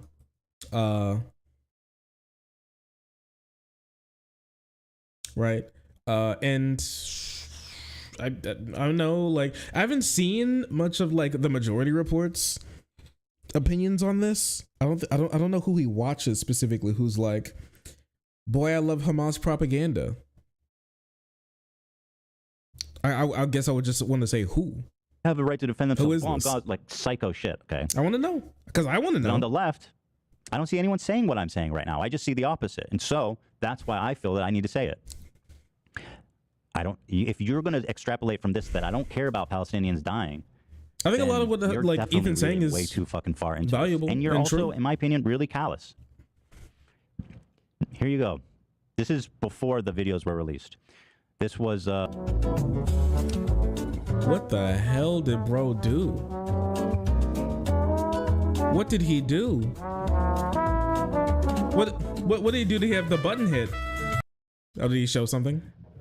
I don't think. Yeah, no, you're right. You're right. There was like a charred body there that. Oh, okay. Yep. I had a didn't even feeling. think about. Yeah, you can't show. There was a chart. So can just Harold, let me just scroll down and chicken nuggetified people. I was saying this was been known since before all these GoPro videos were released today by the IDF. But this organization, or here, just go ahead and read it for me, Dana. Can you erase that picture, love? Just read. Okay, yeah. Here's the thing: when it comes to like all of these wars, especially ones that are so you know media focused, like Russia's attack on Ukraine and like is Israel versus Palestinians and all that. You gotta wait for things to be independently verified before you even begin to have like a talk on them, and even then, you should probably wait like 2 weeks before you really talk on them, unless there's like 100% verifiable video evidence that is undeniable that's already there. And even then, sometimes there could be more information to come out. You just have to really be diligent on that type of stuff that you're reporting on, and always like have the stipulations that things could possibly change. That's the only responsible reporting that you can do. Everybody will want to take the first thing that they see that'll that works with their view on what's going on, and then run with it. Especially if, and it gets even worse when big media corporations like we've been seeing have been running with like really bad, with like really bad headlines and poorly put together pieces that I've been seeing a lot of like withdrawn news stories after a little while, and it's really saddening, but I guess it really tells us a lot about how we live in a society. Yeah, so I'm just going to read. Forensic pathologists and other experts from Israel and abroad work at the National Forensic Pathology Center in Tel Aviv to identify the victims of October 7th. Here's what they found. And again, this is even before the GoPros, when people are saying this stuff didn't happen. Proportions of bodies received were charred as high. Many have gunshot wounds in their hands, showing they put up their hands to their face in defense. Many were burned alive in their homes. We know they were burned alive because they're slit in their throats, meaning they were still breathing when set on fire. She also explains that the age of victims ranged from 3 months to 80 or 90 years old. Many bodies, including those of babies, are without heads. Asked if they were decapitated, Kugel, the doctor, answered yes, although he admits that given the circumstance, it's hard to tell if they were decapitated before or after death, as well as how they were beheaded, if it was from cutting or blowing it fucking off with an RPG. So there's people who are really obsessed over this 40 baby thing. There's babies without their fucking heads. But if it makes you feel better that they were just shot with AK-47s and exploded their little fucking bodies, then I mean, I think we already talked about this. Like, it's less of the idea of oh, it's just better that they weren't like, I don't know, just beheading them with like machetes or something. You're obviously trying to paint a picture with the type of like idea of the Hamas soldiers bowling with like Israeli baby heads or something, These types of stories are used specifically for dehumanization for whole groups of people, and I think that any piece of like big or small this type of propaganda is like can be really important. And so yeah, that's my personal opinion. Obviously, what? Sorry. Obviously, babies were killed, right? And so, end of story. That's terrible. But like, yeah, we should definitely be incredibly cautious with the type of stories that we run. I guess that I'm happy for you if that makes you feel better. Wait, what the fuck, AB? What the fuck? Did you show that? Oh, I thought you said you removed it. Oh shit. Okay, my bad. So everything else after this is fine, right? Okay, cool. Thanks. Here's another comment. And this is a response to everything I've shown you guys up to now. What is upsetting to me is he completely ignoring most people didn't get the idea that the hospital was bombed by Hamas, but from the hospital itself. To frame believing the victims, the doctors, first responders, is to tolerate Ethan's views without delving deep into the matter. Okay, I want to take a look at his opinions when it comes to leftovers. And I want to make it clear, Hasan doesn't support that stuff. Discord. And by the way, to the people who are in that Discord, I saw everything you guys said. It was recorded. Sent people who, okay, great. So 500 people, so there's lots of people coming here saying that I shouldn't be talking about this, and I'll read it. Hasan's Discord, and by the way, to the people who are in that Discord, I saw everything you guys said. It was recorded, sent to me during our whole episode on the Gaza-Israel conflict. What I saw in that Discord was near universal praise for Hamas, near universal saying people deserved it, near universal people saying dudes who was like, the hang gliders came in and showed him what's up. People saying he's spitting facts, near universal. People near universally calling me a Zionist pig, fucking mass murdering genocidal freak. And if you want to know the truth, that shit fucked me up seeing that Discord, because it made me realize that a lot of these people are watching this show, and it frankly disturbed me. And I want to make it clear, Hasan doesn't support that stuff. I had a private conversation with him, and I told him, like, this stuff is really upsetting to see. And Hasan sat down with his mods, and he sat down with his team and said, this stuff's not acceptable. So again, it's important to emphasize he is not responsible for this, but I will say that seeing that,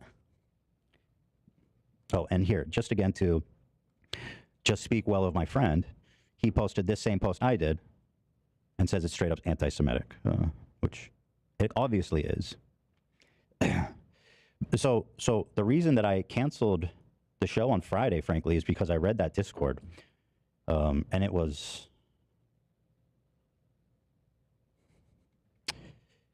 I don't know what's the word, but frankly, it was,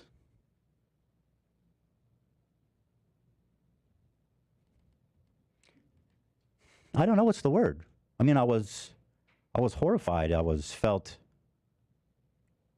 I felt used in a sense that these people were watching this and like, they didn't actually care at all. They saw me as like a vessel to spread what they believe is true. They don't care about what I'm saying at all. They're not listening. In fact, they fucking hate me. They hate me. It was, I couldn't do the show on Friday. I was so upset by it. I don't even know how to express it. I don't know how to express it. Yeah, I know what he feels there. I think I've definitely been there before. This is something that's, I know that happens a lot, especially when you care a lot about human rights. I think a lot of people want to talk about how, you know, this wraps out into, you'll hear conservatives talk about how like people on the left are way more depressed. Yeah, people on the left just kind of care more about people. There's a lot of bad things going on in the world. And there's a lot of people, good people, and just normal people who are being harmed and just losing their lives every single day and be put in the most torturous situations you could possibly imagine, and many that you can't, every single day. And you care for those people, right? You can't blame somebody who, I can't like get mad at somebody who lets their heart bleed for people who are suffering, and then ask them why, you know, they're so anemic at the end of the day, right? It just makes sense, right? Like conservatives care about, I mean, listen, a lot of like conservative talking heads and everything, they only really care about homeless people when they're sitting outside their house affecting their property values. I'm going to be honest with you. Outside of that, it's more like that's a personal problem. It's a personal failing. You see that a lot in many conservative circles, when people are suffering in that way, and they should have, like, you know, pulled themselves up by their bootstraps, or they could have done something, right? A lot of discare and a lot of like externalizing problems to not about you. You couldn't really do anything about it. You don't care. Like, you don't care to necessarily do anything about it. You can't help everyone, and then you'd end up almost basically helping no one. And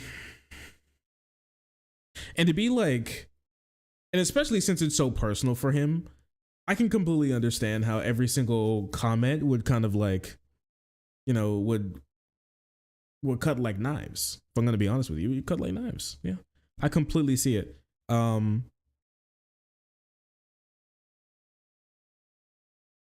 Right, devastating, disturbing. I would definitely say he would say something like that along those lines.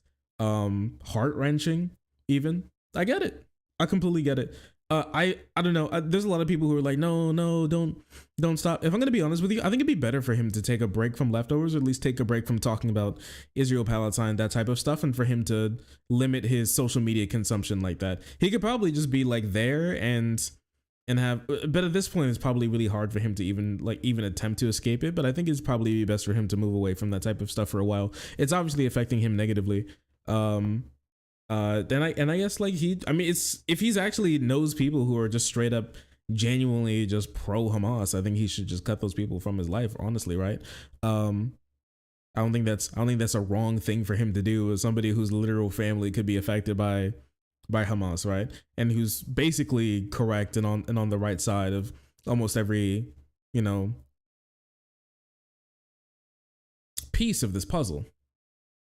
I'm gonna be honest with you. Yeah, it just might not be good for him.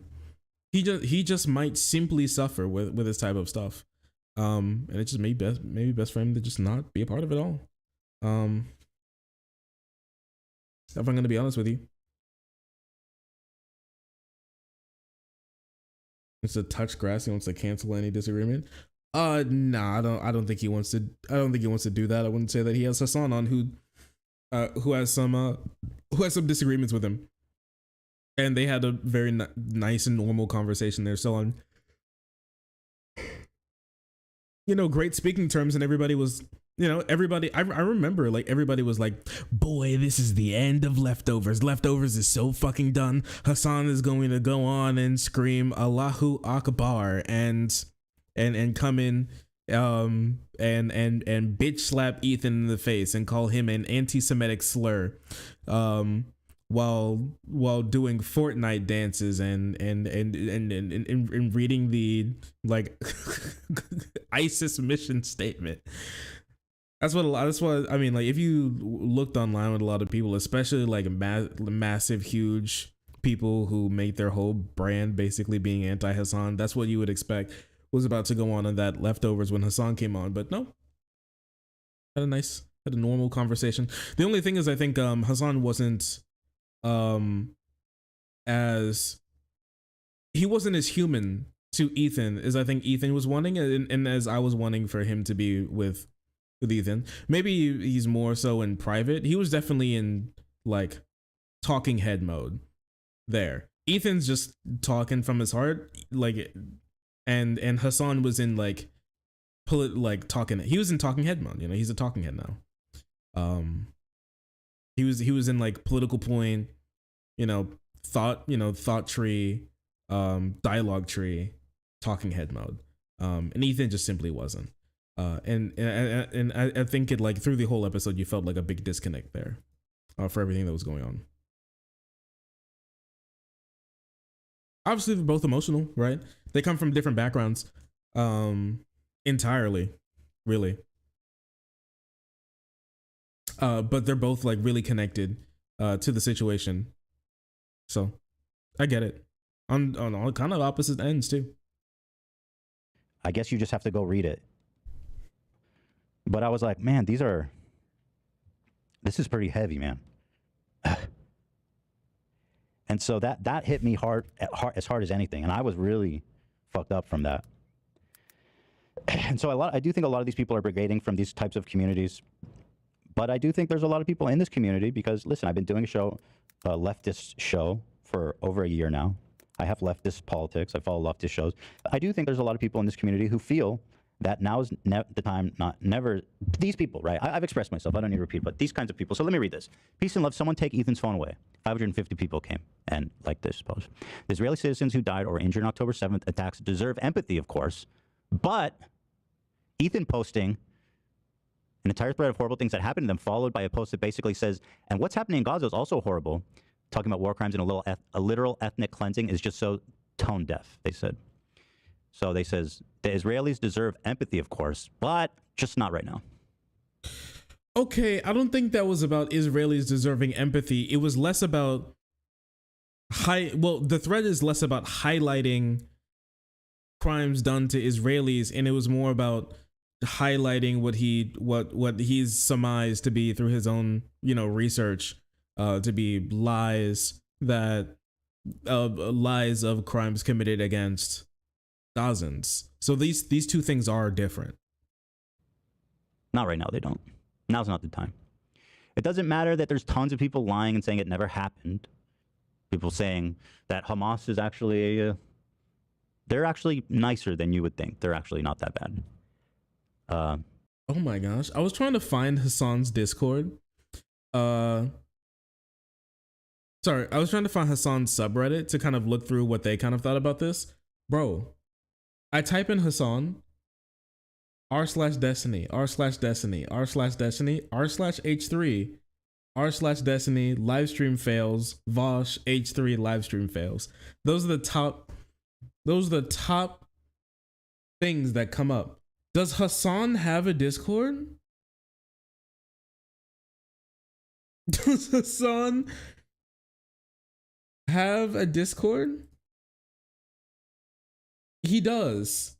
r/Hasan Piker. Why when I type that in are like 6 of the 10 results r/Destiny?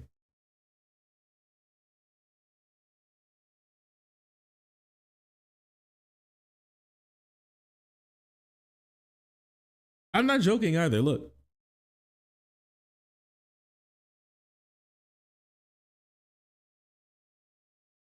It's crazy. Anyways. Oops, all DGG. Man, I think the best thing Vaj did was banning, I guess, Destiny Talk in his community. Because I clicked on this shit, one of the first things that comes up in r/Hasan is a screenshot of a post from r/Destiny.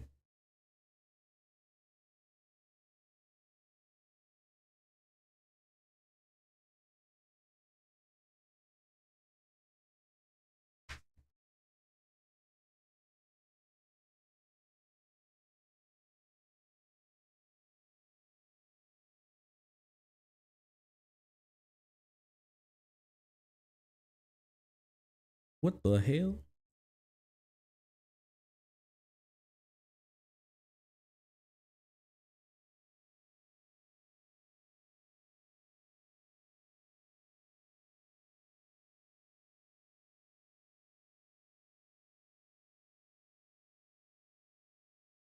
Anyways, 4chan levels of cesspool. Anyways, can I find 14 days ago, can I find Ethan Klein stuff from Time? Can I get this week? Is Leftovers really over? How many people are upset for watching H3 after the Israel-Palestine conflict? In comments. Let's try out this one. Ethan confirms they were pausing Leftovers. They are pausing Leftovers for the time being. Hasan and Ethan are both the big boys and they know how to have disagreements. Wouldn't be the first time for Ethan. I hope not. I really like both H3 and Hasan.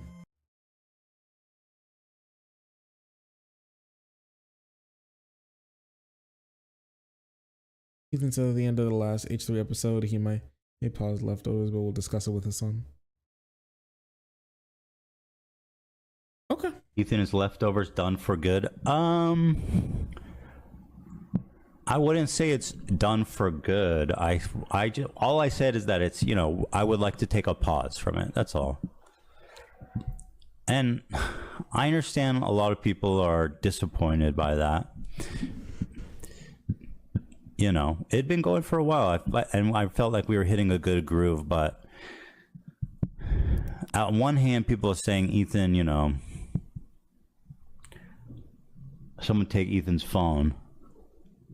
And so here, this is me relinquishing my phone. I'm saying, I am taking a break with peace and love. You know what? That's actually a great way to think of it. Because I even said it myself. I was like, somebody take his phone away. I think it's time. You know, just maybe not forever, but just for a while. It is, I guess, you know, it is time. He's taken his own phone away, and honestly, I can't get on him for that, because I think it definitely is time for him to have his phone taken away for a little while. Just for his, honestly, not even necessarily for my good, for his own good. My fear with the show is just basically that for the time being, is that there's going to be a lot of more episodes that are going to make people really angry, and it's going to be really upsetting. Is there any beef with Hasan? Hasan, of course not. Me and Hasan talked about it. We're friends first and foremost above everything. He is compassionate. He understands. He's being supportive. And there's literally no reason to be mad at Hasan. I am not mad at Hasan. I love him. He's a great guy. Honestly, as a friend and as a person, he is a terrific dude. We love him. We love him. It will definitely not affect our friendship. And in fact, I think there's a pretty good likelihood that we might come back in a little bit for the election and all that kind of stuff. You know. Ethan, no one wants to take your phone if you do it during leftovers. Just saying. I wish that were true, but it's not. It's just the things that I'm not, and again, maybe I am casting too broad of a brush when I talk about like the reception and stuff, but there is a lot of people that take my I don't really even know what I did other than like try to talk about how horrible Hamas is, but that enough turns people into just the meanest I've ever seen them, and it's just not worth it for me and my family.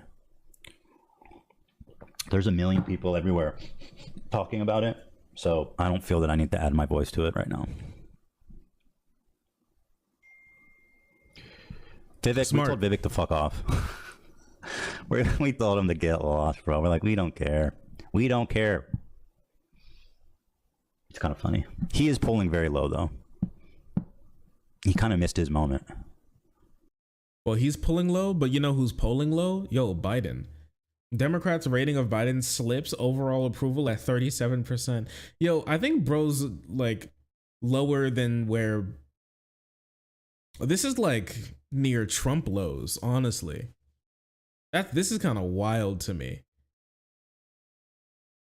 Expected? Oh, completely expected. Obviously, Republicans don't... I don't know. I could see like his Republican approval rating going up, but apparently not at all. It hasn't changed at all. U.S. adults down. Independents down. Republicans didn't change at all. Independents down. Right? Democrats down 11. U.S. adults down 4. That's not necessarily super surprising if I'm going to be honest with you. I mean, it's dipped to 37 before, so I guess he's been there before. Apparently Republican approval rating has gone up. He used to be at 2%. But I guess he also used to be at 12. So, you know how it is. You know how dogs is and all that. 98% approve. Now that's crazy if I'm going to be honest with you. Dip back down to 75. Ooh, that nice younger voter base at the coming in around 25%. Quarterly approval, like 40. Post World War II presidents. God damn, the approval rating just keeps getting lower and lower. Unless you're Jimmy Carter, obviously. Obviously. Oh, Obama, 41%. Trump, 40%. Oh no, Biden is, oh no, dude. 40%, he's the lowest. Oh man, that sucks. Well, I mean, honestly, it's kind of expected because Trump had like his sycophants who always bolstered his like floor. I don't know, there aren't many sycophant Biden voters who aren't like, 80.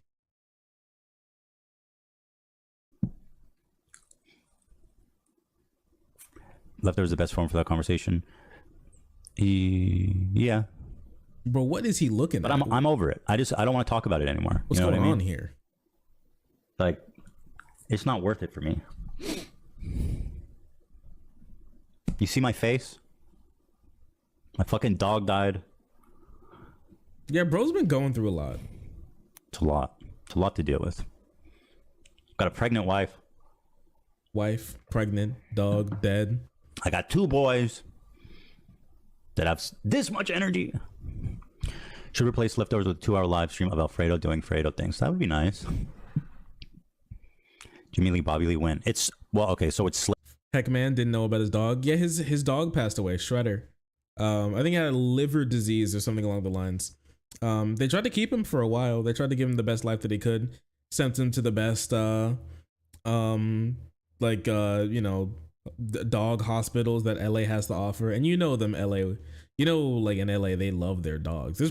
There's definitely, I mean, like there's better healthcare for dogs than there is for human beings in LA. So like, you know that they were in the spot. But yeah, unfortunately they couldn't save the little guy, and he passed away, unfortunately. He's been pretty torn up about it and everything. Heart goes out to him, of course. Slated to happen in December sometime. It's really up to Jimmy if he thinks that going on Bobby Lee's podcast is worth his time or not.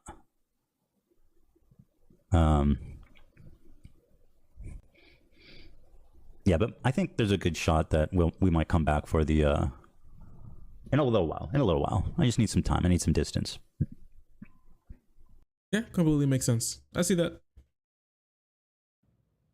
Despite all that, now is not the time to express empathy for 1,300 slain civilians. We don't, now's not the time.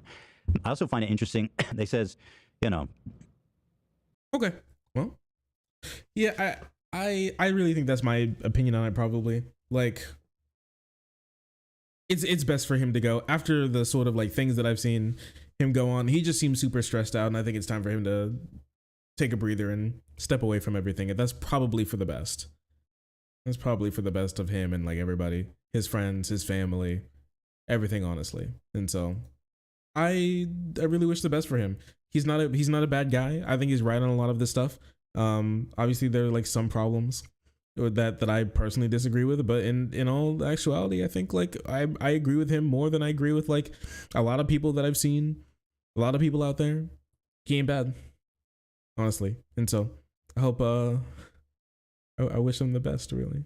And I'm sorry all this happened to him. So I don't really have any like super big opinions on Leftovers being on pause. And even after this, he's like, I don't even think that it's going to be paused for like super long. He says there's a high possibility that they're even going to come back soon. He just needs time off. I think it's best for him to just have time off.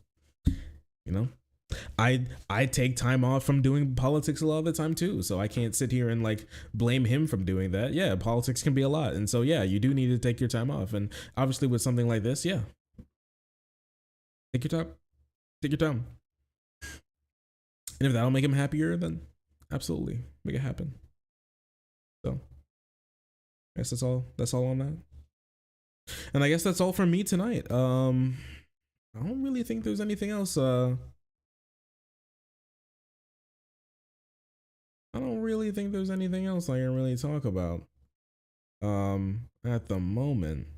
I think that's it. There's some other stuff around, but for all of this, it's I think I'm done for there. Hospital explosion. There's that. Oh, reopen that. I'm a fool. Don't, please, I'm begging you, reopen last closed window. There we go. No, I just got up. No. Well, welcome back, Cross. Welcome back, Cross. I'm happy you caught up. Great, happy to have you. How in the world did I stream for 4 hours? I was expecting to stream for like 1-2 hours. I'm gonna be honest with you. I was not expecting to be this bad.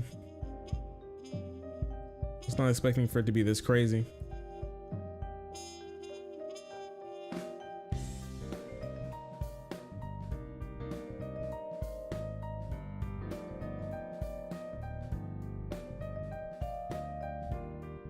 Ew, Marjorie is still calling like Rashida Tlaib and them the Jihad Squad. That shit is so fucking racist. What the fuck?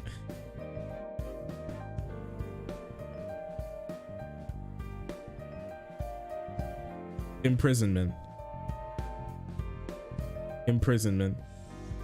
Hey, yo, look at this Muslim Jihad Squad. Okay. You thought it stopped? I don't know. I like, not necessarily, but I thought she maybe grew up like a little bit. I just thought they got bored with it more than anything else.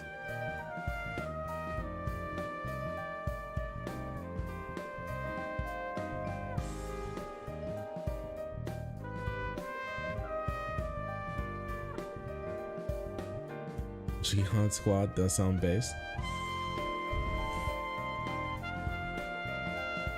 May Allah awaken the people to the evil doings. Woo! Yeah, baby! Yo, yo. That's what it's all about. Yo! So thank you for the raid. I really appreciate you. Radical Manic. Radical Maniac. Thank you so much. I really appreciate you for the raid. Hello, raiders. My voices.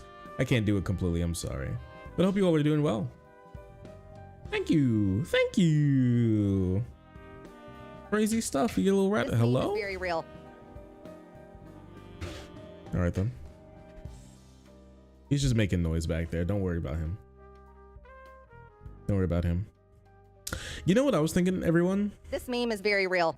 The Spider-Man, like, web slinging for the Insomniac Spider-Man games seems like great background music. Alhamdulillah, mashallah.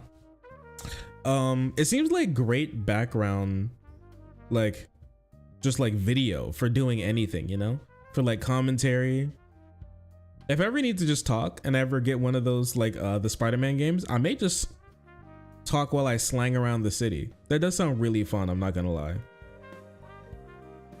That may just be my talking game. My talking in like debating and gaming. Talking, debating, and like commentary game. That may take over, I can't lie.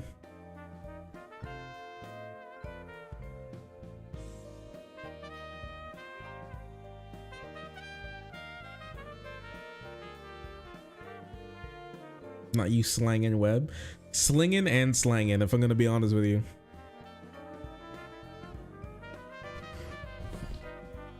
Radical Maniac. Oh, absolutely. I was watching some of it the other day.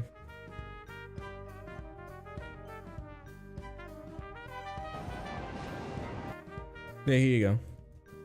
Like this, I mean, take a look at some of this. Here we go. I don't know, there's just something about it. It's quite relaxing, I can't lie. There's just something about swanging and slanging. Slanging web constantly around New York City. And Brooklyn these days, right?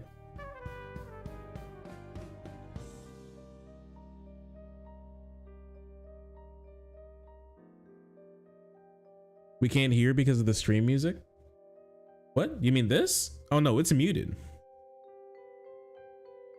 Oh, Brooklyn and Queens. Ooh.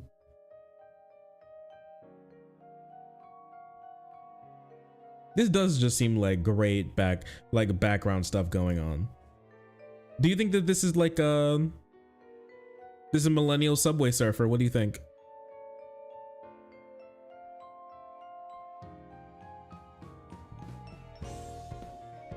We have 3 boroughs.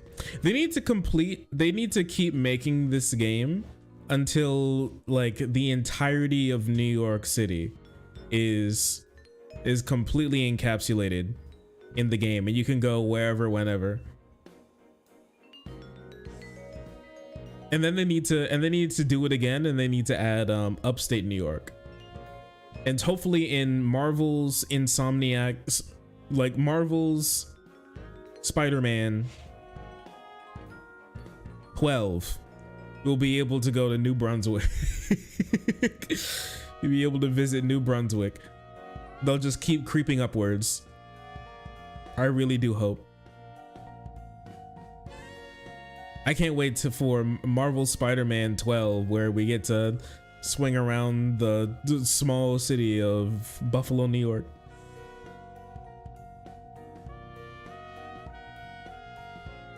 I demand you play as Gwen. Your ass cannot play as Gwen in this game. No women are allowed. No women are controllable, because you can't control women, okay? They have their own opinions. They do what they want.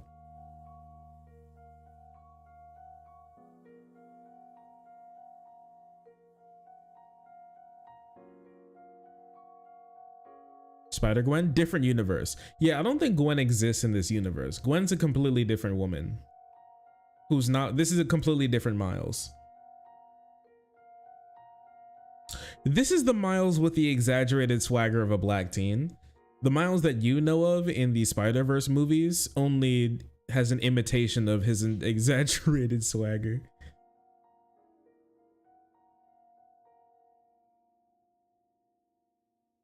A poor facsimile, some may even say.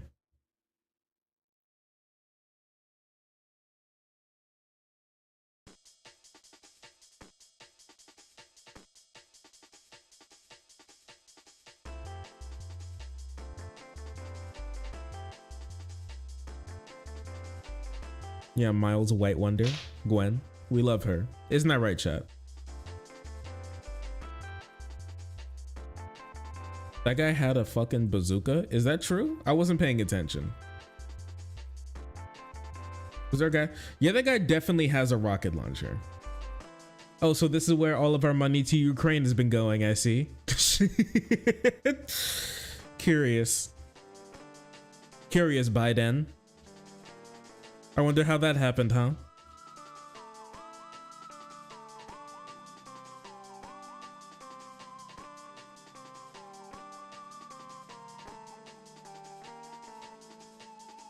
My favorite Gwen is actually Gwenpool.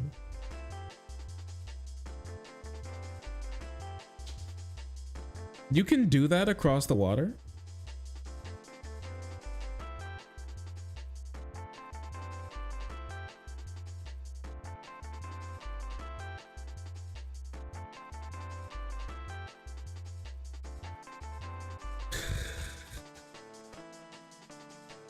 All right, well, you learn something new every day. All right, everybody. Much love. I've got to get to bed. You guys want me to stream? I was gonna say tomorrow, but I guess today, don't you? Looks like I gotta get out of here. I think we're gonna make a. I'm gonna make a roasted red pepper, whipped feta cheese, ciabatta sandwich with sun-dried tomatoes and pesto. Oh my gosh. Good golly, Miss Molly, I'm going to eat like a king.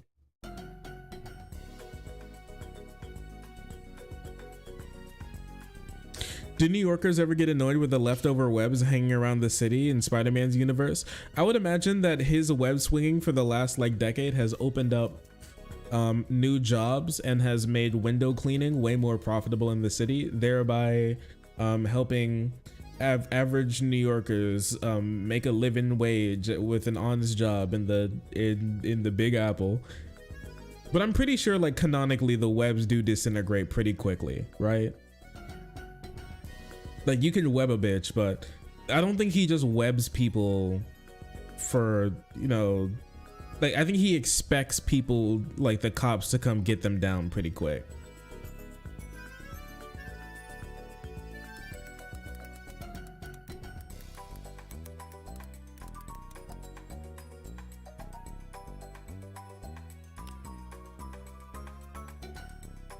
Yeah, he has baddie web. The webs usually don't last that long, but he has baddie webs that last longer. Just like how spiders have their non-sticky web that's strong and their sticky web to get you.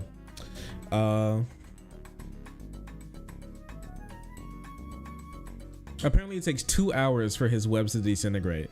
So technically, man, that's kind of quick. Remember how he gets he stops helicopters and stuff from falling onto the ground? After that, you're on a quick 2-hour time limit to get that thing down before it just completely falls. You know what I mean? And I mean, I guess the intro of the first game where he webs up a helicopter from falling, there's no way they're gonna prepare for that helicopter to get down before it's all over. You know what I mean? I know they'll get the people off, but that thing's definitely exploding on the tarmac soon.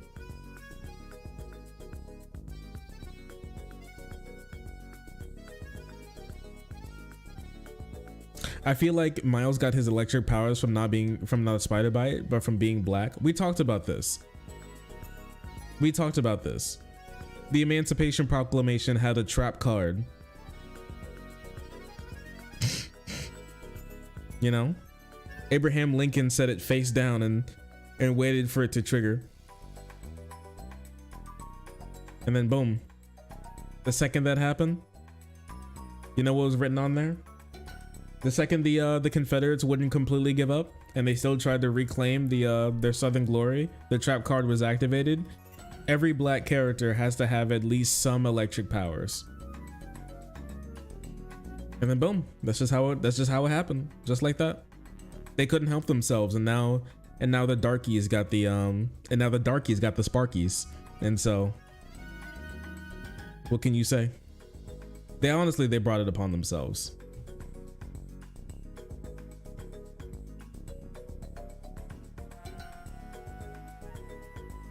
He's the grandkid of Static Shock.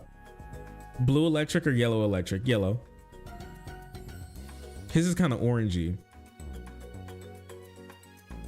I can't believe you just said that.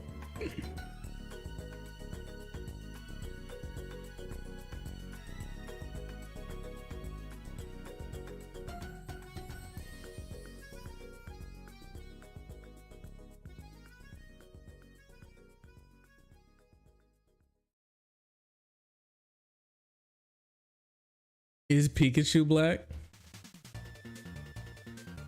No comment. We'll talk about that later. And I'm pretty sure that might be even classified information. But I'm actually ending the stream this time, just so you know. It's actually over. I'm ending the stream this time, okay? Thank you all so much for watching. I really appreciate you. I've got to get out of here. It's literally like 4 a.m. where I am right now. I have to get out of here. Thank you so much for watching this stream, but I have to leave now. I really appreciate all of you. And I'll see you all again on another meme